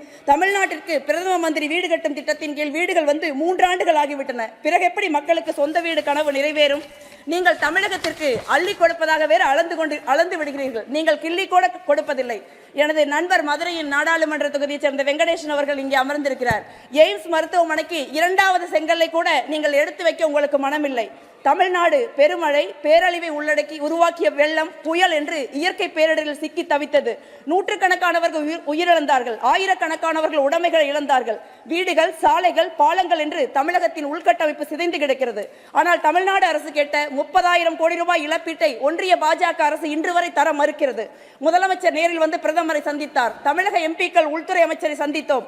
ஆனால் இழப்பீடு தான் இன்னும் எங்களை எட்டவில்லை. உங்களுக்கும் எங்களுக்கும் இடையே அவ்வளவு தூரம். தமிழ்நாடு உங்களை மடியேந்தி பிச்சை கேட்கவில்லை. நாங்கள் இரவு பகலாக உழைத்து உங்களுக்கு கட்டிய வரியில் எங்கள் உரிமையை கேட்கிறோம். அதை தருவது உங்கள் கடமை என்பதை நீங்கள் நினைவில் கொள்ளுங்கள்.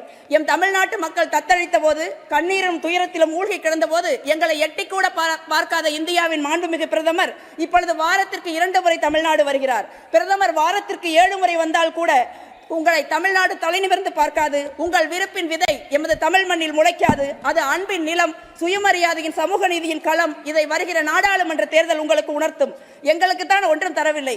எதிர்க்கட்சிகள் ஆளும் மாநிலங்களில் இடி, சிபிஐ, வருமான வரித்துறை போன்ற சுதந்திரமான அமைப்புகள் உங்களுக்காக 2004 நாடாளுமன்ற தேர்தலுக்காக தீயாக வேலை செய்து கொண்டிருக்கின்றன. அவர்களுக்காவது ஏதாவது கொஞ்சம் பார்த்து செய்யுங்கள். அவர்கள் தமிழ்நாட்டில் வந்து லஞ்சம் வாங்கி காவல்துறையின் கையில் அகப்பட்டுக் கொள்கிறார்கள் என்று அன்போடு கேட்டுக்கொள்கிறேன். இந்தியாவிலேயே முதல் முறையாக பெருந்தலைவர் காமராசர் தமிழ்நாட்டின் அனைத்து அரசு பள்ளிகளிலும் மதிய உணவு கொடுத்தார். தெருவெங்கும் பள்ளிகள் திறக்கப்பட்டன. தமிழகம் கல்வியில் தனித்துவமான மாநிலமாக விளங்க அதுவே அடித்தளமிட்டது. இன்று இந்தியாவில் முதல் முறையாக தமிழ்நாட்டின் மாண்புமிகு முதலமைச்சர் மு க ஸ்டாலின் அவர்கள் அரசு துவக்க பள்ளிகளில் காலை உணவு திட்டத்தை துவங்கி இருக்கிறார். இது தமிழகத்தின் கல்வி மற்றும் சமூக நீதி வரலாற்றில் இன்னொரு மைல்கல். இப்படி ஒரு சிறப்பான திட்டத்தை, ஒரே ஒரு சிறப்பான திட்டத்தையாவது உங்களால் 10 ஆண்டுகளில் உருவாக்க முடிந்திருக்கிறதா? 2004, 2014 10 ஆண்டுகளில் காங்கிரஸ் அரசாங்கம் இந்தியாவில் 23 கோடி மக்களை வறுமையில் இருந்து காப்பாற்றியது. உலக வரலாற்றிலேயே முதல் முறையாக 100 நாள் வேலைவாய்ப்பு திட்டம் என்று அழைக்கப்படும் மகாத்மா காந்தி ஊரக வேலைவாய்ப்பு உறுதியளிப்பு சட்டம் உருவானது. ஆனால் 12 வாரங்களுக்கு உழைத்த மக்களுக்கு ஊதியம் கொடுக்காமல் இன்று அந்த 100 நாள் வேலைவாய்ப்பு திட்டத்தை நீங்கள் அழித்துக் கொண்டிருக்கிறீர்கள். உழைக்கும் மக்கள் வயிற்றில் அடிக்கிறீர்கள்.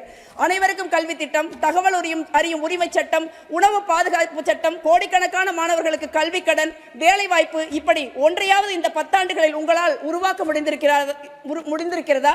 மாறாக அவற்றையெல்லாம் அழித்தொழிக்கிறீர்கள். ஊழலை ஒழிக்க கொண்டு வரப்பட்ட தகவல் அறிவு உரிமை சட்டத்தை கொஞ்சம் கொஞ்சமாக கொன்றுவிட்டீர்கள். சாமானிய மக்கள் கையில் காங்கிரஸ் கொடுத்த அதிகாரம் உங்களால் பறிக்கப்பட்டு விட்டது.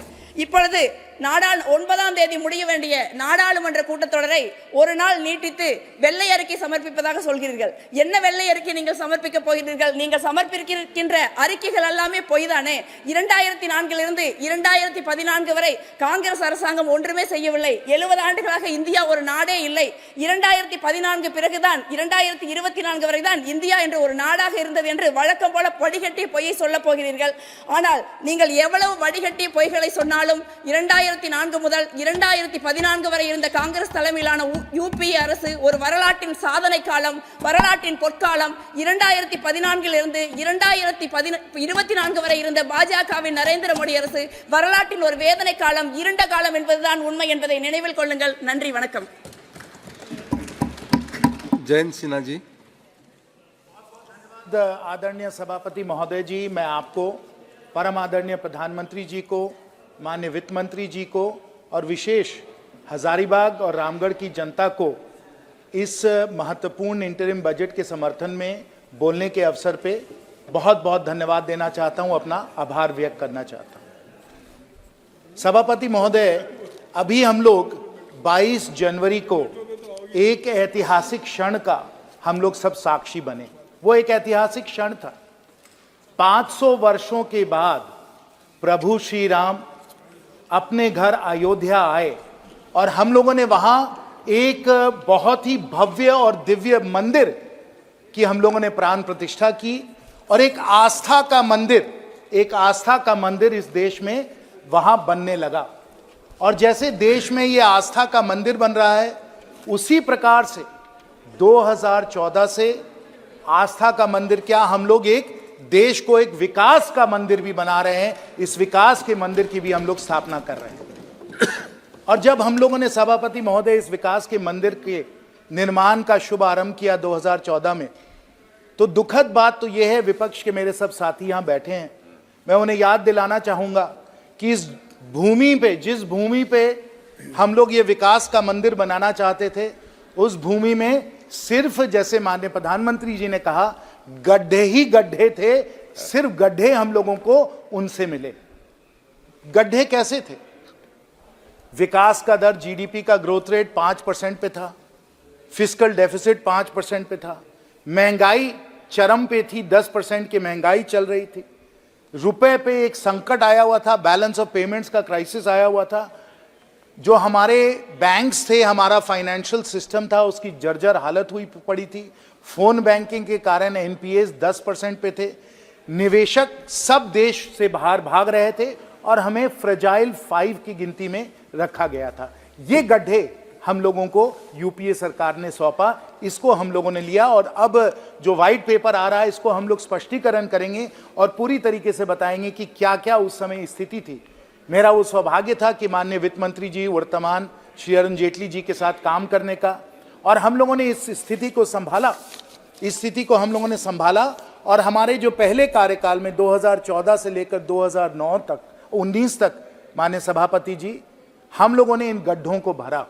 और जो पहले गड्ढे को हम लोगों ने भरा, जो इन्होंने काम आरंभ किया था लेकिन उसको अधूरा छोड़ दिया, वो जीएसटी का काम है। और जीएसटी के बारे में मैं आपको बता दूं कि पूरे विश्व में माना जाता है कि जिस प्रकार से सबसे कॉम्प्लेक्स टैक्स रिफॉर्म किसी अगर देश ने किया, जो हम लोगों ने सेंटर में भी किया, हम लोगों ने राज्यों में भी किया, पूरे फेडरल ढांचे को हम लोगों ने पूरा एक नया पब्लिक फाइनेंस की रूपरेखा दी।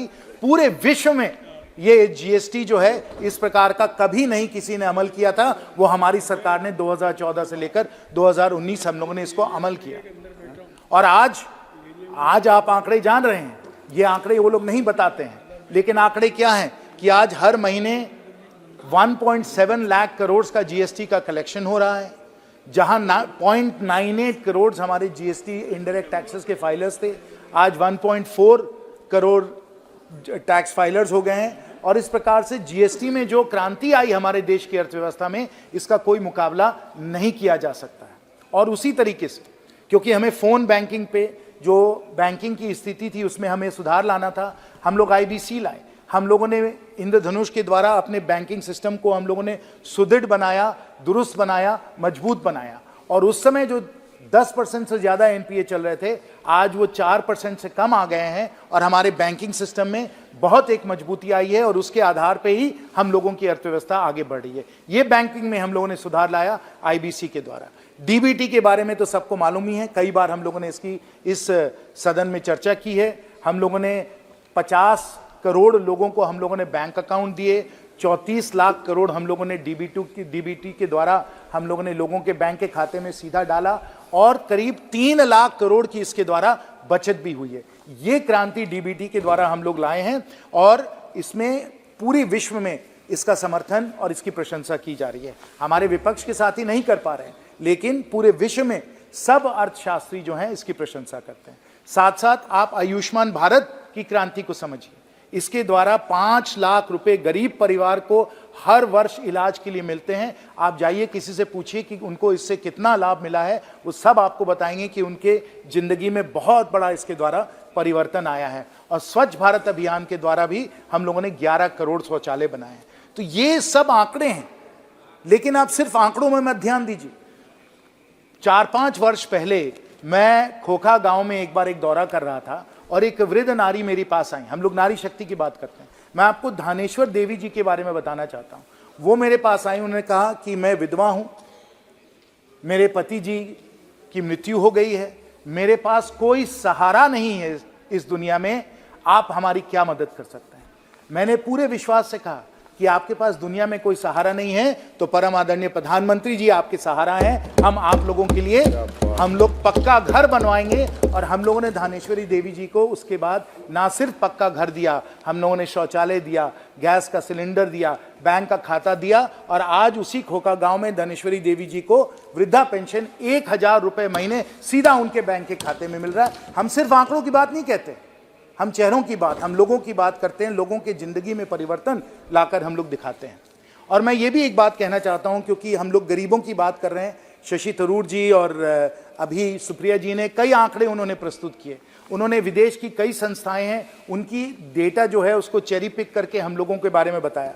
लेकिन उन्होंने जो नीति आयोग का जो काम किया गया है मल्टी डिमेंशनल पॉवर्टी इंडेक्स पे, उसके बारे में कोई जिक्र नहीं की, उसको दरकिनार कर दिया, उसकी आलोचना की। लेकिन वास्तव में क्या है, मैं माननीय सदस्यों को बताना चाहता हूं सभापति महोदय कि अगर इस आप मल्टी डिमेंशनल पॉवर्टी इंडेक्स को देखें तो ये कोई ऐसा कोई गलत सलत काम नहीं है। ये बहुत अध्ययन करके विश्व में सबसे बेहतर जो संस्थाएं हैं उनकी सलाह लेकर इसको तैयार किया गया। Let me quote, the multi dimensional poverty index measures simultaneous deprivations across the 3 dimensions of health and nutrition, education and standard of living.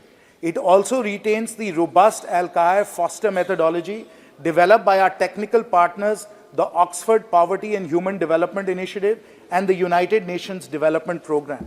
You have chosen to set aside methodologies and indicators that were developed in our country with the best technical inputs around the world, which measures in a comprehensive way the reduction of extreme poverty in this country. जब परम आदरणीय प्रधानमंत्री जी कहते हैं कि 25 करोड़ लोगों को हम लोगों ने अति गरीबी से उठाया, उनका उत्थान किया है, तो इस मल्टी डिमेंशनल पॉवर्टी इंडिकेटर के तहत हम लोग ये कह रहे हैं, ये वास्तव में है, ये पूरा वैज्ञानिक तौर पे किया गया है। मैं विपक्ष के साथियों को कहूंगा कि इसको भी देखिए, आप सिर्फ विदेश के जो आंकड़े हैं उनको ना देखें, भारत के भी आंकड़े जरा देखें, उनको इस प्रकार से आप दरकिनार नहीं करिए। जब हम लोगों ने सकारात्मक सोच से काम किया तो दुखद बात सभापति महोदय है कि हम लोगों को अपने विपक्ष के साथियों से सिर्फ पथराव ही मिला, सिर्फ आलोचना ही मिली। और अभी माननीय सदस्य श्री शशि थरूर जी ने किसी कवि के कुछ पंक्तियां हम लोगों को सुनाई। मुझे तो लगता है कि चैट जीपीटी में उन्होंने कहा और चैट जीपीटी ने वो पंक्तियां उनको दी, तो मैं चैट जीपीटी की पंक्तियां नहीं सुनाना चाहता हूं।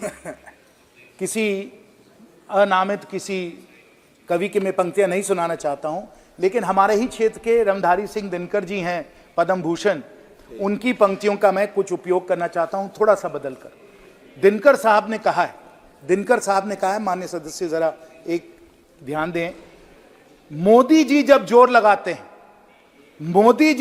लगाते हैं पत्थर अमृत बन जाता है, अंधियारे में ही रास्ता निकल ही जाता है। जब कोई अटूट हौसला, कोई अद्यम साहस हो, जब कोई अकल का उपयोग करे, बुद्धि का बल ले, तब तो दुनिया हिल जाती है, क्योंकि मोदी जी जब जोर लगाते हैं पत्थर अमृत बन जाते हैं।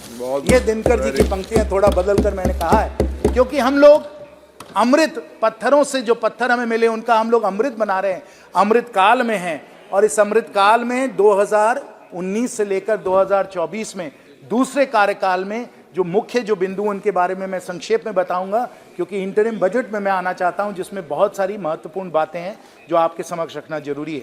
लेकिन 2014 से लेकर 2019 जब अमृत काल को हम लोगों ने आरंभ किया, इसमें प्रोडक्शन लिंक्ड इंसेंटिव के द्वारा हम लोगों ने स्मार्टफोन मैन्युफैक्चरिंग में विश्व में दूसरा स्थान हम लोगों ने हासिल किया।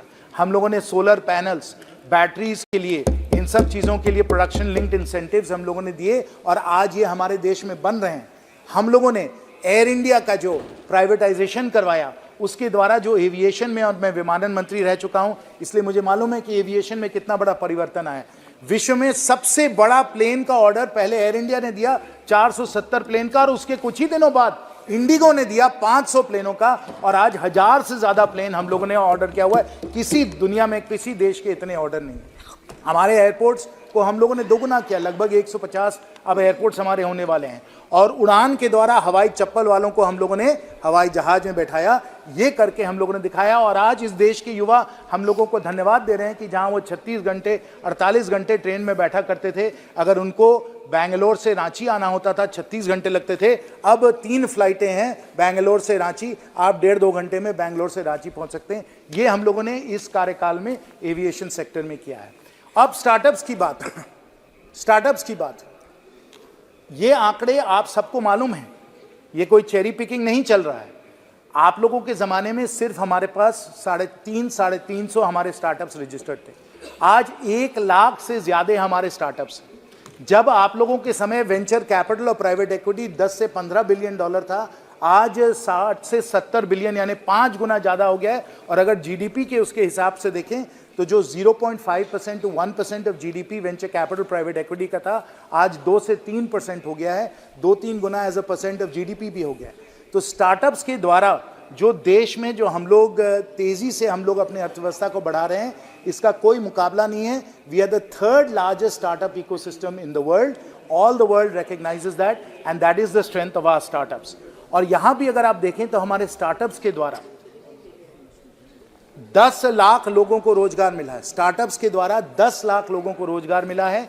और जो पीएलएफएस डेटा है, जिसका किसी ने कोई जिक्र नहीं किया, लेकिन जो सरकारी जो हमारे आंकड़े हैं वो बताते हैं कि जहां तक हम रोजगार की बात कर रहे हैं, जो कोविड में बढ़ा था, बेरोजगारी बढ़ी थी, 6% में आई और अब 3.2% है। यह आंकड़ा विपक्ष के किसी साथी ने इसकी जिक्र नहीं की कि PLFS data, periodic labour force survey data के अनुसार हम लोगों का अनएम्प्लॉयमेंट जो है वो 3.2% पे आ गया है। इसका कोई ही हम लोगों ने पहले अपने इतिहास में नहीं देखा है कि अनएम्प्लॉयमेंट इस तरीके से कितना गिर चुका है। और जो यूपीआई और डिजिटल पब्लिक इंफ्रास्ट्रक्चर में जो हो रहा है, 46% of all digital real time digital transactions UPI से किए जा रहे हैं। हर महीने 18 लाख करोड़ यूपीआई के द्वारा कर रहे हैं। तो digital public infrastructure, digital India का जो निर्माण हो रहा है वो भी अद्भुत हो रहा है और वो भी बहुत ही अतुल्य है। अब हम लोग इस कार्यकाल की बात करें, अभी मैं आता हूं भविष्य में क्या क्या होने वाला है, लेकिन अगर इस कार्यकाल में हम लोग बात करें, कुछ अगस्त में ही हम लोगों ने चर्चा की थी, मुझे भी बोलने का सौभाग्य मिला कि हम लोगों ने चंद्रयान 2 को मून के साउथ पोल पे हम लोगों ने लूनर लैंडिंग करके दिखाया। विश्व में सिर्फ 4 देश हैं जिन्होंने इस प्रकार से लूनर लैंडिंग करवाई है, और हमने सिर्फ चांद तक नहीं पहुंचाया, हम लोगों ने मंगलयान पहले किया हुआ था और अब आदित्य भी सूरज तक पहुंच चुका है। तारे हमारे लक्ष्य हैं, हम लोग पूरे अंतरिक्ष में, हम लोगों का साइंस जो है वो बढ़ता चला जा रहा है, और ये जो है ये भी आपको दर्शाता है कि किस प्रकार से ये अर्थव्यवस्था आगे बढ़ रही है। अब हम लोग आते हैं इस इंटरिम बजट के कुछ मुख्य बिंदुओं पर। इस पे भी कोई मेरे विपक्ष के साथियों ने जो उनके नकारात्मक सोच है उन्होंने प्रस्तुत नहीं किया, लेकिन जो कैपिटल एक्सपेंडिचर में बढ़ोतरी की गई, जहां कैपिटल एक्सपेंडिचर 3-3.5 लाख करोड़ हुआ करता था, उसको हम लोगों ने 5 लाख करोड़ किया, फिर 10 लाख करोड़ किया, इस बार 11 लाख करोड़ से ज्यादा ये हम लोग कैपिटल एक्सपेंडिचर कर रहे हैं। इसके बारे में आप लोग काहे नहीं कुछ कहते हैं। साथ साथ ना सिर्फ केंद्र सरकार 11 लाख करोड़ का कैपिटल एक्सपेंडिचर कर रही है, हम लोगों ने राज्यों को भी पहले 1 लाख करोड़ दिया था, अब 1 लाख करोड़ 30 हजार भी हम लोग कैपिटल एक्सपेंडिचर का दे रहे हैं। और इसके द्वारा जो क्रांति आ रही है इंफ्रास्ट्रक्चर में, जो हम लोगों को वर्ल्ड क्लास इंफ्रास्ट्रक्चर बन रहा है, वो हम सब लोगों के सामने है। ये बहुत ही भव्य हम लोगों का सदन बना है। इसी प्रकार से जो यूपीए सरकार में इन लोगों ने सीलिंग बनाया, जो मुंबई में इन लोगों ने सीलिंग बनाया, हम लोगों ने इसके मुकाबले में अटल सेतु ब्रिज बनाया, जो 18 किलोमीटर का ब्रिज है, इसका कोई मुकाबला नहीं किया जा सकता। अगर ये लोग पैसेंजर ट्रेन बनाते थे तो हम लोग बुलेट ट्रेन, अमृत भारत और वंदे भारत के हम लोग ट्रेन बना रहे हैं। ये कैपिटल एक्सपेंडिचर का हम लोगों का लाभ मिल रहा है। रेलवेज में 3 और इकोनॉमिक कॉरिडोर्स बन रहे हैं, तेजी से सेमी फास्ट ट्रेन्स बन रही हैं, इसका कोई मुकाबला नहीं किया जा सकता है। और फिर मैं एविएशन की जिक्र करूंगा कि आपको याद है कि यूपीए के समय हम लोगों के हवाई अड्डे के टर्मिनल्स किस प्रकार के होते थे। आप पटना जाइए या उसके समय, उसके पहले अगर आप जाते बनारस जाते, कहीं कहीं ये सब जो टर्मिनल्स थे, इतने घटिया टर्मिनल थे, आपको लगता था कि पता नहीं आप कहाँ पहुँच गए हैं आज। और मुझे विदेश से कुछ निवेशक आए, वेंचर कैपिटलिस्ट थे, उन्होंने मुझे बताया, उन्होंने कहा जैन जी हम लोग बैंगलोर टर्मिनल 2 में हम लोग उतरे। बैंगलोर टर्मिनल 2 में, यहाँ कर्नाटक के मेरे बड़े सारे साथी हैं, वो भी जरूर इसमें मुझे समर्थन देंगे। आप बैंगलोर टर्मिनल 2 में उतरिए तो आपको लगता है कि ये भारत का भविष्य नहीं, ये विश्व का भविष्य है, पूरा डिजिटाइज्ड है। डिजी यात्रा का उपयोग करिए, इस हरित तरीके से उसको बनाया गया, उसकी ये हरियाली है, आप देखकर एकदम आश्चर्यजनक रह जाएंगे। जब वो विदेशी निवेशक वहां उतरे, उन्होंने कहा कि जैन जी मुझे कल्पना नहीं हुई कि हम भारत में हैं, कि विश्व में किसी भी टर्मिनल में हैं। आप चाहे चांगी टर्मिनल ले लीजिए, दुबई का टर्मिनल ले लीजिए, आज के समय बैंगलोर टर्मिनल 2 इन सब को पार कर दिया है। ये भारत को हम लोग इस तरीके से एक विराट और हरित विकास का मंदिर हम लोग दे रहे हैं। ये बैंगलोर टर्मिनल 2 उसका एक प्रतीक है।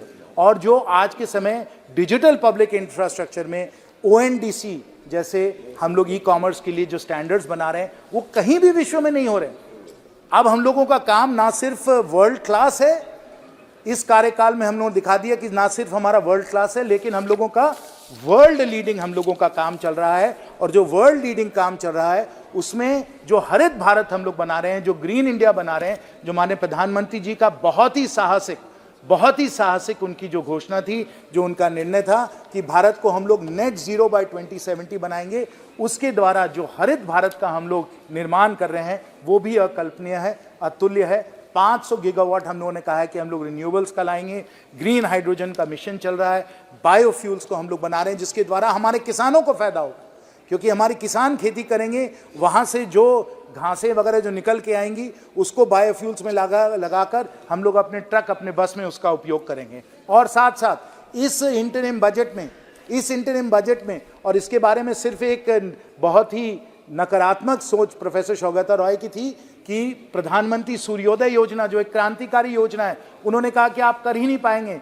हम लोग 1 करोड़ घरों को हम लोग सोलर पैनल देने वाले हैं। जब हम लोग 11 करोड़ घरों को हम लोग शौचालय दे दिए, उनको गैस का सिलेंडर दे दिया, जब हम लोगों ने 8 करोड़ किसानों को किसान सम्मान निधि दी थी, तो क्या हम 1 करोड़ घरों को हम लोग सोलर पैनल नहीं दे सकते हैं? वो हम लोग करके दिखाएंगे। और जब ये 1 करोड़ घरों को 1 करोड़ घरों को सोलर, हाँ 1 करोड़ घरों को जब ये सोलर पैनल मिलेगा, हर परिवार को 15 से 18,000 हर वर्ष बचत होगी, क्योंकि ये बिजली का उत्पादन उनको मुफ्त मिलेगा।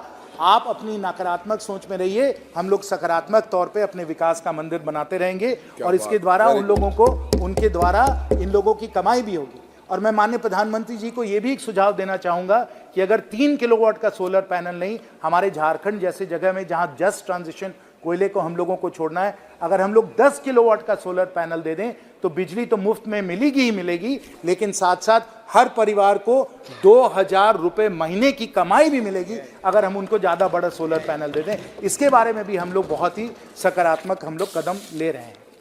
तो साथियों, जैसे मैंने कहा, हम लोग एक विकास का मंदिर, आस्था का तो मंदिर बन ही रहा है, लेकिन साथ साथ एक हम लोग विकास का मंदिर भी बना रहे हैं। और इस विकास के मंदिर में इंजीनियर होने के नाते मुझे कहना है कि साइंस, टेक्नोलॉजी और इनोवेशन पे भी हम लोग बहुत बहुत प्राथमिकता दे रहे हैं। जरूरी भी है, ये आधुनिक युग में साइंस और टेक्नोलॉजी का जो है बहुत बहुत महत्व है और इस पे भी हम लोग बहुत ज़बरदस्त तरीके से हम लोग काम कर रहे हैं।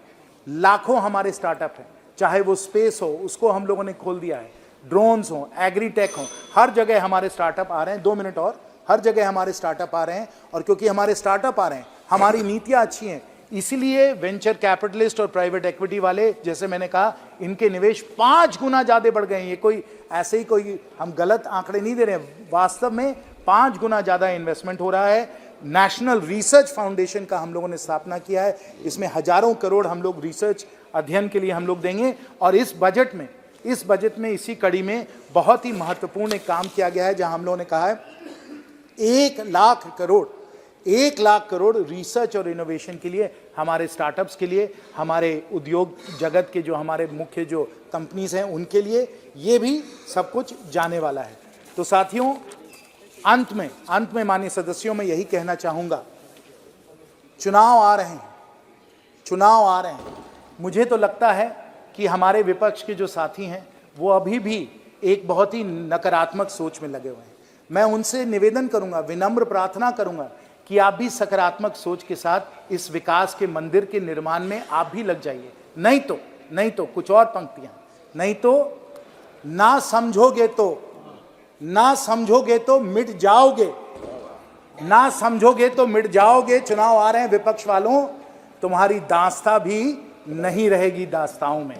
ये भाग्य आपका नहीं होना चाहिए। हम भी चाहते हैं कि एक मजबूत विपक्ष हो, लेकिन नकारात्मक सोच से ये विपक्ष आगे नहीं बढ़ सकता है। और इसलिए साथियों, जो हम ये विराट और हरित विकास का मंदिर का जो हम लोग निर्माण कर रहे हैं, उसमें आप जानिए कि हम ना सिर्फ संस्कार हमारे साथ होंगे, लेकिन साइंस भी हमारे साथ होगा। ना सिर्फ विरासत हमारे साथ होगी, विज्ञान भी हमारे साथ होगा।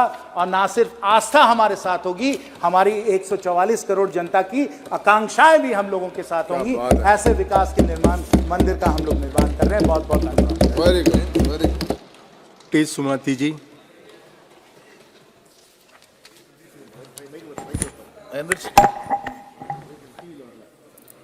பேரவைத் தலைவர் அவர்களே, இந்த இடைக்கால நிதிநிலை அறிக்கையின் மீது என்னுடைய தாய் தமிழில் இனத்தை செய்தது மொழிதான், மொழியின் மனத்தை செய்தது என் தமிழ்தான் என்கின்ற பெருமையோடு பேசுவதில் மகிழ்ச்சி அடைகின்றேன்.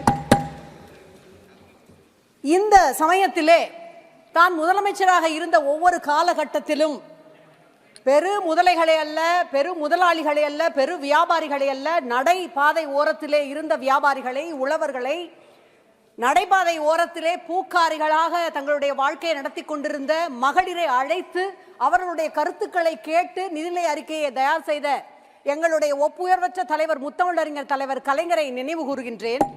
தான் ஆட்சி பொறுப்பேற்ற இந்த 3 ஆண்டு காலமும் சமூக நீதி கொள்கையினுடைய அடிப்படையில் அனைவருக்கும் அனைத்தும் என்கின்ற அந்த கொள்கையோடு, திராவிட மாடல் இயக்க ஆட்சியை நடத்துகின்ற அந்த கொள்கையோடு நிதிநிலை அறிக்கை எப்படி தயாரிக்க வேண்டும் என்று வழிகாட்டி கொண்டிருக்கின்ற எங்களுடைய மாநிலத்தின் மாண்புமிகு முதலமைச்சர் தளபதி MK ஸ்டாலின் அவர்களை என்னுடைய நெஞ்சிலே நிறுத்துகின்றேன். பேரவைத் தலைவர் அவர்களே, உரையை துவக்குவதற்கு முன்பாக நம்முடைய மாண்புமிகு நிதியமைச்சர் அவர்களுக்கு ஒரு கண்டனத்தை பதிவு செய்ய விரும்புகின்றேன்.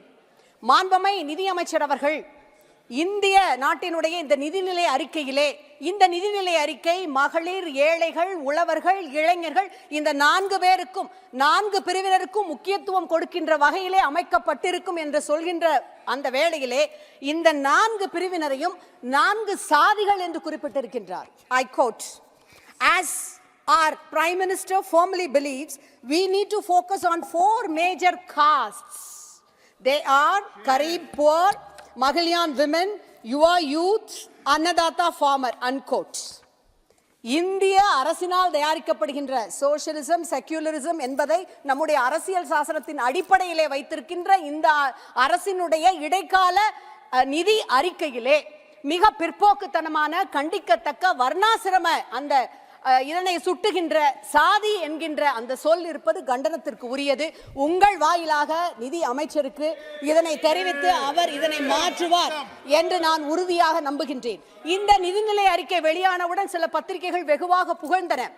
இது vote on account என்கின்ற வழியிலேயே அமைக்கப்பட்டிருக்கின்றது. This is a budget without any sparkle or fireworks என்று. ஆனால் நான் சொல்லுவேன், இது ஒரு வெத்துவேட்டு பட்ஜெட். மாண்புமிகு அமைச்சர் அவர்கள் உரையிலேயே குறிப்பிட்டிருந்தார், if there is a patchy announcement here, it would limit the scope of the budget, full-fledged budget in July என்று சொல்லியிருந்தார். அதாவது இது ஒரு vote on account என்கின்ற தடத்திலேயே செல்கின்றது, மரபை மீறாமல் என்பதுதான் அதனுடைய உள்ளர்த்தம். அவருக்கு நான் ஒன்றை நினைவூட்ட விரும்புகின்றேன். அப்படி என்றால் 19ஆம் ஆண்டு தேர்தலுக்கு முன்பாக 18ஆம் ஆண்டிலே அவர் தாக்கல் செய்த இடைக்கால நிதிநிலை அறிக்கையிலே தான் 75,000 கோடிக்கு மாண்புமிகு பிரதமர் அவருடைய PM கிசான் திட்டம் அறிவிக்கப்பட்டது. அது மரபு மீறல் இல்லையா? அதுபோல வருமான வரம்பு உச்ச வரம்பிலே நிறைய தளர்வுகள் அறிவிக்கப்பட்டன. ஆகவேதான் சாமானியர்கள், சாதாரண மக்கள் இந்த இடைக்கால நிதிநிலை அறிக்கை எதிர்நோக்கி காத்திருந்தார்கள். சாமானிய மக்கள் விண்ணை முட்டுகின்ற பெட்ரோல், டீசல், கேஸ் இவற்றினுடைய விலை குறைக்கப்படும் என்று எதிர்பார்த்திருந்தார்கள். இல்லை. உழவர்கள், அவர்கள் சேற்றிலே கால் வைத்தால் தான் நாங்கள் சோற்றிலே கை வைக்க முடியும் என்கின்ற பெருமையுடைய உழவர்கள் அடிப்படை ஆதார விலையாவது குறைக்கப்படும் என்று காத்திருந்தார்கள். ஏமாற்றப்பட்டார்கள். இல்லை, அவர்களுக்கும் ஏமாற்றம் தான். பண வீக்கம் குறைக்கப்படும் என்று மத்தியதர வர்க்கத்து மக்கள் அல்லது வருமான வரம்பு உச்ச வரம்பில் ஏதாவது தளர்வு இருக்கலாம் என்று அவர்களும் காத்திருந்தார்கள். ஏமாற்றப்பட்டார்கள். இப்படி ஏகப்பட்ட இல்லைகள் இருப்பதால் தான் இந்த நிதிநிலை அறிக்கையை எங்களுடைய மாண்புமிகு முதலமைச்சர் அவர்கள் இல்லா நிலை நிதிநிலை அறிக்கை, இல்லா நிலை பட்ஜெட் என்று மிகச் செறிவாக குறிப்பிடுகின்றார். பேரவைத் தலைவர் அவர்களே, மாண்புமிகு நிதிநிலை அமைச்சர் அவர்கள் இந்த அறிக்கையிலே பெண்கள் குறித்து பேசி இருக்கின்றார். ஆனால் பெண்களுக்கு எதிராக நாடெங்கிலும் தொடர்ந்து நடைபெறுகின்ற வன்கொடுமை குறித்து பேசி இருக்கின்றாரா? குறிப்பாக மணிப்பூரிலே இருக்கின்ற பெண்கள், அவர்களுக்கு அளிக்கப்பட்ட அந்த அநீதி, நீதிமன்றம் தான் உதவிக்கு வந்ததை ஒழிய ஒன்றிய அரசு அவருடைய வாழ்வாதாரம் பாதிக்கப்பட்டதற்கு எந்த நிதியை வழங்கி இருக்கின்றது? இளைஞர்கள் குறித்து பேசி இருக்கின்றார். ஆனால் நிலவுகின்ற வேலையில்லா திண்டாட்டம் குறித்து பேசி இருக்கின்றாரா? ஆட்சிக்கு வந்தவுடன் 2 கோடி பேருக்கு வேலை வாய்ப்பை வழங்குவோம் என்று பொய்யான வாக்குறுதிகள் அளித்தார்கள். அது குறித்து பேசி இருக்கின்றாரா? உழவர்கள் குறித்து மென்மேலும் அக்கறையோடு பேசி இருக்கின்றார். ஆண்டொன்றிற்கு இந்த 10 ஆண்டுகளில் கிட்டத்தட்ட 1.5 லட்சம் உழவர்கள் தற்கொலை செய்து கொண்டு இறந்திருக்கிறார்கள் என்பது குறித்து அவர் பேசி இருக்கின்றாரா? அதுபோலத்தான் கொடுத்த வாக்குறுதிகள் எத்தனையோ காற்றில் பறக்க விட்டாலும் இந்தியா முழுவதும் 15 மாநிலங்களில் எய்ம்ஸ் மருத்துவமனைகளை கொண்டு வந்து விட்டோம் என்று அந்த மருத்துவமனைகளுக்கு அளிக்கப்பட்ட நிதி உதவியை பட்டியலிட்டு பெருமையோடு பேசி இருக்கின்றார். அப்படி என்றால் 15 அறிவிக்கப்பட்டு 19ஆம் ஆண்டிலே மாண்புமிகு இந்திய பிரதமர் அவர்களால் அடிக்கல் நாட்டப்பட்டு 2வது செங்கலை கூட எடுத்து வைக்காமல் இருக்கின்ற மதுரை எய்ம்ஸிற்கு ஏன் இன்னமும் கட்டுமான பணிகளுக்கான நிதிகள் ஒதுக்கப்படவில்லை? அதற்காகத்தான் நாங்கள் கேட்கின்றோம். எங்கள் தமிழக மக்கள், தமிழ்நாட்டு மக்கள் மீது ஏன் இந்த ஓர வஞ்சனை, ஏன் இந்த நயவஞ்சகம் என்று? அனைத்திற்கும் ஒன்றிய அரசே நிதி வழங்குமாம். ஆனால் மதுரைக்கு மட்டும் ஜப்பானிலே இருக்கின்ற சர்வதேச ஒப்புதல் நிறுவனத்திடம் இருந்து கடனை வாங்கி இவர்கள் கட்டுவார்களாம்.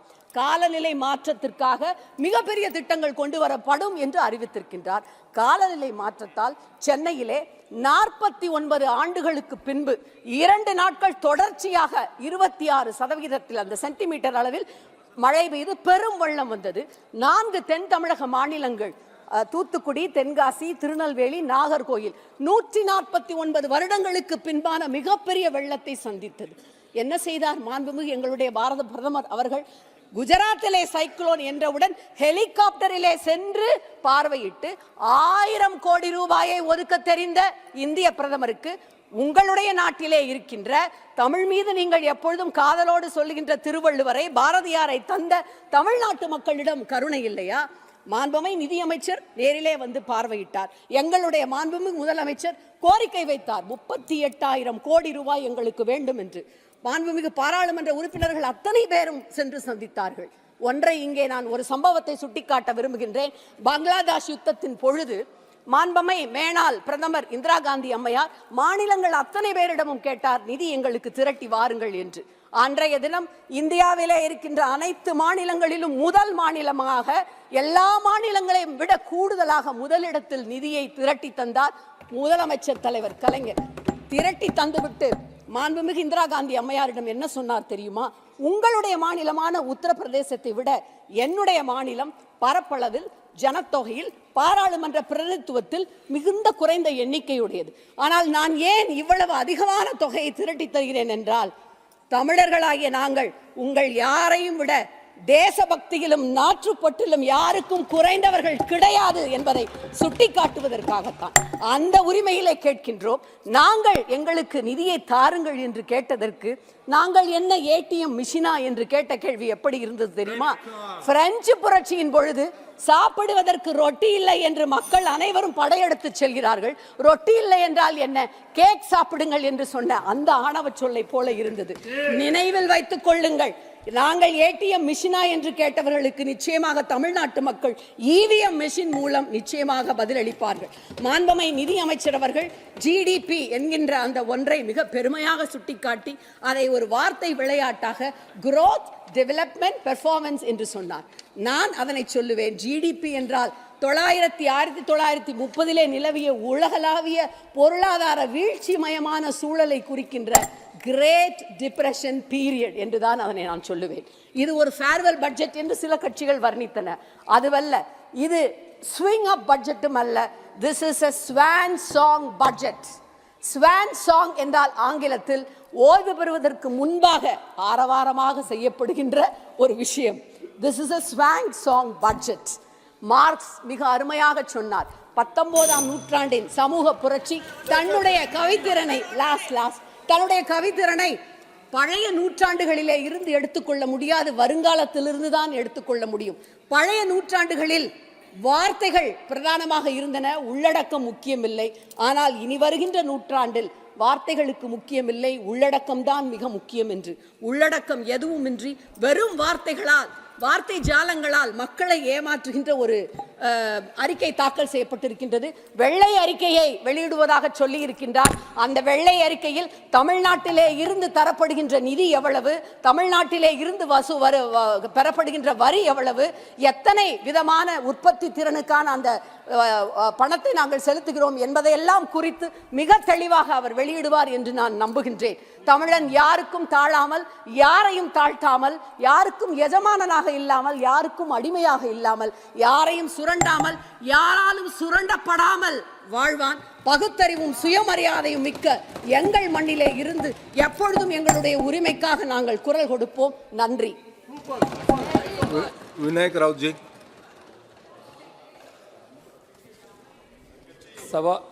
धन्यवाद सभापती महोदय। अनेक नवीन शब्दांचा वापर करून देशवासियांना भूलभुलैया करणारा अर्थसंकल्प या देशाच्या अर्थमंत्री महोदयांनी सादर केला, त्याच्यावर माझे विचार व्यक्त करण्यासाठी मी उभा आहे। सभापती महोदय, या अर्थसंकल्पाचं वैशिष्ट्य काय तर अनेक नवीन म्हणींचा वापर करणं, अनेक नवीन शब्दांचा अंतर्भाव करणं, अनेक नवीन उपमा देणं आणि देशवासियांना दाखवून द्यायचं की आम्ही तुमचे रक्षण करते आहोत, आम्ही तुमचे भले करते आहोत, अशा पद्धतीचा प्रयोग या अर्थसंकल्पामध्ये दुर्दैवाने केला गेलेला आहे। सभापती महोदय, मी अर्थमंत्र्यांच्या पॅराग्राफ 6 कडे पहिलं जाऊ इच्छितो। अर्थमंत्री महोदयांनी मोठ्या अभिमानाने सांगितलं तसंच या देशाच्या राष्ट्रपती महोदय महामहिम राष्ट्रपती महोदयांनी पण सांगितलं की आम्ही या देशातल्या 80 करोड लोकांना मोफत अन्नधान्य दरवर्षी देत आहोत.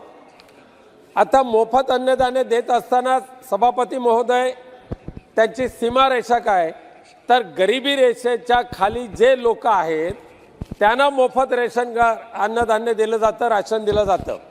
जर या देशामध्ये 80 करोड लोकांना मोफत अन्नधान्य दिलं जातंय, 140 कोटीच्या देशामध्ये 80 करोड लोकांना मोफत अन्नधान्य देतंय, त्या अर्थी ह्या देशामधले 80 करोड लोक आजही गरिबी रेषेच्या खाली आहेत. हे अर्थमंत्री महोदयाने मान्य केलं सभापती महोदय. मग आम्ही काही वर्षापूर्वी ह्या अर्थमंत्री महोदयांनी सांगितलं होतं की या देशाची अर्थव्यवस्था $5 ट्रिलियन कडे आम्ही घेऊन जाणार आहोत. आज देशाची अर्थव्यवस्था किती ट्रिलियन पण पोहोचली त्याचा इथे उल्लेख नाही, पण अर्थमंत्री महोदयाने एक प्रकारे मान्य केलेलं आहे की देशामध्ये आजही 80 करोड लोक गरीब आहेत. हे खऱ्या अर्थाने शोभा देणार नाही आपल्या देशाला. एकीकडे अर्थमंत्री महोदयांनी ट्रिपल म्हणजे जो टॅक्स कलेक्शन होतो त्याच्यामध्ये तिप्पटीने वाढ झाल्याचं सांगितलंय, तिप्पट. मग एकीकडे टॅक्स कलेक्शन करताना तिप्पट वाढ होते, देशाच्या अर्थव्यवस्थेमध्ये वाढ होते, देशाच्या गंगाजळीमध्ये वाढ होते, पण दुसरीकडे मात्र या देशातली गरिबी दूर होत नाही. हे कशाचं होतं काय सभापती महोदय? गरीब कल्याण योजना किंवा गरिबांच्यासाठी सांगत असताना, गरीब कल्याण योजना किंवा अन्नदाता योजना आम्ही लागू करतो सांगत असताना लखपती दीदी एक अजून एक नवीन भूलभुलैया करणारा शब्द अर्थमंत्री महोदयांनी वापरला. आता लखपती दीदीमध्ये नेमकं त्या गरीब कुटुंबातल्या म्हणजे 80 कोटी गरीबातल्या किती दीदींना या लखपती दीदीचा फायदा कशा प्रकारे होणार आहे, त्यांना लखपती करताना योजना नेमकी कोणती आहे, त्यांना कसं फायदा आर्थिक ते सक्षम कसं होणार आहेत, हे मात्र स्पष्ट याच अर्थसंकल्पाच्या भाषणामध्ये झालेलं नाही आहे. मला आठवतंय की मुद्रा योजना जाहीर केली होती प्रथमच. ह्या मुद्रा योजनेच्या माध्यमातून अनेक तरुणी कर्ज घेण्यासाठी बँकांकडे गेले.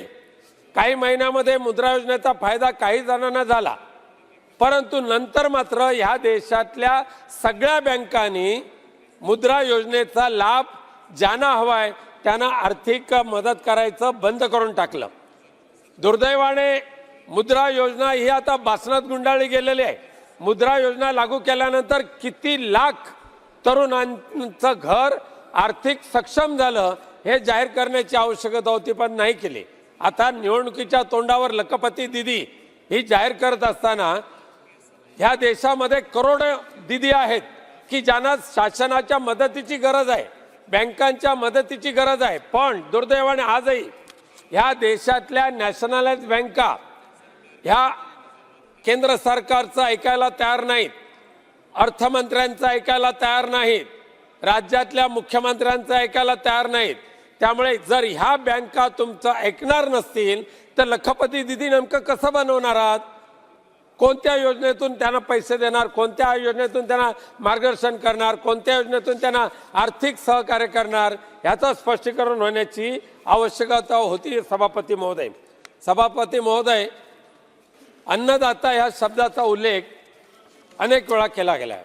अन्नदाता ह्या देशाचा अत्यंत महत्त्वाचा घटक आहे आणि अन्नदाताला सक्षम करण्याचा ज्या वेळेला अर्थमंत्री महोदया सांगतात त्यावेळेला MSP या शब्दाचा सुद्धा वापर केला गेलाय. पण खरंच ह्या देशामध्ये MSP लागू केलाय का? MSP प्रत्यक्ष मिळतोय का? स्वामीनाथन आयोगाची अंमलबजावणी होते का? MSP ला आधारित त्या शेतकऱ्यांच्या उत्पादन मालाला भाव मिळतोय का? बाजार भाव मिळतोय का?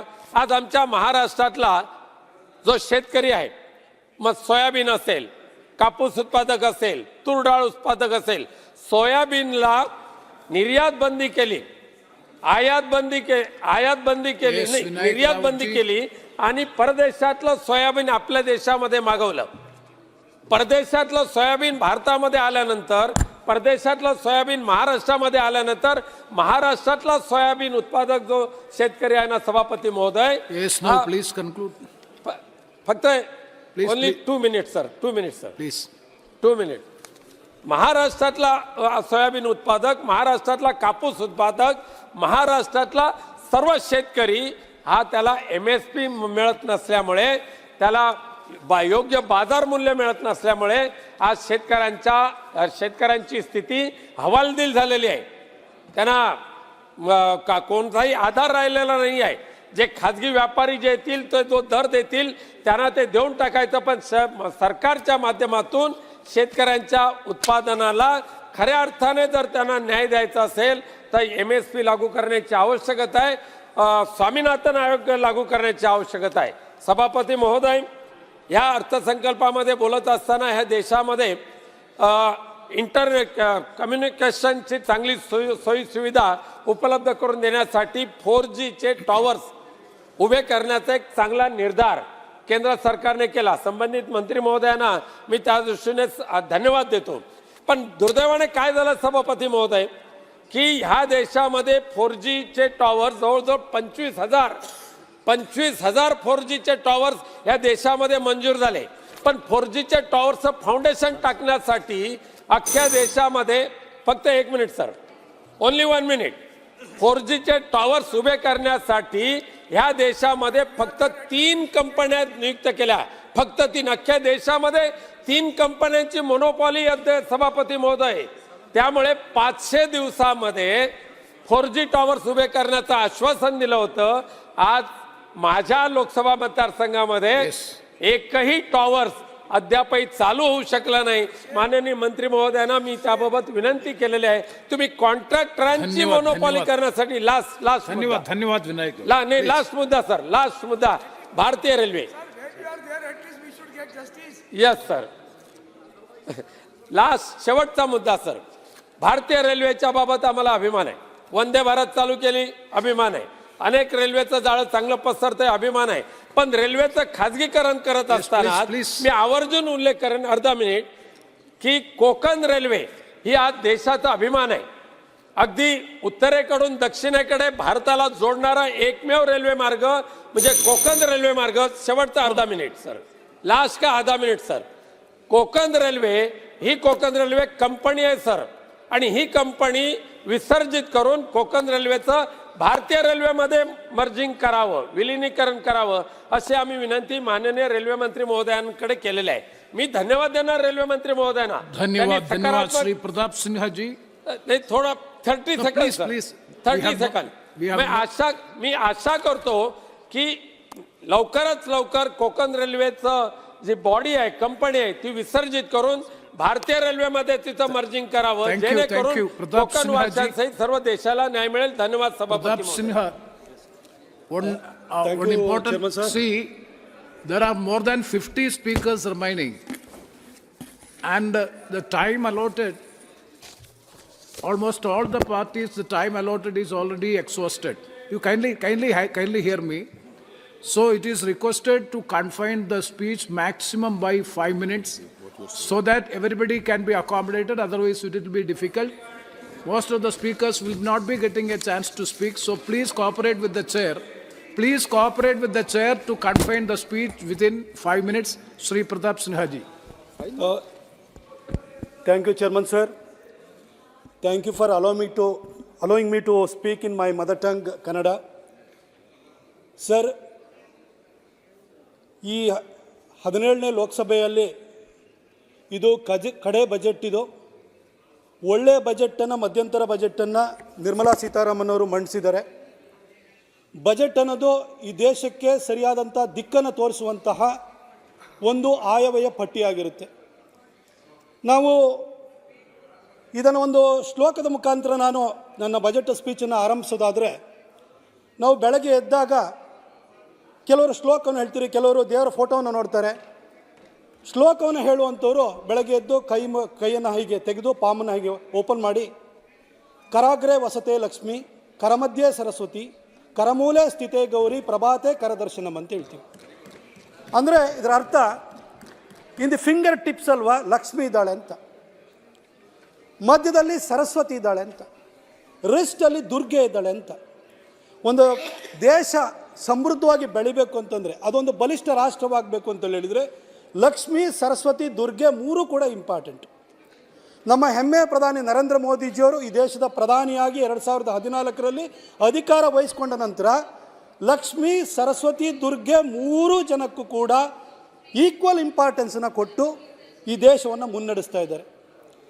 ಮೊನ್ನೆ ನಿರ್ಮಲಾ ಸೀತಾರಾಮನ್ ಅವರು ಭಾಷಣದಲ್ಲಿ ಹೇಳಬೇಕಾದ್ರೆ ರೆಕಾರ್ಡ್ GST ಕಲೆಕ್ಷನ್ ಆಗ್ತಿದೆ, ಟ್ಯಾಕ್ಸ್ ಕಲೆಕ್ಷನ್ ಆಗ್ತಿದೆ. ಟ್ಯಾಕ್ಸ್ ಕಲೆಕ್ಷನ್ ಯಾವಾಗ ಆಗುತ್ತೆ? ದೇಶದಲ್ಲಿ ಅಭಿವೃದ್ಧಿ ಆದಾಗ. ಅಭಿವೃದ್ಧಿ ಯಾವ್ದು ಮುಖಾಂತರ ಆಗುತ್ತೆ? ಇನ್ಫ್ರಾಸ್ಟ್ರಕ್ಚರ್ನ ನಾವು ಡೆವಲಪ್ ಮಾಡಿದಾಗ. ಇವತ್ತು ನಿತಿನ್ ಗಡ್ಕರಿ ಅವರ ನೇತೃತ್ವದಲ್ಲಿ ಭಾರತ್ ಮಾಲಾ ಪರಿಯೋಜನೆಯಲ್ಲಿ ದೇಶದ ಪ್ರತಿ ರಾಜ್ಯಗಳಿಗೂ ಕೂಡ ಸಾವಿರಾರು ಕಿಲೋಮೀಟರ್ ರಾಷ್ಟ್ರೀಯ ಹೆದ್ದಾರಿ ನಿರ್ಮಾಣ ಆಗ್ತಾ ಇದೆ. ಇದರಿಂದ ಅಭಿವೃದ್ಧಿಗೆ ದೊಡ್ಡ ಒತ್ತು ಸಿಗ್ತಾ ಇದೆ, ಪೂರಕವಾದಂಥ ಒಂದು ವಾತಾವರಣ ಸೃಷ್ಟಿ ಆಗ್ತಾ ಇದೆ, ಉದ್ಯಮಗಳು ಬರ್ತಾಯಿದೆ, ಕೈಗಾರಿಕೆಗಳು ಸೃಷ್ಟಿ ಆಗ್ತಾ ಇದೆ. ಹಾಗಾಗಿ ಜಾಬ್ ಕ್ರಿಯೇಷನ್ ಜೊತೆಗೆ ಲಕ್ಷ್ಮಿನೂ ಕೂಡ ಒಲಿದು ಬರ್ತಾ ಇದ್ದಾಳೆ. ಹೀಗೆ ಒಲಿದು ಬರ್ತಿರೋದ್ರಿಂದ GST ಮುಖಾಂತರ, ಡೈರೆಕ್ಟ್ ಟ್ಯಾಕ್ಸ್ ಮುಖಾಂತರವಾಗಿ ನಮಗೆ ಸಾಕಷ್ಟು ಹಣ ಸಿಗ್ತಾ ಇದೆ. ಇನ್ನು ಸರಸ್ವತಿ ವಿಚಾರಕ್ಕೆ ಬರೋದಾದರೆ, ನಮ್ಮ ಮೋದಿಜಿಯವರು ಬಂದಾದ ನಂತರ ದೇಶದಲ್ಲಿ 7 ಹೊಸ IITಗಳನ್ನು ಮಾಡಿದ್ದಾರೆ, 7 ಹೊಸ IIMಗಳನ್ನು ಮಾಡಿದ್ದಾರೆ, 15 all India institute of medical sciences ಬಂದಿದೆ. ಅದರ ಜೊತೆಗೆ 390 ಯೂನಿವರ್ಸಿಟೀಸ್ ಬಂದಿದೆ. ಇದ್ರ ಜೊತೆಗೆ ಸ್ಕಿಲ್ ಡೆವಲಪ್ಮೆಂಟಿಗೆ ಅಂತ ವಿಶೇಷವಾದಂಥ ಮಿನಿಸ್ಟ್ರಿನ ತೆರೆದರು. ಹೀಗೆ 16 ಕಾಲೇಜಸನ್ನು, ಯೂನಿವರ್ಸಿಟೀಸನ್ನು ಮಾಡೋದ್ರ ಜೊತೆಗೆ ನ್ಯಾಷನಲ್ ಎಜುಕೇಷನ್ ಪಾಲಿಸಿ ತಂದು ನಾವು ಹಳೆಯ ಕಾಲದಲ್ಲಿ ಏನು ಓದ್ತಾ ಇದ್ದು ಆ ಶಿಕ್ಷಣದಿಂದ ಜೀವನಕ್ಕೆ ಏನು ಉಪಯೋಗ ಇಲ್ಲ ಅಂತ ಹೇಳಿಬಿಟ್ಟು ನ್ಯೂ ಎಜುಕೇಷನ್ ಪಾಲಿಸಿನ ತೊಗೊಂಬಂದರು. ನಾವು ನೋಡುವ ದೃಷ್ಟಿ ಬದಲಾಗಬೇಕು, ಸ್ಕಿಲ್ನ ನಾವು ಇಂಪ್ರೂವ್ ಮಾಡಬೇಕು ಅಂತ ಹೇಳಿ ನ್ಯೂ ಎಜುಕೇಷನ್ ಪಾಲಿಸಿ ಮುಖಾಂತರವಾಗಿ ದೇಶದಲ್ಲಿ ಶಿಕ್ಷಣ ಕ್ಷೇತ್ರದಲ್ಲಿ ಆಮೂಲಾಗ್ರ ಬದಲಾವಣೆಯನ್ನು ತಂದಿದ್ದಾರೆ. ಇನ್ನು ದುರ್ಗೆಯ ವಿಚಾರಕ್ಕೆ ಬರೋದಾದರೆ, ದುರ್ಗೆ ಅಂತಂದರೆ ಬರೀ ಶಕ್ತಿ, ಮಿಲಿಟರಿ ಮೈಟ್ ಮಾತ್ರ ಅಂತಲ್ಲ. ಮಿಲಿಟರಿ ಮೈಟಲ್ಲೂ ಕೂಡ ಇವತ್ತು ಚೈನಾ ಇರ್ಬೋದು, ಪಾಕಿಸ್ತಾನ ಇರ್ಬೋದು. ನೀವು ಹಿಂದೆ ನೋಡಿ, ಈಗ 2014ಕ್ಕಿಂತ ಮೊದಲು ಹೋದರೆ ಪಾಕಿಸ್ತಾನ ಯಾವಾಗಲೂ ಕೂಡ ನಮಗೆ ಸಮಸ್ಯೆ ಮಾಡ್ತಿದ್ವಿ. ಇವತ್ತು ಪಾಕಿಸ್ತಾನ ಬಿಕಾರಿಯಾಗಿರುವಂಥ ಸ್ಥಿತಿಗೆ ಹೋಗಿದೆ. ಪಾಕಿಸ್ತಾನ ನಮಗೆ ಇವತ್ತು ಥ್ರೆಟ್ಟೇ ಅಲ್ಲ.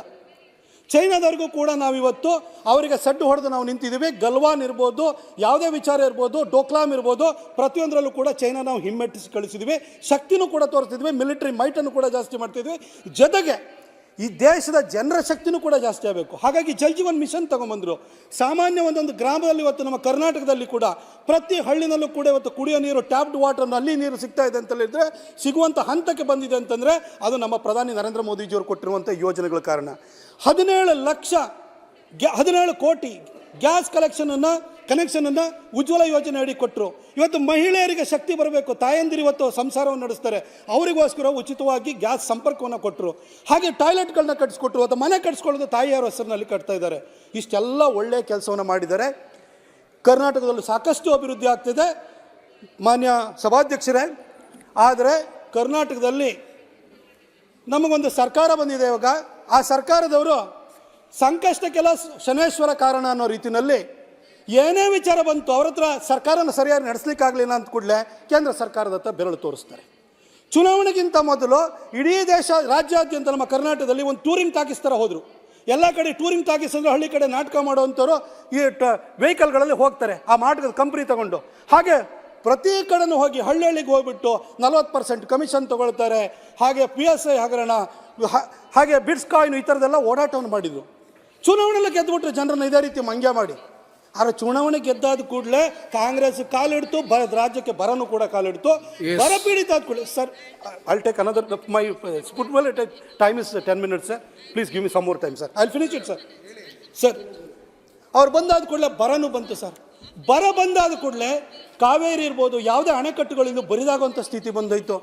ಆಗ CWRC ಇರ್ಬೋದು, Kaveri water management regulatory commission ಇರ್ಬೋದು, CWMA Kaveri water management authority ಇರ್ಬೋದು, ಅಲ್ಲಿ ಹೋಗಿ ಕರ್ನಾಟಕದ ಪರಿಸ್ಥಿತಿಯನ್ನು ಸರಿಯಾಗಿ ಹೇಳಿ ನಮಗೆ ನ್ಯಾಯ ಪಡ್ಕೊಳ್ಳೋದ್ರ ಬದಲು ಅವರು ಅದಕ್ಕೂ ಕೂಡ ಕೇಂದ್ರ ಸರ್ಕಾರ ಬರಬೇಕು, ಮಧ್ಯಸ್ಥಿಕೆ ವಹಿಸಬೇಕು, ಈ ರೀತಿ ಕೇಂದ್ರ ಸರ್ಕಾರದ ಮೇಲೆ ಬ್ಲೇಮ್ ಮಾಡಲಿಕ್ಕೆ ಶುರು ಮಾಡಿದರು. ಇಲ್ಲ ಇಂಡಿಯಾ ಅಲಯನ್ಸ್ ಅಂತ ಮಾಡಿಕೊಂಡ್ರು. ಬೆಂಗಳೂರಿನಲ್ಲಿ ಬಂದು ಸ್ಟಾಲಿನ್ ಅವ್ರನ್ನೂ ಕರೆಸಿ ಕೈ ಹಿಡಿದ್ರು. ಆದರೆ ಒಂದು ಫೋನ್ ತೊಗೊಂಡ್ಬಿಟ್ಟು ನಮ್ಮಲ್ಲಿ ಈ ಥರ ಪರಿಸ್ಥಿತಿ ಇದೆ ಅಂತ ಹೇಳಿ ತಮಿಳುನಾಡು ಸರ್ಕಾರನ ಕೇಳುವಂತಹ ಧೈರ್ಯವನ್ನು ಅವ್ರು ಯಾವತ್ತೂ ಮಾಡಲಿಲ್ಲ.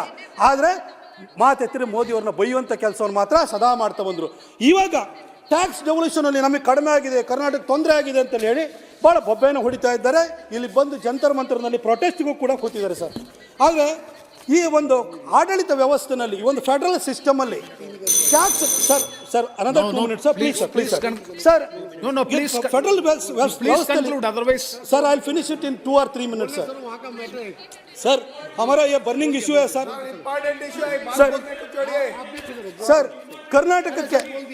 ಕರ್ನಾಟಕಕ್ಕೆ ನಮ್ಮ ಕೇಂದ್ರ ಸರ್ಕಾರ ಏನೆಲ್ಲ ಯೋಜನೆಗಳನ್ನ ಕೊಟ್ಟಿದೆ ಅನ್ನೋದನ್ನ ನಾನು ಹೇಳಲಿಕ್ಕೆ ಬಯಸ್ತೀನಿ ಸರ್. 2014ಕ್ಕಿಂತ ಮೊದಲು ಕರ್ನಾಟಕದಲ್ಲಿ total length of national highway ಇದು 6760 ಕಿಲೋಮೀಟರ್. ಆದರೆ ನಮ್ಮ ಮೋದಿಜಿಯವರು ಬಂದಾದ್ಮೇಲೆ ಇವತ್ತು 13,560 ಕಿಲೋಮೀಟರ್ಗೆ ಹೋಗಿದೆ. 1,16,044 ಕೋಟಿ ರೂಪಾಯಿನ ನಾವು ಇವತ್ತು ಖರ್ಚು ಮಾಡ್ತಾ ಇದ್ದೀವಿ. ನಡೀತದೆ. ಬೆಂಗಳೂರಿಗೆ ಸ್ಯಾಟಲೈಟ್ ಟೌನ್ ರಿಂಗ್ ರೋಡ್ ಕೂಡ ಬರ್ತಾ ಇದೆ. ಸಬರ್ಬನ್ ಟ್ರೈನ್ ಅನ್ನು ಕೊಟ್ಟಿದ್ದಾರೆ. ಬೆಂಗಳೂರು ಮೈಸೂರು ಹೈವೇನ ಮಾಡಿದ್ದಾರೆ. ಹೀಗೆ ಕರ್ನಾಟಕದಲ್ಲಿ ಹೆಚ್ಚು ಕಡಿಮೆ 1.5 ಲಕ್ಷ ಕೋಟಿ ರೂಪಾಯಿದು ನ್ಯಾಷನಲ್ ಹೈವೇ ಪ್ರಾಜೆಕ್ಟ್ಸ್ಗಳು ಕೂಡ ಬಂದಿದೆ. ಹಾಗೆ ರೈಲ್ವೆ ಪ್ರಾಜೆಕ್ಟ್ಸ್ಗಳು ಬಂದಿದೆ. 2014ಕ್ಕಿಂತ ಮೊದಲು ಕರ್ನಾಟಕಕ್ಕೆ ಆವರೇಜ್ ರೈಲ್ವೆ ಪ್ರಾಜೆಕ್ಟಲ್ಲಿ UPA ಸರ್ಕಾರಕ್ಕೆ ಸಿಗ್ತಾ ಇದ್ದು ಕೇವಲ 800 ಕೋಟಿ. ಆದರೆ ಈ ಸರಿ ಬಜೆಟಲ್ಲೇ ನಮ್ಮ ಕರ್ನಾಟಕಕ್ಕೆ ಒಂದೇ ಬಜೆಟಲ್ಲಿ 7,000 ಕೋಟಿನ ನಮ್ಮ ನರೇಂದ್ರ ಮೋದಿಜಿಯವರು ಕೊಟ್ಟಿದ್ದಾರೆ. ಪ್ರತಿ ಬಜೆಟಲ್ಲೂ ಕೂಡ 5,000 ಕೋಟಿಗಿಂತ ಹೆಚ್ಚು ಕೊಟ್ಟಿದ್ದಾರೆ. ಇಷ್ಟೆಲ್ಲ ಒಳ್ಳೆ ಕೆಲಸಗಳು ನಡೀತಾ ಇದೆ ಇವತ್ತು. ಹಾಗೆ ನಾನು ಟ್ಯಾಕ್ಸ್ ಬಗ್ಗೆ ಹೇಳಬೇಕು ಅಂತಂದರೆ highest tax payers direct tax ಅಂತಲ್ಲಿ ನೀವು ಹೇಳಿದ್ರೆ ಇನ್ಕಮ್ ಟ್ಯಾಕ್ಸು ಕಾರ್ಪೊರೇಟ್ ಟ್ಯಾಕ್ಸ್ ಅಂತ ಹೇಳ್ಬೋದು. ಈಗ 6,14,000 ಕೋಟಿನ ಮಹಾರಾಷ್ಟ್ರ ಪೇ ಮಾಡುತ್ತೆ. 2,15,000 ಕೋಟಿನ ಡೆಲ್ಲಿ ಪೇ ಮಾಡುತ್ತೆ. ಕರ್ನಾಟಕ 2,05,000 ಕೋಟಿನ ಮಾಡ್ತಾರೆ. ತಮಿಳುನಾಡವರು 1,06,000 ಕೋಟಿನ ಮಾಡ್ತಾರೆ. ಹೈಯೆಸ್ಟ್ ಟ್ಯಾಕ್ಸ್ ಪೇಯರ್ಸಲ್ಲಿ ಈ 50% ಡೈರೆಕ್ಟ್ ಟ್ಯಾಕ್ಸಸ್ ಬರ್ತಾ ಇರೋದು ಮಹಾರಾಷ್ಟ್ರ ಮತ್ತು ಡೆಲ್ಲಿಯಿಂದ ಬರ್ತಾ ಇದೆ. ಆದರೆ ಇಲ್ಲಿಂದ ಯಾವತ್ತೂ ಕೂಡ ಕೇಂದ್ರ ಸರ್ಕಾರ ಅನ್ಯಾಯ ಮಾಡಿದೆ ಅಂತ ಯಾರು ಹೇಳಿಲ್ಲ. 14th finance commission 15th finance commission ಇಲ್ಲಿ ರಾಜ್ಯಗಳ ಪ್ರತಿನಿಧಿಗಳಿರ್ತಾರೆ, ಮುಖ್ಯಮಂತ್ರಿಗಳಿರ್ತಾರೆ. ಅಲ್ಲೆಲ್ಲ ಹೋಗಿ ಇದೇ ಹಿಂದೆ ನಮ್ಮ ಕರ್ನಾಟಕದ ಮುಖ್ಯಮಂತ್ರಿ ಆಗಿರೋ ಅವ್ರ ನಿಯೋಗನೂ ಇತ್ತು. ಅಲ್ಲಿ ಯಾವತ್ತೂ ಕೂಡ ತೆಗೆದಿಲ್ಲ. ಆದರೆ ಇವತ್ತು ಚುನಾವಣೆ ಬಂದಿದೆ. ಇವ್ರ ಸರ್ಕಾರ ಬಂದು 7 ತಿಂಗಳಾಗಿದೆ. ಏನು ಕೆಲಸ ಆಗಿಲ್ಲ. ಬರೀ ಇವರು ಗ್ಯಾರಂಟಿ ಸ್ಕೀಮು ಅಂತೇಳಿ ಹೇಳ್ಬಿಟ್ಟು ಊರೂರು ಡಂಗೂರ ಸಾರಿ ಬಂದರು. ಅವರು ಟೂರಿಂಗ್ ಟಾಕೀಸನ್ನು ತಿರುಗಿಸ್ಕೊಂಡಿದ್ರು. ಆದರೆ ಇವತ್ತು ಚುನಾವಣೆ ಬಂದಿದೆ, ಏನೂ ಕೆಲಸ ಆಗಿಲ್ಲ. ಈ ಸರಿ 28ಕ್ಕೆ 28 ಸೀಟು BJPಗೆ ಮೋದಿಜಿಯವರಿಗೆ ಕೊಡ್ತಾರೆ ಕರ್ನಾಟಕ ಜನ ಅಂತ ಗೊತ್ತಾಗಿದೆ. ಹಾಗಾಗಿ ಆ ಟೂರಿಂಗ್ ಟಾಕೀಸನ್ನು ತಗೊಂಡು ಬಂದು ಇವತ್ತು ಜಂತರ್ ಮಂತರ್ನಲ್ಲಿ ಕೂತ್ಕೊಂಡಿದ್ದಾರೆ ಸರ್. ಇವತ್ತು ಚೇರ್ಮನ್ ಸರ್ ಇಷ್ಟೆಲ್ಲ ಒಳ್ಳೆ ಕೆಲಸಗಳನ್ನ ಮಾಡೋ ಜೊತೆಗೆ ಚೇರ್ಮನ್ ಸರ್ ನಮಗೆ ಕರ್ನಾಟಕಕ್ಕೆ ಕೇಳಿದ್ದನ್ನೆಲ್ಲ ಕೊಡುವಂಥ ಕಾಮಧೇನು ಥರ ಮೋದಿಜಿಯವರಿದ್ದಾರೆ. ಅವರು NDRFನಲ್ಲೂ ಕೂಡ ಬರ ಪರಿಹಾರ ಕೊಡ್ತಿಲ್ಲ ಅಂತ ಹೇಳ್ತಾರೆ. 2004ರಿಂದ 2014ವರೆಗೂ UPA ಸರ್ಕಾರ ಕೊಟ್ಟಿದ್ದು 3,233 ಕೋಟಿ ಕೊಟ್ಟಿದ್ದು. ಆದರೆ ನಮ್ಮ ಸರ್ಕಾರ ಬಂದಾದ್ಮೇಲೆ ಮೋದಿಜಿ ಸರ್ಕಾರ ಬಂದಾದ್ಮೇಲೆ 11,603 ಕೋಟಿ ರೂಪಾಯಿನ ಇವತ್ತವರೆಗೂ ಕೊಟ್ಟಿದ್ದಾರೆ ನಮ್ಮ ಚೇರ್ಮನ್ ಸರ್. ಹಾಗೆ ಕಳೆದ 20 ವರ್ಷಗಳಲ್ಲಿ ಯಾವ್ಯಾವ ರಾಜ್ಯಗಳು ಬರ ಅಥವಾ ನೆರೆ ಪರಿಹಾರಕ್ಕೆ ಕೇಂದ್ರ ಸರ್ಕಾರದಲ್ಲಿ ಹಾಕಿದರೆ 20 ವರ್ಷಗಳಲ್ಲಿ ಕರ್ನಾಟಕ ಸರ್ಕಾರ ಕೇಂದ್ರ ಸರ್ಕಾರವನ್ನು ಕೇಳಿರುವಂಥದ್ದು ಟೋಟಲ್ 20,000 ಕೋಟಿ ಮೀರಲ್ಲ. ಆದರೆ ಈ ಸಾರಿ ಕರ್ನಾಟಕದಲ್ಲಿ ನಮಗೆ ನೆರೆ ಬಂದಿದೆ ಅಂತ ಹೇಳಿ 34,000 ಕೋಟಿ ರೂಪಾಯಿನ ಅಸೆಸ್ ಮಾಡಿ 17,000 ಕೋಟಿನ ಕೇಂದ್ರ ಸರ್ಕಾರ ಕೊಡಬೇಕು ಅಂತ ಪಟ್ಟಿ ಕಳಿಸಿ NDRF ಟೀಮ್ ಬಂದು ಪರಾಮರ್ಶೆ ಮಾಡಿ ಅಸೆಸ್ ಮಾಡಿ ಅವ್ರು ಕೊಡ್ತಾರೆ. ಅಲ್ಲಿವರೆಗೂ ಸ್ಟೇಟ್ ಎಕ್ಸ್ಚೆಕರಿಂದ ದುಡ್ಡನ್ನು ಕೊಡಬೇಕಾಗುತ್ತೆ. ಆ ಕೆಲಸವನ್ನು ಮಾಡಲೇ ಇಲ್ಲ ಸಿದ್ದರಾಮಯ್ಯನವರು. ಕೇಂದ್ರ ಸರ್ಕಾರ 17,000 ಕೋಟಿ ಕೊಡಬೇಕು ಅಂತಂದರೆ ರಾಜ್ಯ ಸರ್ಕಾರನ 17,000 ಕೋಟಿ ಕೊಡಬೇಕಲ್ಲ. ಆ 17,000 ಕೋಟಿನಲ್ಲಿ ಅವ್ರು ಕೊಟ್ಟಿರೋದು ಎಷ್ಟು ಅಂತಂದರೆ ಜನವರಿ 7ನೇ ತಾರೀಕು 105 ಕೋಟಿ ಕೊಟ್ಟಿದ್ದಾರೆ. ಕೇವಲ 105 ಕೋಟಿ. ಆದರೆ ಇಲ್ಲಿ ಬಂದು ಕೇಂದ್ರ ಸರ್ಕಾರ 17,000 ಕೋಟಿ ಕೊಡಬೇಕು ಅಂತ ಹೇಳ್ತಾರೆ. ಆದರೆ ಚೇರ್ಮನ್ ಸರ್ ಅವ್ರು ಕೊಟ್ಟಿರೋಂಥದ್ದು ಬರೀ 105 ಕೋಟಿ ರೂಪಾಯಿ. ಕೇಂದ್ರ ಸರ್ಕಾರ ಎಲ್ಲ ರಾಜ್ಯಗಳಿಗೂ ಏಕಕಾಲಕ್ಕೆ ದುಡ್ಡನ್ನು ಬಿಡುಗಡೆ ಮಾಡುತ್ತೆ. ಆದರೆ ಇವರಿಗೀಗ ರಾಜಕಾರಣ ಮಾಡಬೇಕು, ಅದಕ್ಕೋಸ್ಕರ ಜಂತರ್ ಮಂತರಿಗೆ ಬಂದು ಕೂತ್ಕೊಂಡಿದ್ದಾರೆ. ಇನ್ನು ನಾನು ಇನ್ನೊಂದು ವಿಚಾರನ ಹೇಳಬೇಕು ಚೇರ್ಮನ್ ಸರ್. ನಾನು ಕಾವೇರಿ ನದಿ ಹುಟ್ಟುವಂಥ ಜಾಗವನ್ನು I represent the place where Kaveri takes Har birth. Sir ನಮ್ಮ ಕಾವೇರಿ ಹುಟ್ಟಿ ಬರುತ್ತೆ. ಕಾವೇರಿ ಮೇಲೆ ಕರ್ನಾಟಕ, ಕೇರಳ, ತಮಿಳುನಾಡು, ಪಾಂಡಿಚೇರಿ ಇಷ್ಟೂ ರಾಜ್ಯಗಳದ್ದು ಇಂಟ್ರೆಸ್ಟ್ ಅದರಲ್ಲಿದೆ. ಕಾವೇರಿ ನದಿಗೆ ನಾವು ಒಂದು ಮೇಕೆದಾಟು ಹತ್ರ ಬೆಂಗಳೂರು ಸಮೀಪವಾಗಿ ಒಂದು ಡ್ಯಾಮನ್ನು ಕಟ್ಟಬೇಕು, ಬೆಂಗಳೂರಿಗೆ ಕುಡಿಯೋ ನೀರು ಕೊಡಬೇಕು ಅಂತ ಯೋಜನೆ ನನಗುದಿಗೆ ಬಿದ್ದಿದೆ. ಆ ಯೋಜನೆಗೆ ನಿಮಗೆ ಅರ್ಥ sir, they don't understand my language sir. ಅದಕ್ಕೆ ತಮಿಳುನಾಡಿನ ಸರ್ಕಾರ ತೆಗಿತಾ ಇರೋದು. ತಮಿಳುನಾಡು ಸರ್ಕಾರ ಸ್ಟಾಲಿನ್ ಅದಕ್ಕೆ ತೊಂದರೆ ಕೊಡ್ತಾ ಇರೋದು. ಆದ್ರೆ ಸಿದ್ದರಾಮಯ್ಯ ಬೈತಾ ಇರೋದು ಮೋದಿಜಿಯವ್ರನ್ನ ಬೈತಾ ಇದ್ದಾರೆ.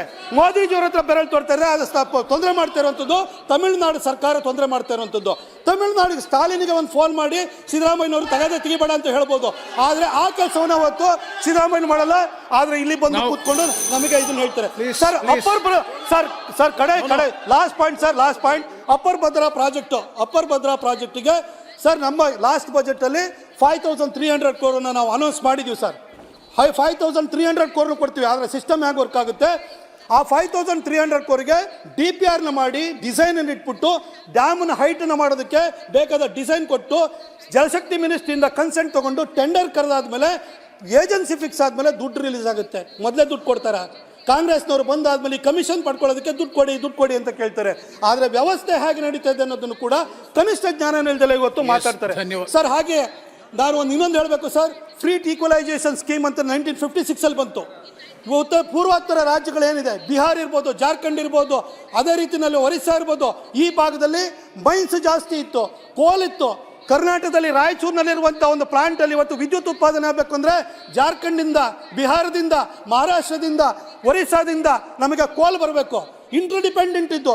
ಹಾಗೆ ಮೈನಿಂಗ್ ರಿಚ್ ಸ್ಟೇಟ್ ಇಂದ ದಕ್ಷಿಣದ ರಾಜ್ಯಗಳಿಗೂ ಕೂಡ ಅವತ್ತು ಅನುಕೂಲ ಆಗಿದೆ ಸರ್. ಅದನ್ನೆಲ್ಲ ಮರೆತು ನೆಹರು ಅವರು ತಂದಿರುವಂಥ ಪಾಲಿಸಿನ ಮರೆತು ಇವತ್ತು ಉತ್ತರದ ರಾಜ್ಯಗಳಿಗೆ ಅಲ್ಲೆಲ್ಲ ಲಾಭ ಆಗ್ತಿದೆ ಅಂತ ಹೇಳ್ತಾರೆ. 15th ಫೈನಾನ್ಸ್ ಕಮಿಷನ್ ಅಲ್ಲಿ ಪಾಪ್ಯುಲೇಷನ್, ಜಿಯೋಗ್ರಫಿಕಲ್ ಏರಿಯಾ ಹಾಗೂ ಫಿಸಿಕಲ್ ಕೆಪಾಸಿಟಿ ಇದ್ರ ಆಧಾರದ ಮೇಲೆ ದುಡ್ಡನ್ನು ಅಲಾಟ್ ಮಾಡ್ತಾ ಇದ್ದಾರೆ ಅನ್ನೋ ಜ್ಞಾನ ಇದ್ದು ಕೂಡ 14 ಬಜೆಟ್ ಅನ್ನು ಮಂಡಿಸಿರುವಂತಹ ಕರ್ನಾಟಕದ ಮುಖ್ಯಮಂತ್ರಿ ಪ್ರತಿನಿತ್ಯನೂ ಕೂಡ ಸುಳ್ಳು ಹೇಳಿ ಜನರನ್ನು ದಾರಿ ತಪ್ಪಿಸುವಂತ ಕೆಲಸ ಆಗುತ್ತೆ. ಹಾಗಾಗಿ ನಾನು ಈ ಸಂದರ್ಭದಲ್ಲಿ ಈ ವೇದಿಕೆಯನ್ನು ಬಳಸಿಕೊಂಡು ನಾನು ಕರ್ನಾಟಕದ ಜನ ಕೇಳಕ್ ಬರ್ತೀನಿ, ನಮ್ಮ ಮೋದಿಜಿಯವರು ಕರ್ನಾಟಕದ ಪಾಲಿಗೆ ಕೇಳಿದ್ದನ್ನೆಲ್ಲ ಕೊಡುವಂತ ಕಾಮಧೇನು ತರ ಇದ್ದಾರೆ. ಆದ್ರೆ ಎಲ್ಲದನ್ನು ಲೂಟಿ ಮಾಡಿ ಬರಿದು ಮಾಡ್ತಾ ಇರುವಂತಹ ಮುಖ್ಯಮಂತ್ರಿ ಇವತ್ತು ರಾಜ್ಯಕ್ಕೆ ಇರುವಂತದ್ದೇ ನಮ್ಮ ರಾಜ್ಯದ ಇವತ್ತಿನ ದುಸ್ಥಿತಿಗೆ ಕಾರಣ ಅಂತ ಹೇಳಿ ಬಯಸ್ತಾ ಮತ್ತೊಮ್ಮೆ ಈ ಬಜೆಟ್ ಒಂದು ಅದ್ಭುತವಾದಂತಹ ಬಜೆಟ್ ಅನ್ನು ಕೊಟ್ಟದಕ್ಕೋಸ್ಕರ ನಿರ್ಮಲಾ ಸೀತಾರಾಮನ್ ಅವರಿಗೆ ಹಾಗೂ ನಮ್ಮ ಹೆಮ್ಮೆಯ ಪ್ರಧಾನಿ ನರೇಂದ್ರ ಮೋದಿ ಅವರಿಗೆ ಹಾಗೂ ಮೈಸೂರಿಗರ ಪರವಾಗಿ 10,000 Please. Sir. Thank you. Thank you, sir. Sir, it has to be stated with all seriousness that this budget is neither a true reflection of the real state of our economy, nor does it provide any idea of the future agenda of governance. Sir, India is facing various issues of economy. Several issues are related with the economy nowadays, including sagging of rural economy leading to subdued demand, and our rural economy has yet to recover. But sir, this budget has nothing to say about this kind of basic problems faced by our country. Instead of that, sir, it is very much noticeable that this self-congratulating budget has put forward many claims, large claims. And there are certain key words used by the budget, by the Honorable Finance Minister to make these claims. One is, it is an inclusive budget, and they have already mentioned the word social justice and secularism in action. I would like to know from my honorable friends sitting on the other side, what is your secularism in action? You stated the honorable minister stated in the budget, it is the government is moving forward or implementing secularism in action. The law-breaking moves that is sponsored and supported by the government. Is it your model of inclusion? What does the word inclusion mean? The word inclusion means democratic pluralism, secularism, and recognition of various dimensions of vividity, plurality related with Indian diversity, related with our idea of India, Indian reality. And the government is supporting so many actions, negative actions throughout the country, to weaken the principles of Constitution. For example, sir, Uniform Civil Code. Is it your model of inclusion? The government tried to bring Uniform Civil Code. But even in the Constitution, it is stated that it cannot be imposed. None other than B.R. Ambedkar stated that Uniform Civil Code cannot be imposed. But nowadays, sir, the government is trying through back door to bring Uniform Civil Code using state governments. I would like to know from the government, from the honorable ministers and friends sitting on the other side, how can a state government bring Uniform Civil Code? Then you are arguing for inclusion, destroying the diversity of the country. The government is making large claims about inclusion. Sir, what is being done in the country? For example, in the places of worship of the minority community, either they are demolished or confiscated or captured. Unjust and illegal claims are made against the places of worship of minorities. You see, it is against the Constitution. It is against the very principle of Constitution, the basic principles of Constitution. And minorities' rights are violated. See, I would like to remind my friends who are sitting on the other side, the rights of the minorities they belong to the cardinal principles, the basic tenets of our Constitution. Even I remind you, Sri Ramchandra ji, revered personality of Sri Ramchandra ji, when he went for Vanavas, and when a delegation came to meet him, the question asked by Sri Ramchandra ji was regarding the Charvagas of his country.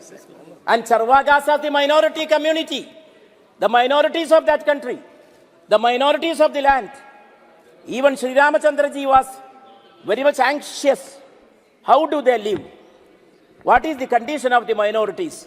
So I would like to emphasize the point of the Constitution that the rights of the minorities have to be protected.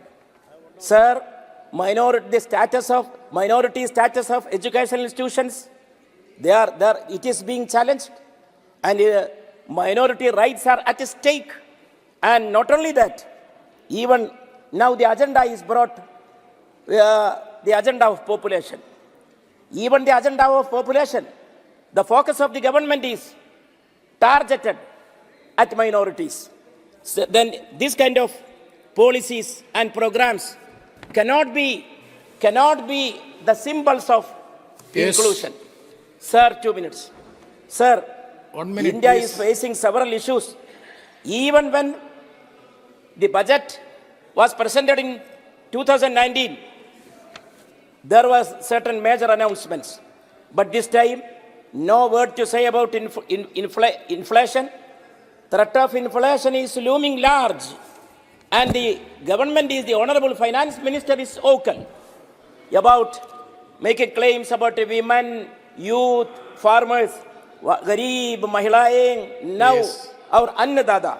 Sir, what is their condition in the country? And it is a kind of decadence. The government is making great claims about the last decade. I would like to call this decade at the decade of decadence. Yes. So, sir. No, please. Sir. We are Sir, give me 1 minute. Give me 1 minute. The problem is other members will be denied. Sir, the country is on the verge of worst crisis of rural distress. Farmer suicide is repeating. Yes. Nothing to say about. So I would like to remind my friends on the other side, and I would like to request the government, please protect the basic tenets of Constitution. Thank you. The secular credentials. Rahul Kaswal I ji. would like to quote a couplet, sir, with your permission. 1 second, please. Yes. One quote.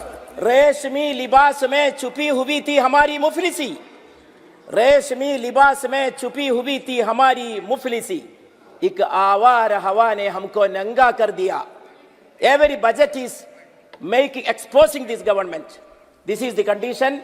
So please come forward to the real spirit of pluralism and inclusion. Yes, Thank Rahul you. Kaswanji. Thank you sir. धन्यवाद सभापति महोदय. Rahul ji, 1 second. आपत्ति है जहां इन्होंने कहा कि एक समुदाय के स्थलों को तोड़ करके उनको अपनाने की कोशिश की जा रही है. सभापति महोदय, ये जो भी हुआ है ये न्यायालय से हुआ है और सबूत के आधार पर हुआ है. मुझे लग रहा है कि यदि मोदी पर इस तरह का आरोप लगाना, राशन हम सबको दे रहे हैं, घर सबको दे रहे हैं, आयुष्मान कार्ड सबको दे रहे हैं, कहीं भी कोई इनकी सरकार के समय इनके प्रधानमंत्री ने खुद कहा था कि अल्पसंख्यकों का सबसे पहले अधिकार है. मोदी जी की सरकार सबके लिए काम कर रही है. लेकिन माननीय सभापति महोदय, यदि राम जन्मभूमि के लिए ये आलोचना कर रहे हैं तो वहाँ कोर्ट ने आदेश दिया है और कोर्ट के आधार पर वहाँ भव्य मंदिर बना हुआ है, रामलला वहाँ विराजित है. यदि ये कोर्ट को मानते हैं तो कोर्ट तो सबूत के आधार पर चलता है, सरकार के आधार पर नहीं चलता. Yes, madam. Yes. He has not made any allegation. He has only spoke about the apprehensions of the minority. That is his right. Yes, Rahul ji. धन्यवाद सभापति महोदय. बजट इंटरिम बजट 2024-25 के ऊपर आज मुझे बोलने का अवसर मिला है. मैं समय का अभाव में मैं अपनी बात को इतने ज़्यादा कुछ न कहते उतनी कहना चाहूँगा. विकसित भारत का संकल्प लेके देश के प्रधानमंत्री महोदय चले हैं और हमारी वित्त मंत्री महोदय द्वारा एक विजनरी बजट रखा गया है जो मैं समझता हूँ सोसाइटी के 4 सेक्शंस के ऊपर जिसको पीएम साहब ने भी बार बार दोहराया है. एक विकसित भारत जिन 4 पिलर्स पे खड़ा होगा वो गरीब, महिलाएं, युवा और अन्नदाता हमारे किसानों के ऊपर निर्भर को फोकस करते हुए हम आगे आने वाले समय के अंदर हिंदुस्तान को 2047 में विकसित भारत बनाने के संकल्प को लेकर चले हैं, उसको पूरा कर पाएंगे. मैं गरीब कल्याण के बारे में बात करते शुरुआत करनी चाहूँगा कि सबका साथ सबका विकास और सबके साथ में जो विचार के साथ चली है भारतीय जनता पार्टी की सरकार और मोदी जी के नेतृत्व के अंदर 25 करोड़ लोगों को, गरीब लोगों को हमने गरीबी से निकालने का काम किया. कांग्रेस की सरकार सालों साल तक गरीबी हटाओ, गरीबी हटाओ, गरीबी हटाओ के नारे पर चलती रही, पर आज तक गरीबी हटी नहीं. उनके हटने का समय आ गया है. सीमा बहुत छोटी हो चुकी है इनकी और आने वाले 2024 चुनाव में ये जो जितने अभी हमारे सदस्य दिख रहे हैं बैठे हुए, मुझे ख्याल से वही नंबर इनका आ पाएगा. पीएम जन धन खाता, जीवन धन का जो अकाउंट खोलने की बात करी गई और देश के प्रधानमंत्री महोदय का जो विजन था जैम का, जन धन, आधार और मोबाइल, इसके थ्रू हमने बीते हुए सालों के अंदर 34 लाख करोड़ रुपए का पैसा डायरेक्ट बेनिफिट ट्रांसफर के मार्फत से किसानों तक और एक आम आदमी तक पहुंचाने का काम किया. इसके अंदर सरकार ने 2.78 लाख करोड़ की बचत करी जो अपने आप में बहुत बड़ा, मैं समझता हूं कि इस बचत से बहुत से हम स्कीमों को गवर्नमेंट तक ले जा पाए. आज मैंने कांग्रेस के हमारे कई साथियों की बातें सुन रहा था. मैं देश के प्रधानमंत्री महोदय का जो स्कीम है इन 10 सालों में लॉन्च करी गई, वो हर स्कीम एक क्लोज एंडेड स्कीम थी ताकि उस स्कीम का हमें उस एक पर्टिकुलर टाइम फ्रेम में उसको स्कीम को पूरा कर सकें और किसानों तक, गरीबों तक उसका फायदा पहुंचा सकें. पर इस कांग्रेस की सरकार ने राजस्थान के अंदर हर उस स्कीम को तोड़ने का काम किया जो गरीबों को गरीबी की रेखा से हटाकर आगे बढ़ाने का काम करती.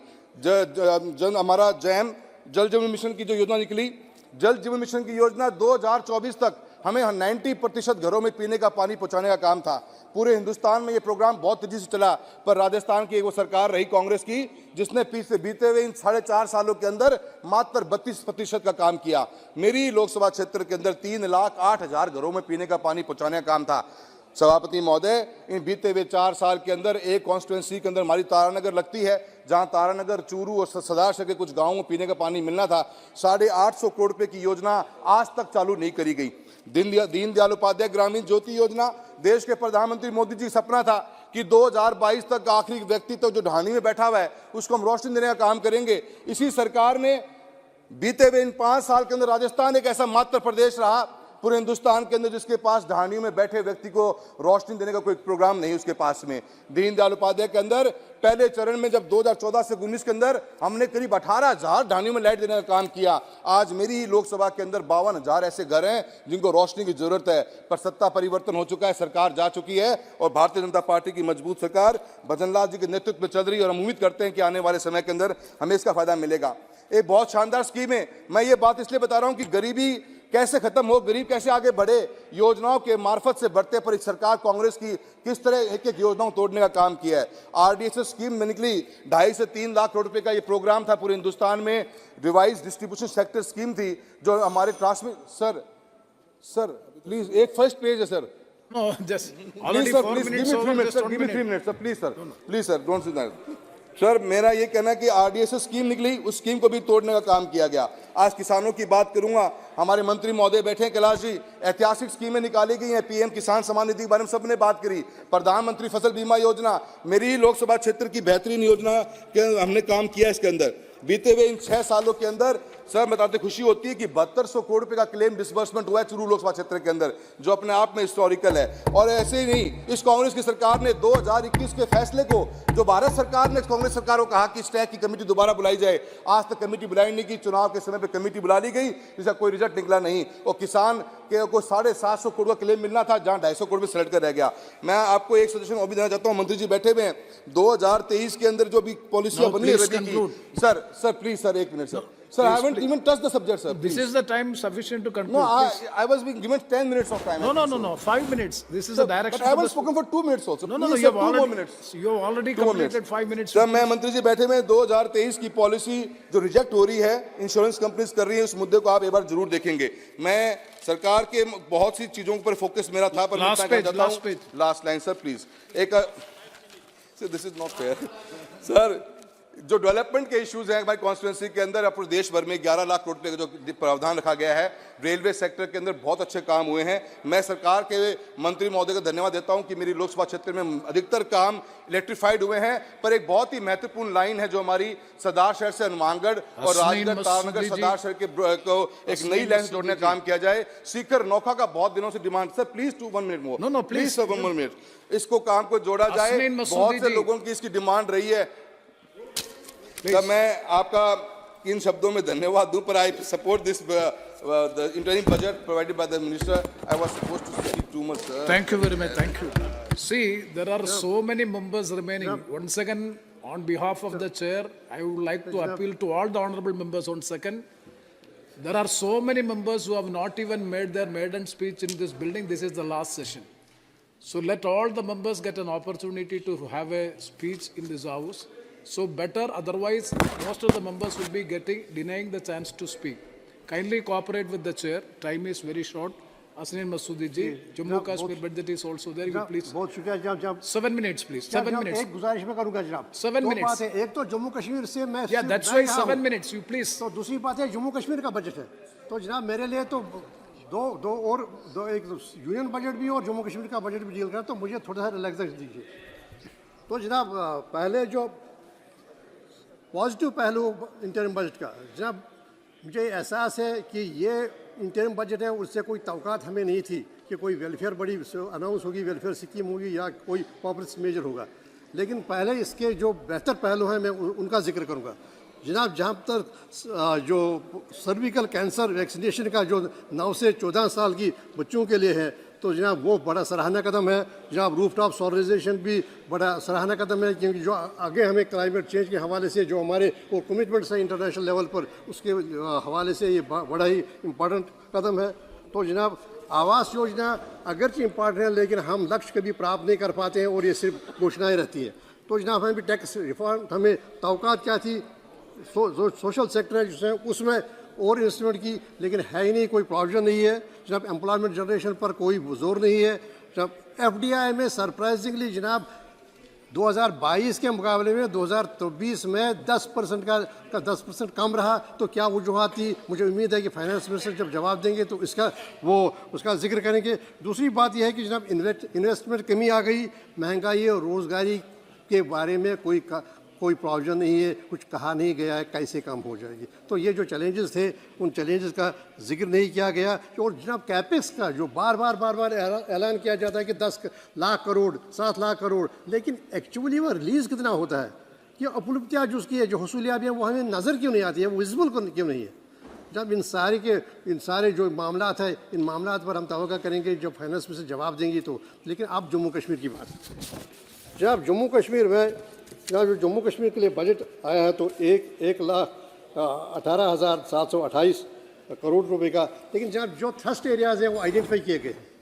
वो थ्रस्ट एरियाज ये है कि strengthening grass root democracy, promoting holistic and sustainable agriculture, promoting J&K as investment destination, employment generation, developing new tourism destinations, accelerated development and inclusive growth, women empowerment and social inclusion। अब जनाब बारी बारी हम देखें है क्या कोई पर हमें नज़र आता है इस बजट प्रपोजल्स में इसका कोई जो ये थ्रस्ट एरियाज़ हैं, जो फोकस एरियाज़ हैं, इनकी कोई बात की गई है? जनाब स्ट्रेंथनिंग ग्रास रूट डेमोक्रेसी, न ही स्टेट असेंबली, न ही अर्बन लोकल बॉडी इलेक्टेड, न ही पंचायत इलेक्टेड। तो ये जम्मू कश्मीर का जनाब हाल है 1.5 करोड़ आवाम का, जो और जम्मू कश्मीर और लद्दाख के लोग सड़कों पर है, जम्मू कश्मीर में अनसर्टिनिटी है। तो दूसरी बात जनाब है promoting holistic and sustainable agriculture. जनाब अभी मेरे सवाल के जवाब में कहा गया कि सैफरन प्रोडक्शन में 67% की कमी हो गई। प्राइम मिनिस्टर की एक योजना थी सैफरन मिशन, 500 करोड़ रुपए रखे गए थे, स्प्रिंकल इरिगेशन और जनाब ड्रिप इरिगेशन की व्यवस्था थी, लेकिन मौके पर उसका जो ज़मीन पर उसका कोई असर नहीं और प्रोडक्शन में एकदम डाउन स्लाइड आ गया, 70% कम हो गई है। तो जहाँ तक एम्प्लॉयमेंट जनरेशन की बात है, जनाब कोई एम्प्लॉयमेंट जनरेशन में कोई विजिबल स्टेप्स नहीं। अभी हाल ही में 22 लाख बच्चों ने अप्लाई किया चंद सौ असामियों के लिए। जनाब ये है बेरोज़गारी का हाल। हरियाणा के साथ साथ जम्मू कश्मीर भी कम्पीट करता है बेरोज़गारी में, जो हरियाणा को। जनाब इस वक्त हमारे 61,000 के करीब हमारे डेली वेजर्स, कॉन्ट्रैक्चुअल एम्प्लॉयज़ और बाकी वर्कर्स हैं, 10 साल से वो रेगुलेशन का इंतजार कर रहे हैं। तो कोई व्यवस्था नहीं, कोई प्रोग्राम नहीं उनको रेगुलेट करने की या उनको मिनिमम वेजेस देने की, वो भी नहीं। जब HDFC तो जनाब ये दूसरा जो थर्स्ट एरिया है, अब इसका ये हाल है। जनाब डेवलपिंग न्यू टूरिज्म डेस्टिनेशंस, कहीं पर कोई विजिबल नहीं है, सिर्फ वही गुलमर्ग और पहलगाम है और कहीं पर कोई कदम नहीं उठाया गया जिससे हमें ये लगता है कि यह लक्ष्य है और ये आइडेंटिफाई है, ये या इस पर हमारा फोकस अटेंशन होगा।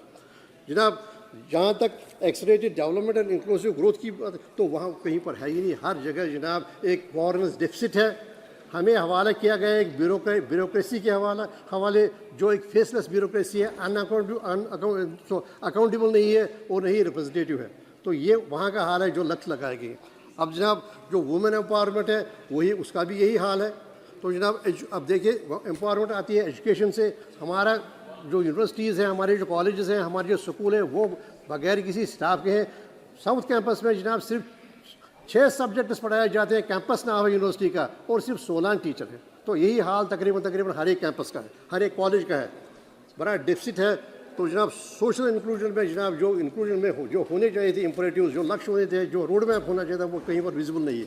अब जनाब अगर इंडिविजुअली हम जाएंगे जनाब, जहाँ तक जनाब सबसे बड़ी कमी आ गई जो सेंटर की तरफ से जनाब हमारे लिए जो फंड आता था प्राइम मिनिस्टर डेवलपमेंट फंड, उसमें कमी आ गई जो तकरीबन 100%। अब जनाब हेल्थ और मेडिकल एजुकेशन में -16.68 इस वक्त इस साल जनाब कैपिटल इन्वेस्टमेंट है। तो जनाब ट्राइबल अफेयर्स में -11.37 है। जनाब जब एक है, मैं जम्मू कश्मीर से एक हूँ, मैं रिप्रेजेंट करता हूँ सबके 5 के 5 को। तो ये बजट की बात है जनाब, थोड़ा सा मुझे थोड़ा सा वक्त दें मुझे। तो जनाब जो डेप्ट है वो 49% है। जनाब अगर जो कैपेक्स 16.64 की कल्पना की गई है, का प्रोविजन बनाया गया, लेकिन ज़मीन पर जनाब कोई हो नहीं रहा। हेल्थ केयर सेक्टर में जनाब कितना डेफिसिट है जनाब कि 40% पर इस वक्त हम काम कर रहे हैं, 40% स्टाफ पर, कंसल्टेंट लेक्चर। बस जनाब 2-3 मिनट में कंप्लीट करूँगा। जम्मू कश्मीर को 5 मिनट तो मिलने चाहिए ना, कहते हैं ताज है मुल्क। आपने 8 मिनट अभी तक। तो जनाब प्लीज वही तो उपलब्धि रही है ना। तो जनाब जो डायग्नोस्टिक सेक्टर है जिसमें उसमें जनाब कमी है। हमने कहा था कि आप अनंतनाग में बनाइए जनाब एक वेटरनरी हॉस्पिटल, वो नहीं बन रहा है। जनाब child and mother and child care hospital दूर में, वो नहीं बन रहा है। एक पेट स्कैन नहीं लगाया जा रहा। 25 लाख की आबादी के लिए जनाब 1 करोड़ की आबादी के लिए एक पेट स्कैन है। सरप्राइजिंगली एंड शॉकिंगली जनाब -17% का इसमें जनाब कमी की गई है। तो जनाब ये एरियाज़ हैं जिन एरियाज़ में जनाब इसी तरह जनाब हमारा पावर जनरेशन की बात है। जनाब इस वक्त 625 मेगावाट की जनरेटर, क्योंकि हाइड्रोलिक पावर पानी कम हो गया। कंक्लूड कर रहा हूँ जनाब, बस जनाब मैं इसके बस जनाब 1 मिनट में दीजिए। ये 1 मिनट कंक्लूड प्लीज। 1 मिनट में जनाब ये बिल्ड ऑपरेट एंड ट्रांसफर के तहत जनाब हमने दिए थे अपने पावर जनरेशन तो जनाब जम्मू कश्मीर में ज़रूरी यह है कि हम यहाँ बल हो जनाब रिन्यूएबल एनर्जी पर, क्योंकि जनाब पानी का हम तो थर्मल वहाँ लगा नहीं सकते, तो उसमें कोई व्यवस्था नहीं। तो मिल मिलाकर जनाब जो भी यहाँ रोड मैप किया गया है, जो भी डिलीट किए गए, धन्यवाद, उसमें कहीं पर हमें कोई कामयाबी लगती नहीं। अगरचे हमें कोई ज़्यादा तवक्कार नहीं थी क्योंकि इंटरिम है और कोई हम ज़्यादा मेजर्स नहीं, लेकिन जो ज़मीनी सूरत हाल है, thank you very much. Now those members who would like to place the speech on record, they can place it on the table of the House. Speaker has already permitted to lay the written speeches on the table of the House. Now, Sri Harish Dwivedi ji. Only 3 to 4 minutes. There is no other option. Sir हमारी party में 5वें number पर हूं, थोड़ा समय। आपका party का list बड़ा लिस्ट इधर है। बहुत बहुत धन्यवाद माननीय सभापति जी, आपने मुझे 2024-25 के अंतरिम बजट पर बोलने का अवसर दिया। माननीय सभापति जी, 2014 से लगातार मोदी सरकार जो संकल्प, जो उद्देश्य लेकर के आई थी, वह काम पूरी तरह से पूरा कर रही है। शायद 2014 के पहले हिंदुस्तान में गरीब के लिए बिजली होती है, ये बिजली, ये सपना था। गरीब के लिए गैस सपना था, गरीब के लिए शौचालय सपना था, गरीब के लिए हॉस्पिटल सपना था, गरीब के लिए बैंक सपना था। और उन सारे सपनों को अगर किसी ने साकार किया है तो आदरणीय प्रधानमंत्री नरेंद्र मोदी जी की सरकार ने किया है। हमारे प्रधानमंत्री जी ने पहली बैठक में देशवासियों को संबोधित करते हुए कहा था कि ये हमारी सरकार देश के गांव, गरीब, किसान, मजदूर, माताओं, बहनों को समर्पित सरकार होगी। शायद उस समय विपक्ष के लोगों को और खासकर कांग्रेस के लोगों को ये बात विश्वास नहीं हुआ होगा, क्योंकि 65 वर्षों में, हिंदुस्तान की आज़ादी के 65 वर्षों में 65% से ज़्यादा गरीबों के घरों में शौचालय नहीं था। 65 वर्षों में 65% से ज़्यादा गरीबों के घरों में रोशनी नहीं थी। 65 वर्षों में गरीबों को आवास नहीं मिल पाया। 65 वर्षों में हिंदुस्तान के 50 करोड़ से ज्यादा गरीबों को दवा कराने की व्यवस्था नहीं हो पाई। 65 वर्षों में हिंदुस्तान के 50 करोड़ से ज्यादा गरीब ये नहीं जानते थे बैंक क्या होता है या बैंक में क्या क्या होता है। हमारे प्रधानमंत्री जी ने जो उद्देश्य सबका साथ सबका विकास, जो मूल मंत्र लेकर के काम करना शुरू किया था, उस मूल मंत्र के तहत हमारी सरकार ने पिछले लगभग 10 वर्षों में, दोनों कार्यकाल में, हर गरीब को आवास मिल जाए, इसके लिए 4 करोड़ से ज्यादा आवास देने का काम किया। हर गरीब के घर में शौचालय हो जाए, इसके लिए लगभग 13 करोड़ से ज्यादा गरीबों को शौचालय बना करके देने का काम किया। हर गरीब के घर में बिजली की रोशनी हो जाए, इसके लिए पंडित दीनदयाल उपाध्याय ग्राम ज्योति योजना के अंतर्गत हर घर में, हर गांव में खंबा तार ट्रांसफार्मर पहुंचाया। और फिर सौभाग्य योजना के अंतर्गत हर गरीब को मुफ्त में बिजली का कनेक्शन देने का काम किया, मीटर लगवाने का काम किया। हर गरीब माँ बहन जो धुएं के कारण बीमार होती थी, वो बीमार ना हो, क्योंकि गरीब बीमार होता है तो दवा नहीं हो पाती, और दवा नहीं हो पाता है तो पूरा जीवन उसी बीमारी वो माँ बहन काट देती है। इस नाते हमारे प्रधानमंत्री जी ने कहा इस देश को धुआं मुक्त करेंगे। 13 करोड़ से ज्यादा उज्ज्वला योजना के अंतर्गत हर गरीब मां बहन को गैस का कनेक्शन देने का काम किया। महिलाओं के सशक्तिकरण के लिए स्वयं सहायता समूह के माध्यम से हमने करोड़ों ऐसी महिलाओं को उससे जोड़ा, स्वरोजगार के लिए प्रेरित किया। और लखपति बहना योजना के अंतर्गत 2 करोड़ बहनों को लखपति दीदी बनाने का काम माननीय प्रधानमंत्री जी की सरकार ने किया, और अभी 1 करोड़ और जोड़ने का काम किया। हमारी जो आशा बहुएं हैं, आंगनबाड़ी की कार्यकर्ती हैं, उनको दवा कराने में कोई दिक्कत ना हो, क्योंकि वो लगातार काम करती हैं, समाज के लिए लगातार काम करती हैं, गरीब के लिए लगातार काम करती हैं, देश के लिए। उनको आयुष्मान भारत योजना के अंतर्गत जोड़ करके सबको 5 लाख रुपए तक की दवा की व्यवस्था कराने का काम हमारी सरकार ने किया। 2 मिनट सर, 2 मिनट मैं समाप्त कर दूंगा, हम बहुत जल्दी इंक्लूड। हमारे प्रधानमंत्री जी जैसे एक, हम लोग बार बार कहते हैं कि हमारे देश में राम राज आना चाहिए, राम राज की कल्पना हम करते हैं। मैं ये दावे के साथ कह सकता हूं कि माननीय प्रधानमंत्री जी ने जो वादा किया था, हमारी पार्टी ने जो वादा किया था कि हमारी सरकार आएगी तो हिंदुस्तान में भगवान राम का भव्य राम मंदिर अयोध्या में बनवाएंगे, हमने बनवाने का काम किया। हमारी सरकार ने कहा था कि हिंदुस्तान में हमारी सरकार आएगी तो एक देश में एक निशान, एक प्रधान, एक विधान, ही बन रहेगा। हमने धारा 370-35 से समाप्त करने का काम किया। हमने कहा था हमारी सरकार आएगी तो सीमाओं की सुरक्षा करेंगे। हमने आतंकवाद को समाप्त करने का काम किया। हमने कहा था हमारी सरकार आएगी, हम इस देश के महापुरुषों को सम्मान देंगे, चाहे सरदार पटेल जी हो, चाहे नेताजी सुभाष चंद्र बोस हो, चाहे चंद्रशेखर आजाद, राम प्रसाद बिस्मिल हो, चाहे बाबा साहब भीमराव अंबेडकर हो, सबके लिए स्मारक बनाने का काम, उनको सम्मान देने का काम हमारी सरकार ने किया। काशी विश्वनाथ महाकाल का कॉरिडोर, ऐसे तमाम धार्मिक स्थलों का विकास करने का काम किया।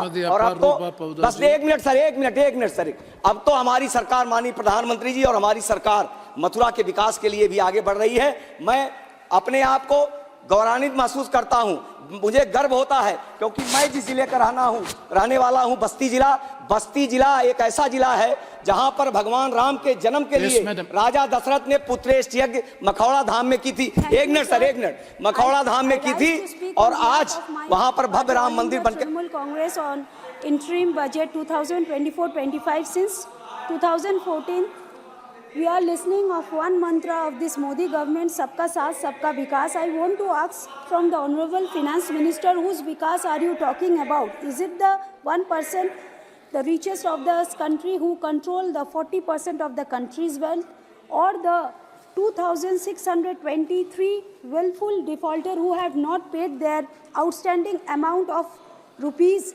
1,96,049 crore? Well, let me be very clear that you are not definitely talking about the vikas of the farmers. I say this because today an agricultural labor real wage is just 200 rupees per day. It means that 6,300 per month. इसमें वो रोटी दाल चावल और पढ़ाई बच्चों का कैसे कराएंगे sir? In this budget, when we see under major union scheme, the formation and the promotion of 1,000 farmer producer organization fund have been slashed by 39%. In fact, the government could not use 52% of the fund under this scheme. The finance minister said of Pradhan Mantri Kisan Sampad Yojana in her speech, but at the end, by reducing the amount of this scheme by 21% compared to the last year, in West Bengal, Mamata Banerjee has tripled the farmer income. In fact, for being truthful, for her hard work, for delivering her promises, how has this government rewarded her by starving the state of West Bengal for the rightful dues? I will remind the finance minister of the Awas Yojana, 9,330 crore, Manrega 6,900 crore, paddy procurement 7,000 crore are still due to the West Bengal. The total due includes the GST compensation, cyclone relief, national health mission, performance grant and other is above 1 lakh crore to Bengal. The regional connectivity scheme, Amrit scheme, the smart cities mission have been slashed by 60 to 35% respectively. In the Ministry of Civil Aviation, the fund have been slashed to 26%. What happened to the dream? जो प्रधानमंत्री का सपना का dream था कि चप्पल पहनने वाला भी आज हवाई जहाज भी उड़ सकते हैं, ये क्या जुमला ही सिर्फ रह गया? क्योंकि परसों ही मैंने कलकत्ता से जयपुर का एक फ़्लाइट लिया, एक इकोनॉमिक क्लास का जो 35,000 रुपया 25,000 रुपीज़ लिए, तो एक इकोनॉमिक क्लास का टिकट अगर 25,000 रुपया ले सकते हैं तो फिर एक हवाई चप्पल वाला कैसे साधारण इंसान आपका फ्लाइट में जा सकते हैं? हमारे प्रधानमंत्री अपने भाषण में बहुत अच्छा कहे हैं कि वो प्राइस को कंट्रोल कर दिए हैं। अच्छा बात है, अगर यही अच्छा है तो 2014 में हम लोग चावल लेते थे 24 रुपया किलो और आज 42 रुपीज़ पर किलो हो गए। आज गेहूँ पहले 2014 में गेहूँ लेते थे 15 रुपया किलो, आज 28 रुपया पर किलो हो गया। प्याज लेते थे 16 रुपया पर किलो, आज 37 रुपया पर किलो हो गया। एक पैकेट ब्रेड और दूध जो लेते हैं 100 रुपया हो गया। तो आम गृहिणी का रसोई पर इन लोगों ने धावा बोल लिया। आप नारी शक्ति का बात कहते हैं, आप बताइए, ये भारतीय जनता पार्टी के 80% राज्य में इन लोगों का सरकार है, जहां पर एक भी महिला मुख्यमंत्री मंत्री नहीं है, एक भी महिला गृह मंत्री नहीं है, वित्त मंत्री नहीं है। लेकिन आज देखिए आप लोग महिला के लिए कितना बोलते हैं, लेकिन 10 साल पीछे चले जाइए, जहां पर पश्चिम बंगाल में ममता बनर्जी महिला मुख्यमंत्री, तमिलनाडु में जयललिता, आपके गुजरात में आनंदीबेन पटेल थी, आपके राजस्थान में वसुंधरा राज थी। ये लोग अच्छे से सरकार को चलाए हैं। क्या पार्लियामेंट में आप लोग बिल लाते हैं महिलाओं के लिए, बेटी पढ़ाओ बेटी बचाओ का नारे लगाते हैं, लेकिन ग्राउंड रियलिटी कुछ और है। आज भारत में सिर्फ एक महिला मुख्यमंत्री है जिसका नाम है ममता बनर्जी। आए दिन भारतीय जनता पार्टी के MP MLA हर रोज ममता बनर्जी को खरी खोटी सुना रहे। क्योंकि वो अच्छे काम कर रहे हैं। क्या आप लोग महिला मुक्त भारत चाहते हैं, इसलिए ममता बनर्जी को गलत बोलते हैं? आरिफ जी,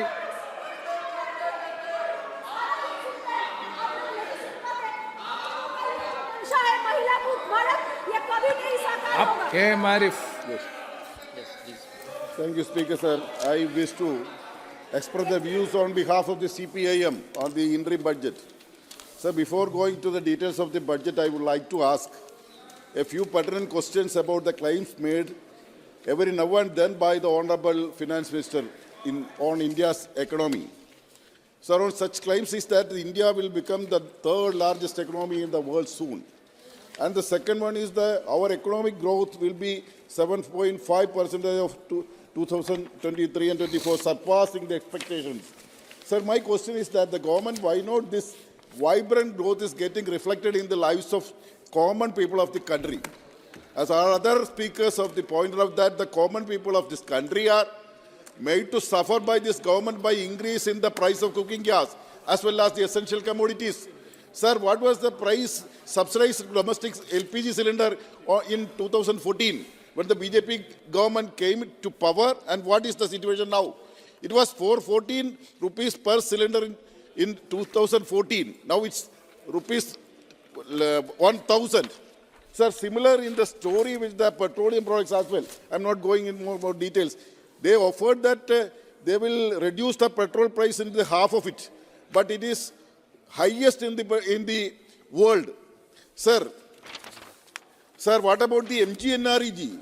By imposing the crazy reforms, registering the attendance, job allocation, etc., leads to a mercy killing of the MGNREG project. Sir, I wish to bring the kind attention of the Honorable Finance Minister to report the Ox Farm published last year. The report said that while 5% of Indians own more than 60% of the country's wealth, the bottom 50% possess only 3%. The Honorable Finance Minister has no proposals to address this issue. Sir, the pertinent issue I would like to raise here is that what the neglect towards the non-BJP ruled states of the country, including Kerala, who are forced to protest publicly here in Delhi today onwards. Sir, if Karnataka is protesting today, is Kerala on turn tomorrow and followed by the Telangana and Tamil Nadu? It shows that the states are suffering at the hands of the union government. Sir, our country is a federal country. Sir, our country is a federal country and states are the backbone of our economy. And you are always telling that about the inclusive growth, but the practice is killing the state by inch, sir. Unfortunately, instead of supporting the state governments by giving their due share, the BJP government is accusing them as if they were our enemies, sir. Sir, an important revelation made by none other than Sri BVR Subramaniam, CEO of the Niti Aayog, 2 weeks back in this regard is really shocking, sir. Sir, if the Prime Minister has tried to off-record parlay to get the chairman of the 14th Finance Commission, Sri Y.V. Reddy, as exposed by the CEO of Niti Aayog, that itself shows his blatant disregard to the constitutional mechanism, sir. Sir, as he succeeded in influencing the Finance Commission, what would have been the fate of the state, sir? Undoubtedly, their share central taxes would have come down from the 40% recommended by the Commission. Sir, it is heartening that we have officials of this stature like Sri Y.V. Reddy who shows the courage by not yielding to such unconstitutional practices. Sometimes he expects to attack on ED soon. Yes. Sir, 2 minutes, sir. No, please. Sir, it is crystal clear that this government is nurturing the idea of destroying the economy of the state governments over the past 10 years, sir. It is interesting that even after 2 weeks, our Prime Minister has not even responded to such a grave allegation, sir. I wish to bring the attention of this August House to the protest organized by the Kerala, led by our Honorable CM, all ministers of the state, and all MLAs of LDF of the state are in Jantar Mandir tomorrow demanding the due share from the union government, sir. Thank you. Sir, not only that, the government drastically reduced the financial support of the state, but also unilaterally slashed the borrowing capacity. And our protest is such atrocities by this government, sir. The devolution of central tax has been drastically reduced from 3.875% to 1.9%. No, please conclude, please. Yes, sir. Sir, when Kerala and others. Yes, Raju Bitta ji. धन्यवाद sir. इस budget में युवाओं के लिए बहुत कुछ है, तो मेरा आपसे निवेदन है कि थोड़ा अधिक समय दिया जाए। सबसे पहले तो ये देश हित राष्ट्रहित बजट के लिए प्रधानमंत्री मोदी जी और माननीय वित्त मंत्री सीतारमन जी का मैं आभार प्रकट करता हूँ। ये बजट प्रधानमंत्री मोदी जी के विकसित भारत विजन 2047 का रास्ता साफ साफ दिखाता है और विशेष करके युवा, गरीब, महिला और किसान सभी को ये सशक्त करता है। सर, 2014 में जब प्रधानमंत्री मोदी जी ने देश का बागडोर संभाला, तब देश फ्रेजाइल 5 के नाम से देश के ऊपर एक कलंक था, एक टैग था। पॉलिसी पैरालिसिस से लेकर के हाई एनपीए से लेकर के हाई इन्फ्लेशन से लेकर के घोटाला, करप्शन और चरमराती अर्थव्यवस्था विरासत में मिली थी। लेकिन मोदी जी के विजन, नीति और नियत के कारण हम आज गर्व से ये कह सकते हैं कि दुनिया में सबसे बड़ा और तेजी से आगे बढ़ता हुआ अर्थव्यवस्था भारत बना है। और फ्रेजाइल 5 के बदले आज जो है ब्राइट स्पॉट के रूप में भारत जाना जाता है, जबकि इसी दौरान कोविड की महामारी का सामना भी करना पड़ा, यूक्रेन और रशिया के बीच में युद्ध हो या अनेक ग्लोबल डिस्टर्बेंसेस भी इस दौरान में रहे। बजट के कुछ खास बातें मैं आपके समक्ष रखना चाहूँगा। 5 साल में 2 करोड़ लोगों के लिए नए घर, 3 प्रमुख इकोनॉमिक रेल कॉरिडोर, इंफ्रास्ट्रक्चर के ऊपर में 11 लाख करोड़ से ज़्यादा का बजट, और जहां यूपीए ने 10 साल के अंदर में 12 लाख करोड़ खर्च किए थे, आज मोदी जी के नेतृत्व में 40 लाख करोड़ से ज़्यादा का जोर जो है इंफ्रास्ट्रक्चर पे दिया गया। डिफेंस सेक्टर में भी बजट बढ़ा करके जीडीपी का 3.4% किया है। 44,000 वंदे भारत जैसे जो है रेल के कोचेस बनेंगे। आयुष्मान भारत कार्ड अब आंगनबाड़ी और आशा वर्कर को भी मिलना शुरू होगा, और विशेष करके युवाओं को ध्यान में रखते हुए स्टार्टअप में भी 1 साल की अतिरिक्त छूट दी गई है। और फिजिकल इंफ्रास्ट्रक्चर के ऊपर में बहुत ध्यान दिया गया है। जहां कोविड के समय पूरी दुनिया प्रिंटिंग मशीन लेकर के पैसे छाप रही थी, कैश बांट रही थी, वहीं भारत जो है फिजिकल इंफ्रास्ट्रक्चर पे जोर दे रहा था, और इसके कारण जो है अनेक नए जॉब क्रिएट हुए और बहुत सारे सेक्टरों को फायदा हुआ है। हमारी सरकार ने 34 लाख करोड़ से ज़्यादा का रकम डीबीटी के माध्यम से प्रदान किया, और इसके कारण 2,75,000 करोड़ से ज़्यादा के पैसे गलत हाथों में जाने से बचे हैं। फेक बेनिफिशियरीज हटे हैं, मिडल मैन सिस्टम बंद हुआ है, कट मनी सिस्टम बंद हुआ है। पश्चिम बंगाल की दीदी बोल रही थी, मैं एक एग्जाम्पल के माध्यम से बताना चाहूँगा। जहाँ एक तरफ भारत का जीडीपी का 30% जो है बंगाल से आता था, आज 3% से कम रह गया है। इन्वेस्टमेंट नहीं आ रहा है, युवा बेरोजगार है। और 2011 में जहाँ सीपीएम 1,90,000 करोड़ का कर्ज छोड़कर गई थी, आज 2023 के अंदर में 6.5 लाख करोड़ से ज़्यादा का कर्ज जो है पश्चिम बंगाल के ऊपर में, यानी हर एक पश्चिम बंगाली के ऊपर में जो है 60,000 से ज़्यादा का जो है कर्ज है। और इनका रोल मॉडल देखिए करप्शन और भ्रष्टाचार का कैसा होता है। मनरेगा के बारे में बोला जाता है पैसा रोका है, लेकिन मैं आपको आंकड़े के साथ कहना चाहूँगा 10.5 करोड़ की आबादी पश्चिम बंगाल की है, जहाँ जॉब कार्ड जो है घर से एक ही को मिलता है, 18 से कम आयु को नहीं मिलता। उसके बावजूद भी 3 करोड़ 78 लाख जो है जॉब कार्ड पश्चिम बंगाल में बने। जैसे आधार को लिंक किया तुरंत घट के जो है 1.5 करोड़ से ज्यादा जो है इनके फर्जी कार्ड जो है बंद हुए। सर, मैं दार्जिलिंग की बात रखना चाहूंगा और अपनी मातृभाषा नेपाली में रखना चाहूंगा। दार्जिलिङ पहाड तराई डुवर्स का जनताले धेरै लामो समयदेखि गोर्खाल्यान्ड रूपमा एउटा छुट्टै प्रशासनिक इकाइको माग गर्दै आएको छ। यसको कारणले गर्दा विगतमा थुप्रै आन्दोलनहरू भए। 1986-88 को आन्दोलनले त्यसको फलस्वरूप दार्जिलिङ पर्वतीय परिषदको गठन भयो। 2017 देखि 11 को आन्दोलनले जीटीए को स्थापना भयो। अर्ध स्वायत्त निकाय भनेको जीटीएलाई पनि पश्चिम बंगाल सरकारले चल्न देन। यसको कारण पुनः 2017 मा फेरि आन्दोलन भयो। हाम्रो क्षेत्र राष्ट्रिय सुरक्षाको दृष्टिले पनि अत्यन्त संवेदनशील छ। हाम्रो क्षेत्रसँग 4 वटा राष्ट्रहरू बंगलादेश, नेपाल, भुटान र नजिकै चाइनाको सिमाना पनि जोडिएको छ। विगतको दशकमा हजारौं रोहिंग्या अनि अवैध हजारौंको संख्यामा இந்த அவையில் எனக்கு பேசுகிற வாய்ப்பளித்த என்னுடைய தலைவர் தளபதி அவர்களுக்கு நன்றி தெரிவித்து, தமிழ்நாட்டின் முதலமைச்சருக்கு நன்றி தெரிவித்து, தமிழினத்தின் தலைவர் கலைஞர் அவர்களையும் திருமிகு முரசொலி மாறன் அவர்களையும் நினைவு கூர்ந்து ஒரு சில வார்த்தைகளில் என்னுடைய உரை உங்கள் நேரமான 5 நிமிடத்தில் முடித்துக் கொள்கிறேன்.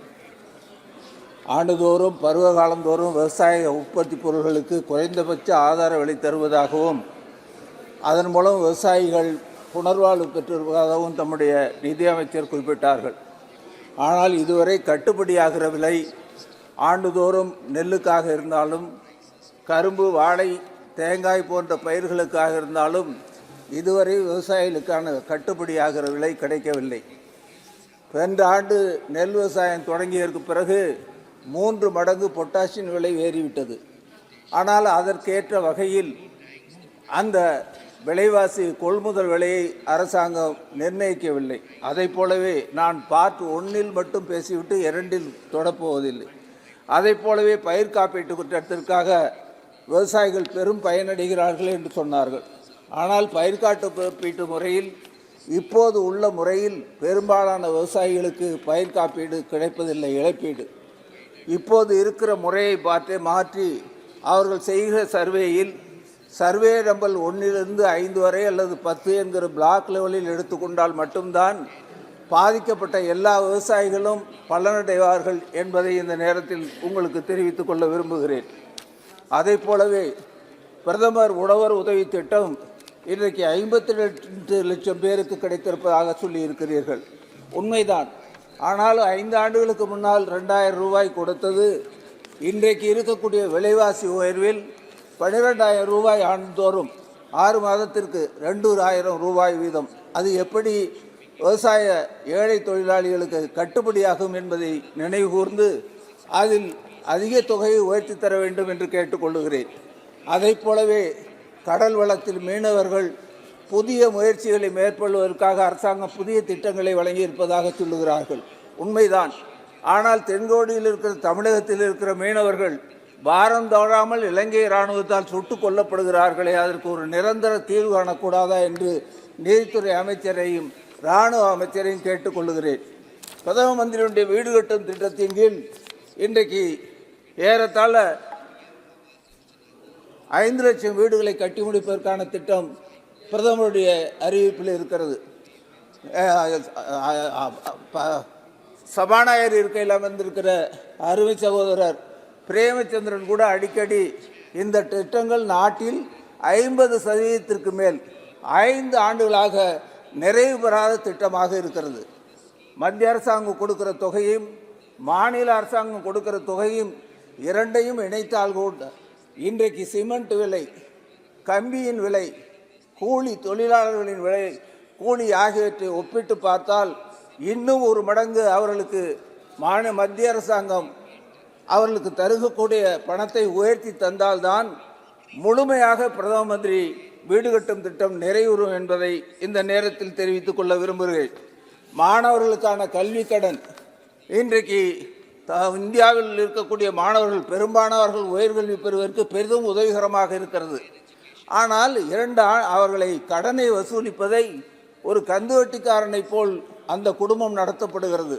ஆகவே 2 ஆண்டு காலத்தில் மாணவர்கள் வேலை வாய்ப்பு பெற முடியவில்லை என்றால் அந்த கடனை தள்ளுபடி செய்ய வேண்டும் என்று உங்களை நான் அன்போடு கேட்டுக்கொள்கிறேன். அதை போலவே தமிழ்நாட்டிலும் இந்தியாவிலும் மருத்துவக் கல்லூரிகளை பெரும்பான்மையாக துவங்கி இருப்பதாக சொல்லி இருக்கிறீர்கள். ஆனால் இந்தியாவில் இருக்கக்கூடிய மருத்துவக் கல்லூரியில் உங்கள் எய்ம்ஸ் எல்லா இடத்திலும் மத்திய அரசாங்கம் நேரடியாக நிதித்துறையிலிருந்து நிதியை ஒதுக்குகிற போது மதுரையில் தொடங்கப்பட்ட எய்ம்ஸில் மட்டும் ஏன் ஜப்பான் நாட்டின் கடனை பெற்று தொடங்க வேண்டும்? அதை மறுபரிசீலனை செய்து அந்த கடனை ரத்து செய்த ஒப்பந்தத்தை மத்திய அரசாங்கமே நேரடியாக உதவி செய்ய வேண்டும் என்று கேட்டுக்கொள்கிறேன். அங்கன்வாடி கட்டிடங்கள் நாடு முழுவதும் நல்ல தரமானதாக இல்லை. சமையலறையும் கழிப்பறையும் மோசமாக இருக்கிறது. அதை அருள் கூர்ந்து கவனித்து ஒரு பெரும் திட்டங்கள் இந்தியாவில் இருக்கிற எல்லா அங்கன்வாடி கட்டிடங்களையும் புதிதாக அமைத்து தர வேண்டும். உங்களை நான் நம்மோடு கேட்டுக்கொள்வது 80 கோடி மக்களுக்கு இலவச அரிசி தருவதாக சொல்லுகிறீர்கள். நாட்டில் வறுமை ஒழிந்து விட்டது என்று சொன்னால் 80 கோடி மக்களுக்கு இலவசமாக அரிசி தர வேண்டிய அவசியம் என்ன? ஆகவே உங்களுடைய அறிக்கையிலிருந்தே நாட்டில் வறுமையை நீங்கள் ஒழிக்கவில்லை என்று தருகிறது. கடைசியாக थैंक यू सर ये सरकार हमेशा 5 ट्रिलियन इकॉनमी और 3rd लार्जेस्ट इकॉनमी की बात करती है और यूपी को कोसती है। मैं एक आंकड़ा देना चाहता हूं, 2004 में जब सरकार बनी थी तब उस वक्त हमारी इकॉनमी 709 बिलियन थी, जो 14 में 2.039 बिलियन हुई। अगर वही रफ्तार होता सर तो हम लोग 3 साल पहले हम लोग 3rd लार्जेस्ट इकॉनमी होते और हमारा 5 ट्रिलियन इकॉनमी 2 साल पहले ही हो चुका होता। तो ये सरकार की नाकामयाबी है जिसके वजह से अभी भी हम पीछे हैं। दूसरा, ये कभी पर कैपिटा की बात नहीं करती सर।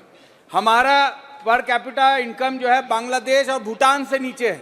अगर यूपीए मनमोहन सिंह जी के सरकार के रफ्तार में हम आगे बढ़ते तो हमारा आज 1.5 गुना पर कैपिटा इनकम होता।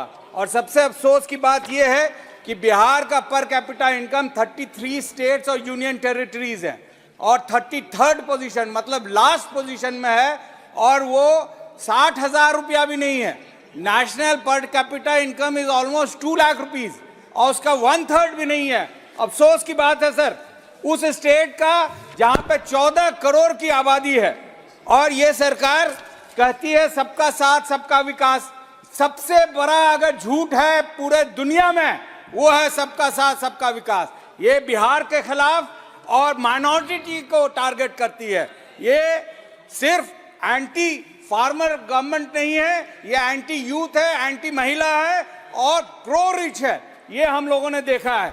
और खास करके अगर आप माइनॉरिटी बजट को देखेंगे, एजुकेशनल स्कीम्स है उसको खत्म कर रही है, स्किल्स फॉर डेवलपमेंट लाइवलीहुड उसको खत्म कर रही है, हमारे वक्फ प्रॉपर्टीज पे हमला किया जा रहा है, एनक्रोच किया जा रहा है, मस्जिदें मदरसा मज़ार को डिमोलिश किया जा रहा है, क्राइम डिस्क्रिमिनेशन किया जा रहा है, इलीगल बुलडोजर चलाए जा रहे हैं। और वही नहीं, अभी हाल में देखा होगा सर 900 साल पुराना एक सेंट का मज़ार तोड़ दिया गया, ये कह के कि एनक्रोचमेंट में। अब बताइए ये सरकार है 77 साल पुरानी, 900 साल पुराना स्ट्रक्चर तोड़ रहे हैं ये। तो ये सरकार एंटी माइनॉरिटी है और ये मुल्क के लिए अच्छी बात नहीं है। सर बिहार में मैंने कहा था अगर बिहार को और माइनॉरिटी को अगर देखा जाए तो लगभग 35 करोड़ की आबादी है, 1/4 of the population of India, and you can not grow with the neglect of these 1/4 population of the yes. Sir, give me 1 minute, 2 minutes. 1 minute please. Okay, so you have to take everybody along. Sir मैं किशनगंज के बारे में अपने constituency के बाद 5 साल से लगातार एमयू के बारे में मुद्दा उठा रहा हूं। आज भी माननीय मंत्री जी को चिट्ठी लिखा, अभी तक ना तो हमको टीचिंग नॉन टीचिंग मिले ना ही फंड्स मिले।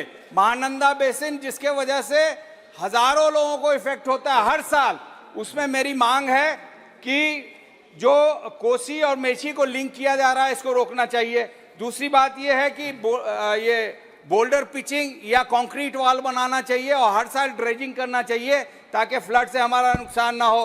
गवर्नमेंट मेडिकल कॉलेज हर डिस्ट्रिक्ट में देने की बात थी, हमारे डिस्ट्रिक्ट में नहीं दिया गया, उसको देने की ज़रूरत है।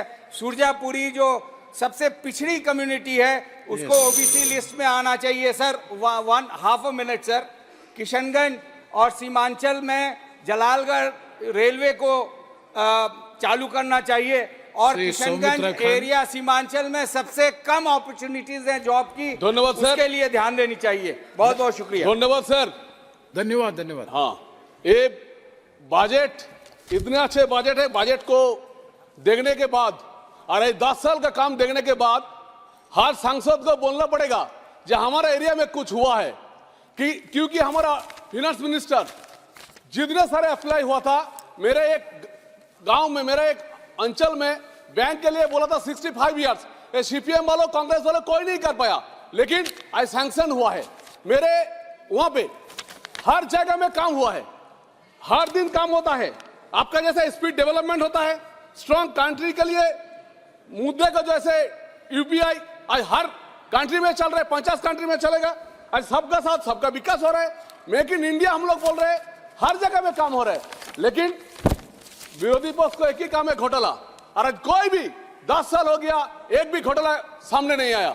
मैं यही बोलना चाहता हूं, अब मैं आपको धन्यवाद देना चाहता हूं।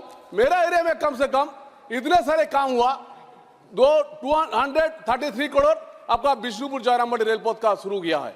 मेरा एरिया में 6 लेन हाईवे हो रहा है। मेरा एरिया में 17.5 का मंदिर हो रहा है।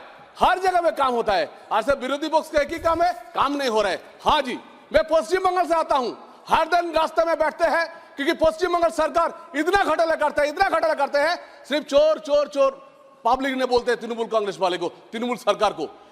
आज कैग ने रिपोर्ट दिया है 2 लाख के आसपास आपका चोरी हुआ है, उसका यूसी नहीं जमा दिया है। आज यही बात के लिए हम लोग जो साथी है वो सोगत था, बोल रहा था सेंट्रल गवर्नमेंट ये नहीं कर रहे, वो नहीं कर रहे। मैं तो बोल रहा हूं, मैं गांव से आता हूं, मैं बिष्णुपुर से आता हूं, हर काम में सरकार में हो रहा है 10 साल में। और मोदी जी का बात है ना, एक गतिशील भारत, हमारा सबका साथ सबका विकास, वही होगा।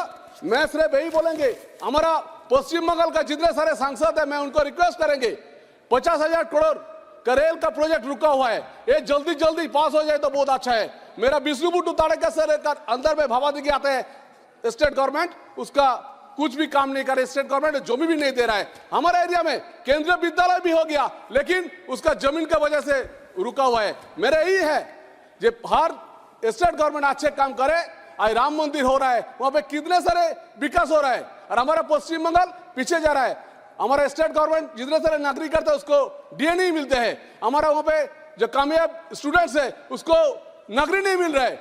पश्चिम बंगाल जो आगे बोलते थे आज पीछे जा रहा है। मैं यही बोलेंगे, ये बजट जो है सुंदर बजट है और हमारा देश आगे बढ़ेंगे और विकसित भारत अगले 25 साल मोदी जी का नेतृत्व में हम लोग आगे बढ़ेंगे। धन्यवाद, नमस्कार। धन्यवाद सौमित्र खान। श्री के Ram Mohan Naidu ji. Thank you, Chairman, sir, for giving me the opportunity to speak on the interim budget 2023-24, sir.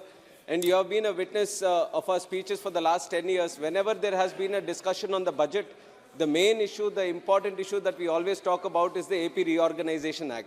And since the bifurcation of Andhra Pradesh, almost 10 years have passed, sir. I would like to present a report card in front of the central government for these 10 years by dividing it into 2 terms, sir. One when TDP was in power in the state government, and one when YSRCP is in power in the state government. So the first 5 years when TDP was there, sir, in this very house, we have discussed a lot of issues, and considering the AP Reorganization Act, some of the important issues, how it differed in the first term and the second term, I would like to explain it to the House, sir.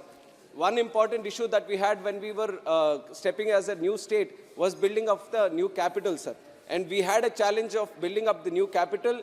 The then Chief Minister of Andhra Pradesh, CBN, took it upon himself, and he pulled in a land of 30,000 acres from the farmers, and we have did the foundation stone along with Prime Minister Narendra Modi ji also for the capital city of Amaravati, sir. And it happened on a Shubh Divas of Vijay Dasami. We did the foundation stone, and we created a lot of pride in the capital city of Amaravati. And in the next term, after YCP has come to power, it has created a nutshell mad idea of creating 3 capitals, and right now we are ended up with no capital at all. Now Amaravati has been, the farmers of Amaravati has been protesting for 1500 days, sir. In this very country, farmers have been protesting for 1500 days, but they have been beaten, they have been arrested, they have been insulted, and that is the situation that Amaravati is going through today. And RBI itself has said that if the state government of Andhra Pradesh can tell us where the capital is, then we can establish the headquarters. That is the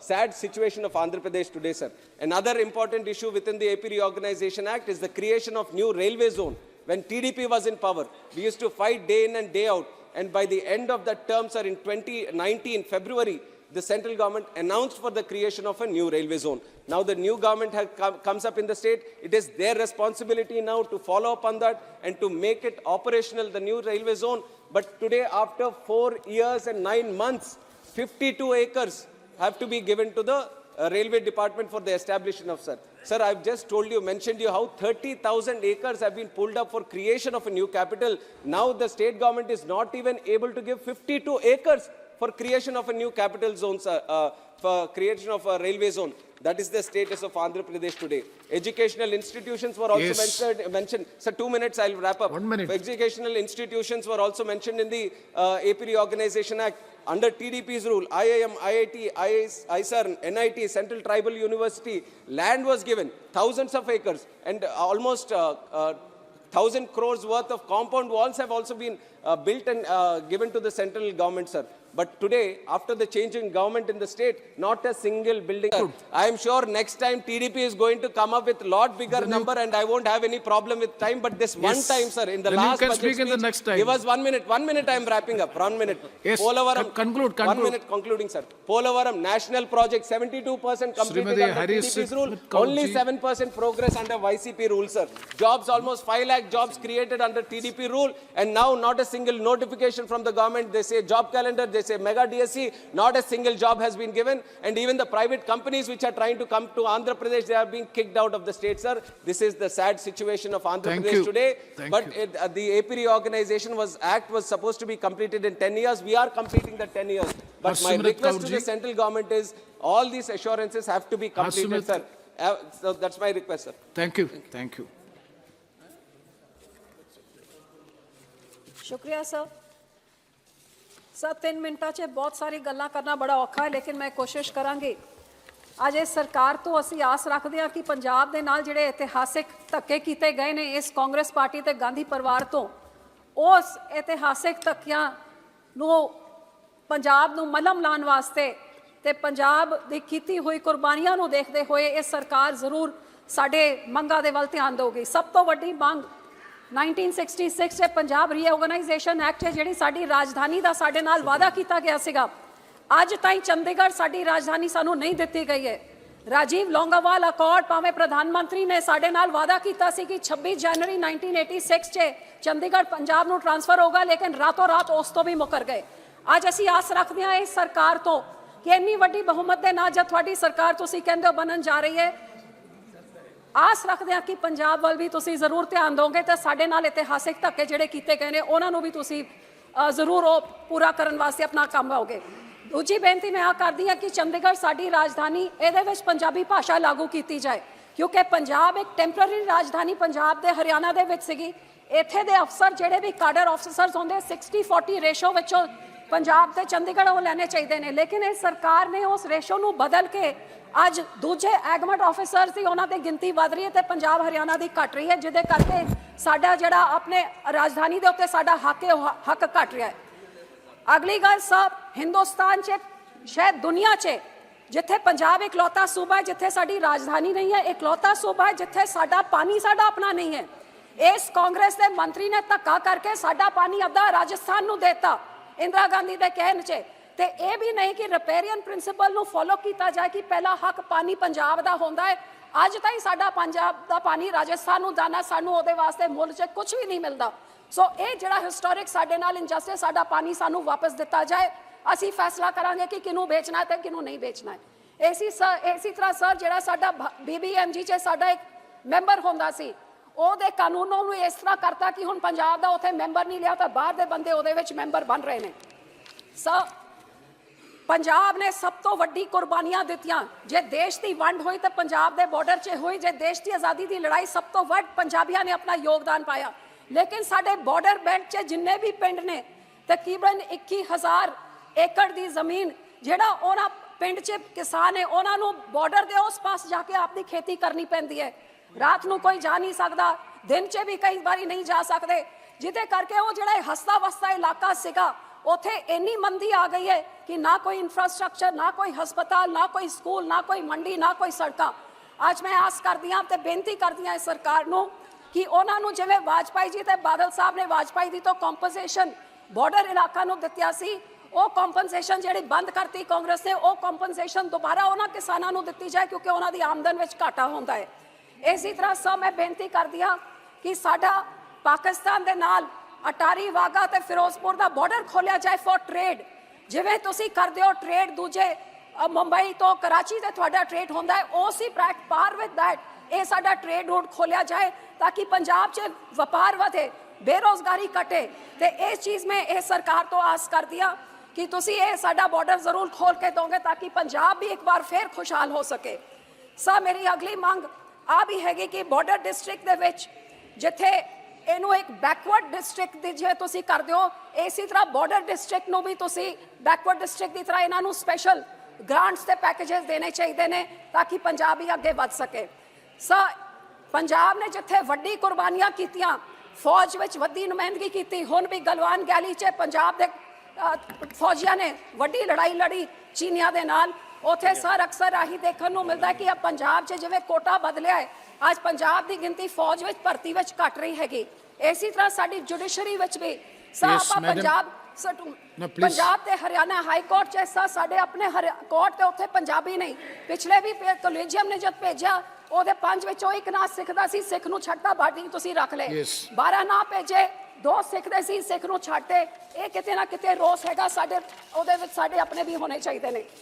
ਸਾ ਅਖੀਰ 'ਚ ਮੈਂ ਤੁਹਾਨੂੰ ਆਹੀ ਬੇਨਤੀ ਕਰਦੀ ਹਾਂ ਕਿ ਜਿੱਥੇ ਮੈਂ ਸਰਕਾਰ ਨੂੰ ਵਧਾਈ ਦੇਣੀ ਆ ਕਿ ਇਹਨਾਂ ਨਾਲ ਰਾਮ ਮੰਦਿਰ ਬਣਿਆ, ਹਰੇਕ ਅਸੀਂ ਸਰਬੱਤ ਦਾ ਭਲਾ ਮੰਗਦੇ, ਹਰੇਕ ਚਾਹੁੰਦਾ ਕਿ ਅਸੀਂ ਆਪਣੇ ਧਾਰਮਿਕ ਸਥਾਨ 'ਚ ਅਸੀਂ ਜਾ ਸਕੀਏ, ਪੂਜ ਸਕੀਏ। ਅੱਜ ਮੈਂ ਇਸ ਸਰਕਾਰ ਨੂੰ ਬੇਨਤੀ ਕਰਦੀ ਹਾਂ ਕਿ ਜਿਹੜਾ ਸਾਡਾ ਗਿਆਨ ਗੋਦਰੀ ਹਰਿਦੁਆਰ 'ਚ ਹੈਗਾ, ਡਾਂਗਮਾਰ ਸਾਹਿਬ ਸਿੱਕਮ 'ਚ ਹੈਗਾ, ਮੰਗੂ ਮੱਠ ਉੜੀਸਾ 'ਚ, ਜੋ ਸਾਡੇ ਧੰਨ ਗੁਰੂ ਨਾਨਕ ਪਾਤਸ਼ਾਹ ਦੀ ਚਰਨ ਤੋਂ ਗੁਰਦੁਆਰੇ ਸੀਗੇ ਜਿਨ੍ਹਾਂ ਨੂੰ ਖੋਹ ਲਿਆ, ਉਹ ਸਾਨੂੰ ਵਾਪਸ ਕੀਤਾ ਜਾਏ। ਜਿਹੜਾ ਹਰਿਆਣਾ ਨੇ ਸਾਡੀ SGPC ਤੋੜ ਕੇ ਅੱਡ ਬਣਾ ਦੀ ਅਗੇਂਸਟ ਸੈਂਟਰਲ ਐਕਟ, ਉਹ ਸਾਨੂੰ ਵਾਪਸ SGPC ਨੂੰ ਦਿੱਤੀ ਜਾਏ। ਤੇ ਅੱਜ ਵੀ ਨੰਦੇੜ ਸਾਹਿਬ ਜਿਹੜੇ ਸਾਡੇ ਹਜ਼ੂਰ ਸਾਹਿਬ ਦੇ ਮੈਂਬਰ ਨੂੰ ਹਟਾ ਕੇ ਮਹਾਰਾਸ਼ਟਰ ਦੀ ਸਰਕਾਰ ਆਪਣੇ ਬੰਦੇ ਬਿਠਾ ਰਹੀ ਹੈ, ਉਹ ਵੀ ਸਾਡੇ ਧਾਰਮਿਕ ਚੀਜ਼ਾਂ ਤੇ ਦਖਲਅੰਦਾਜ਼ੀ ਨਾ ਕੀਤੀ ਜਾਏ।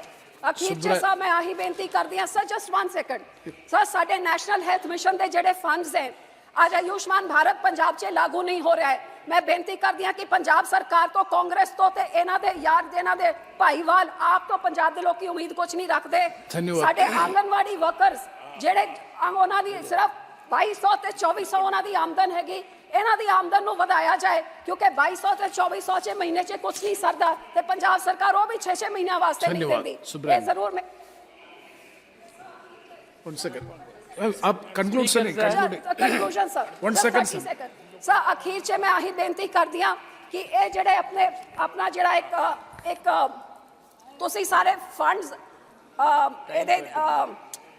एक PGI सैटेलाइट सेंटर खडूर साहब च चाहिदा है ते एम्स विच 300 बेड ट्रॉमा सेंटर चाहिदा है सर, ते जेड़ा किसानां वास्ते खास धन्यवाद मैडम, धन्यवाद स्वामीनाथ स्पीक यस धन्यवाद। கால பட்ஜெட்டின் மீது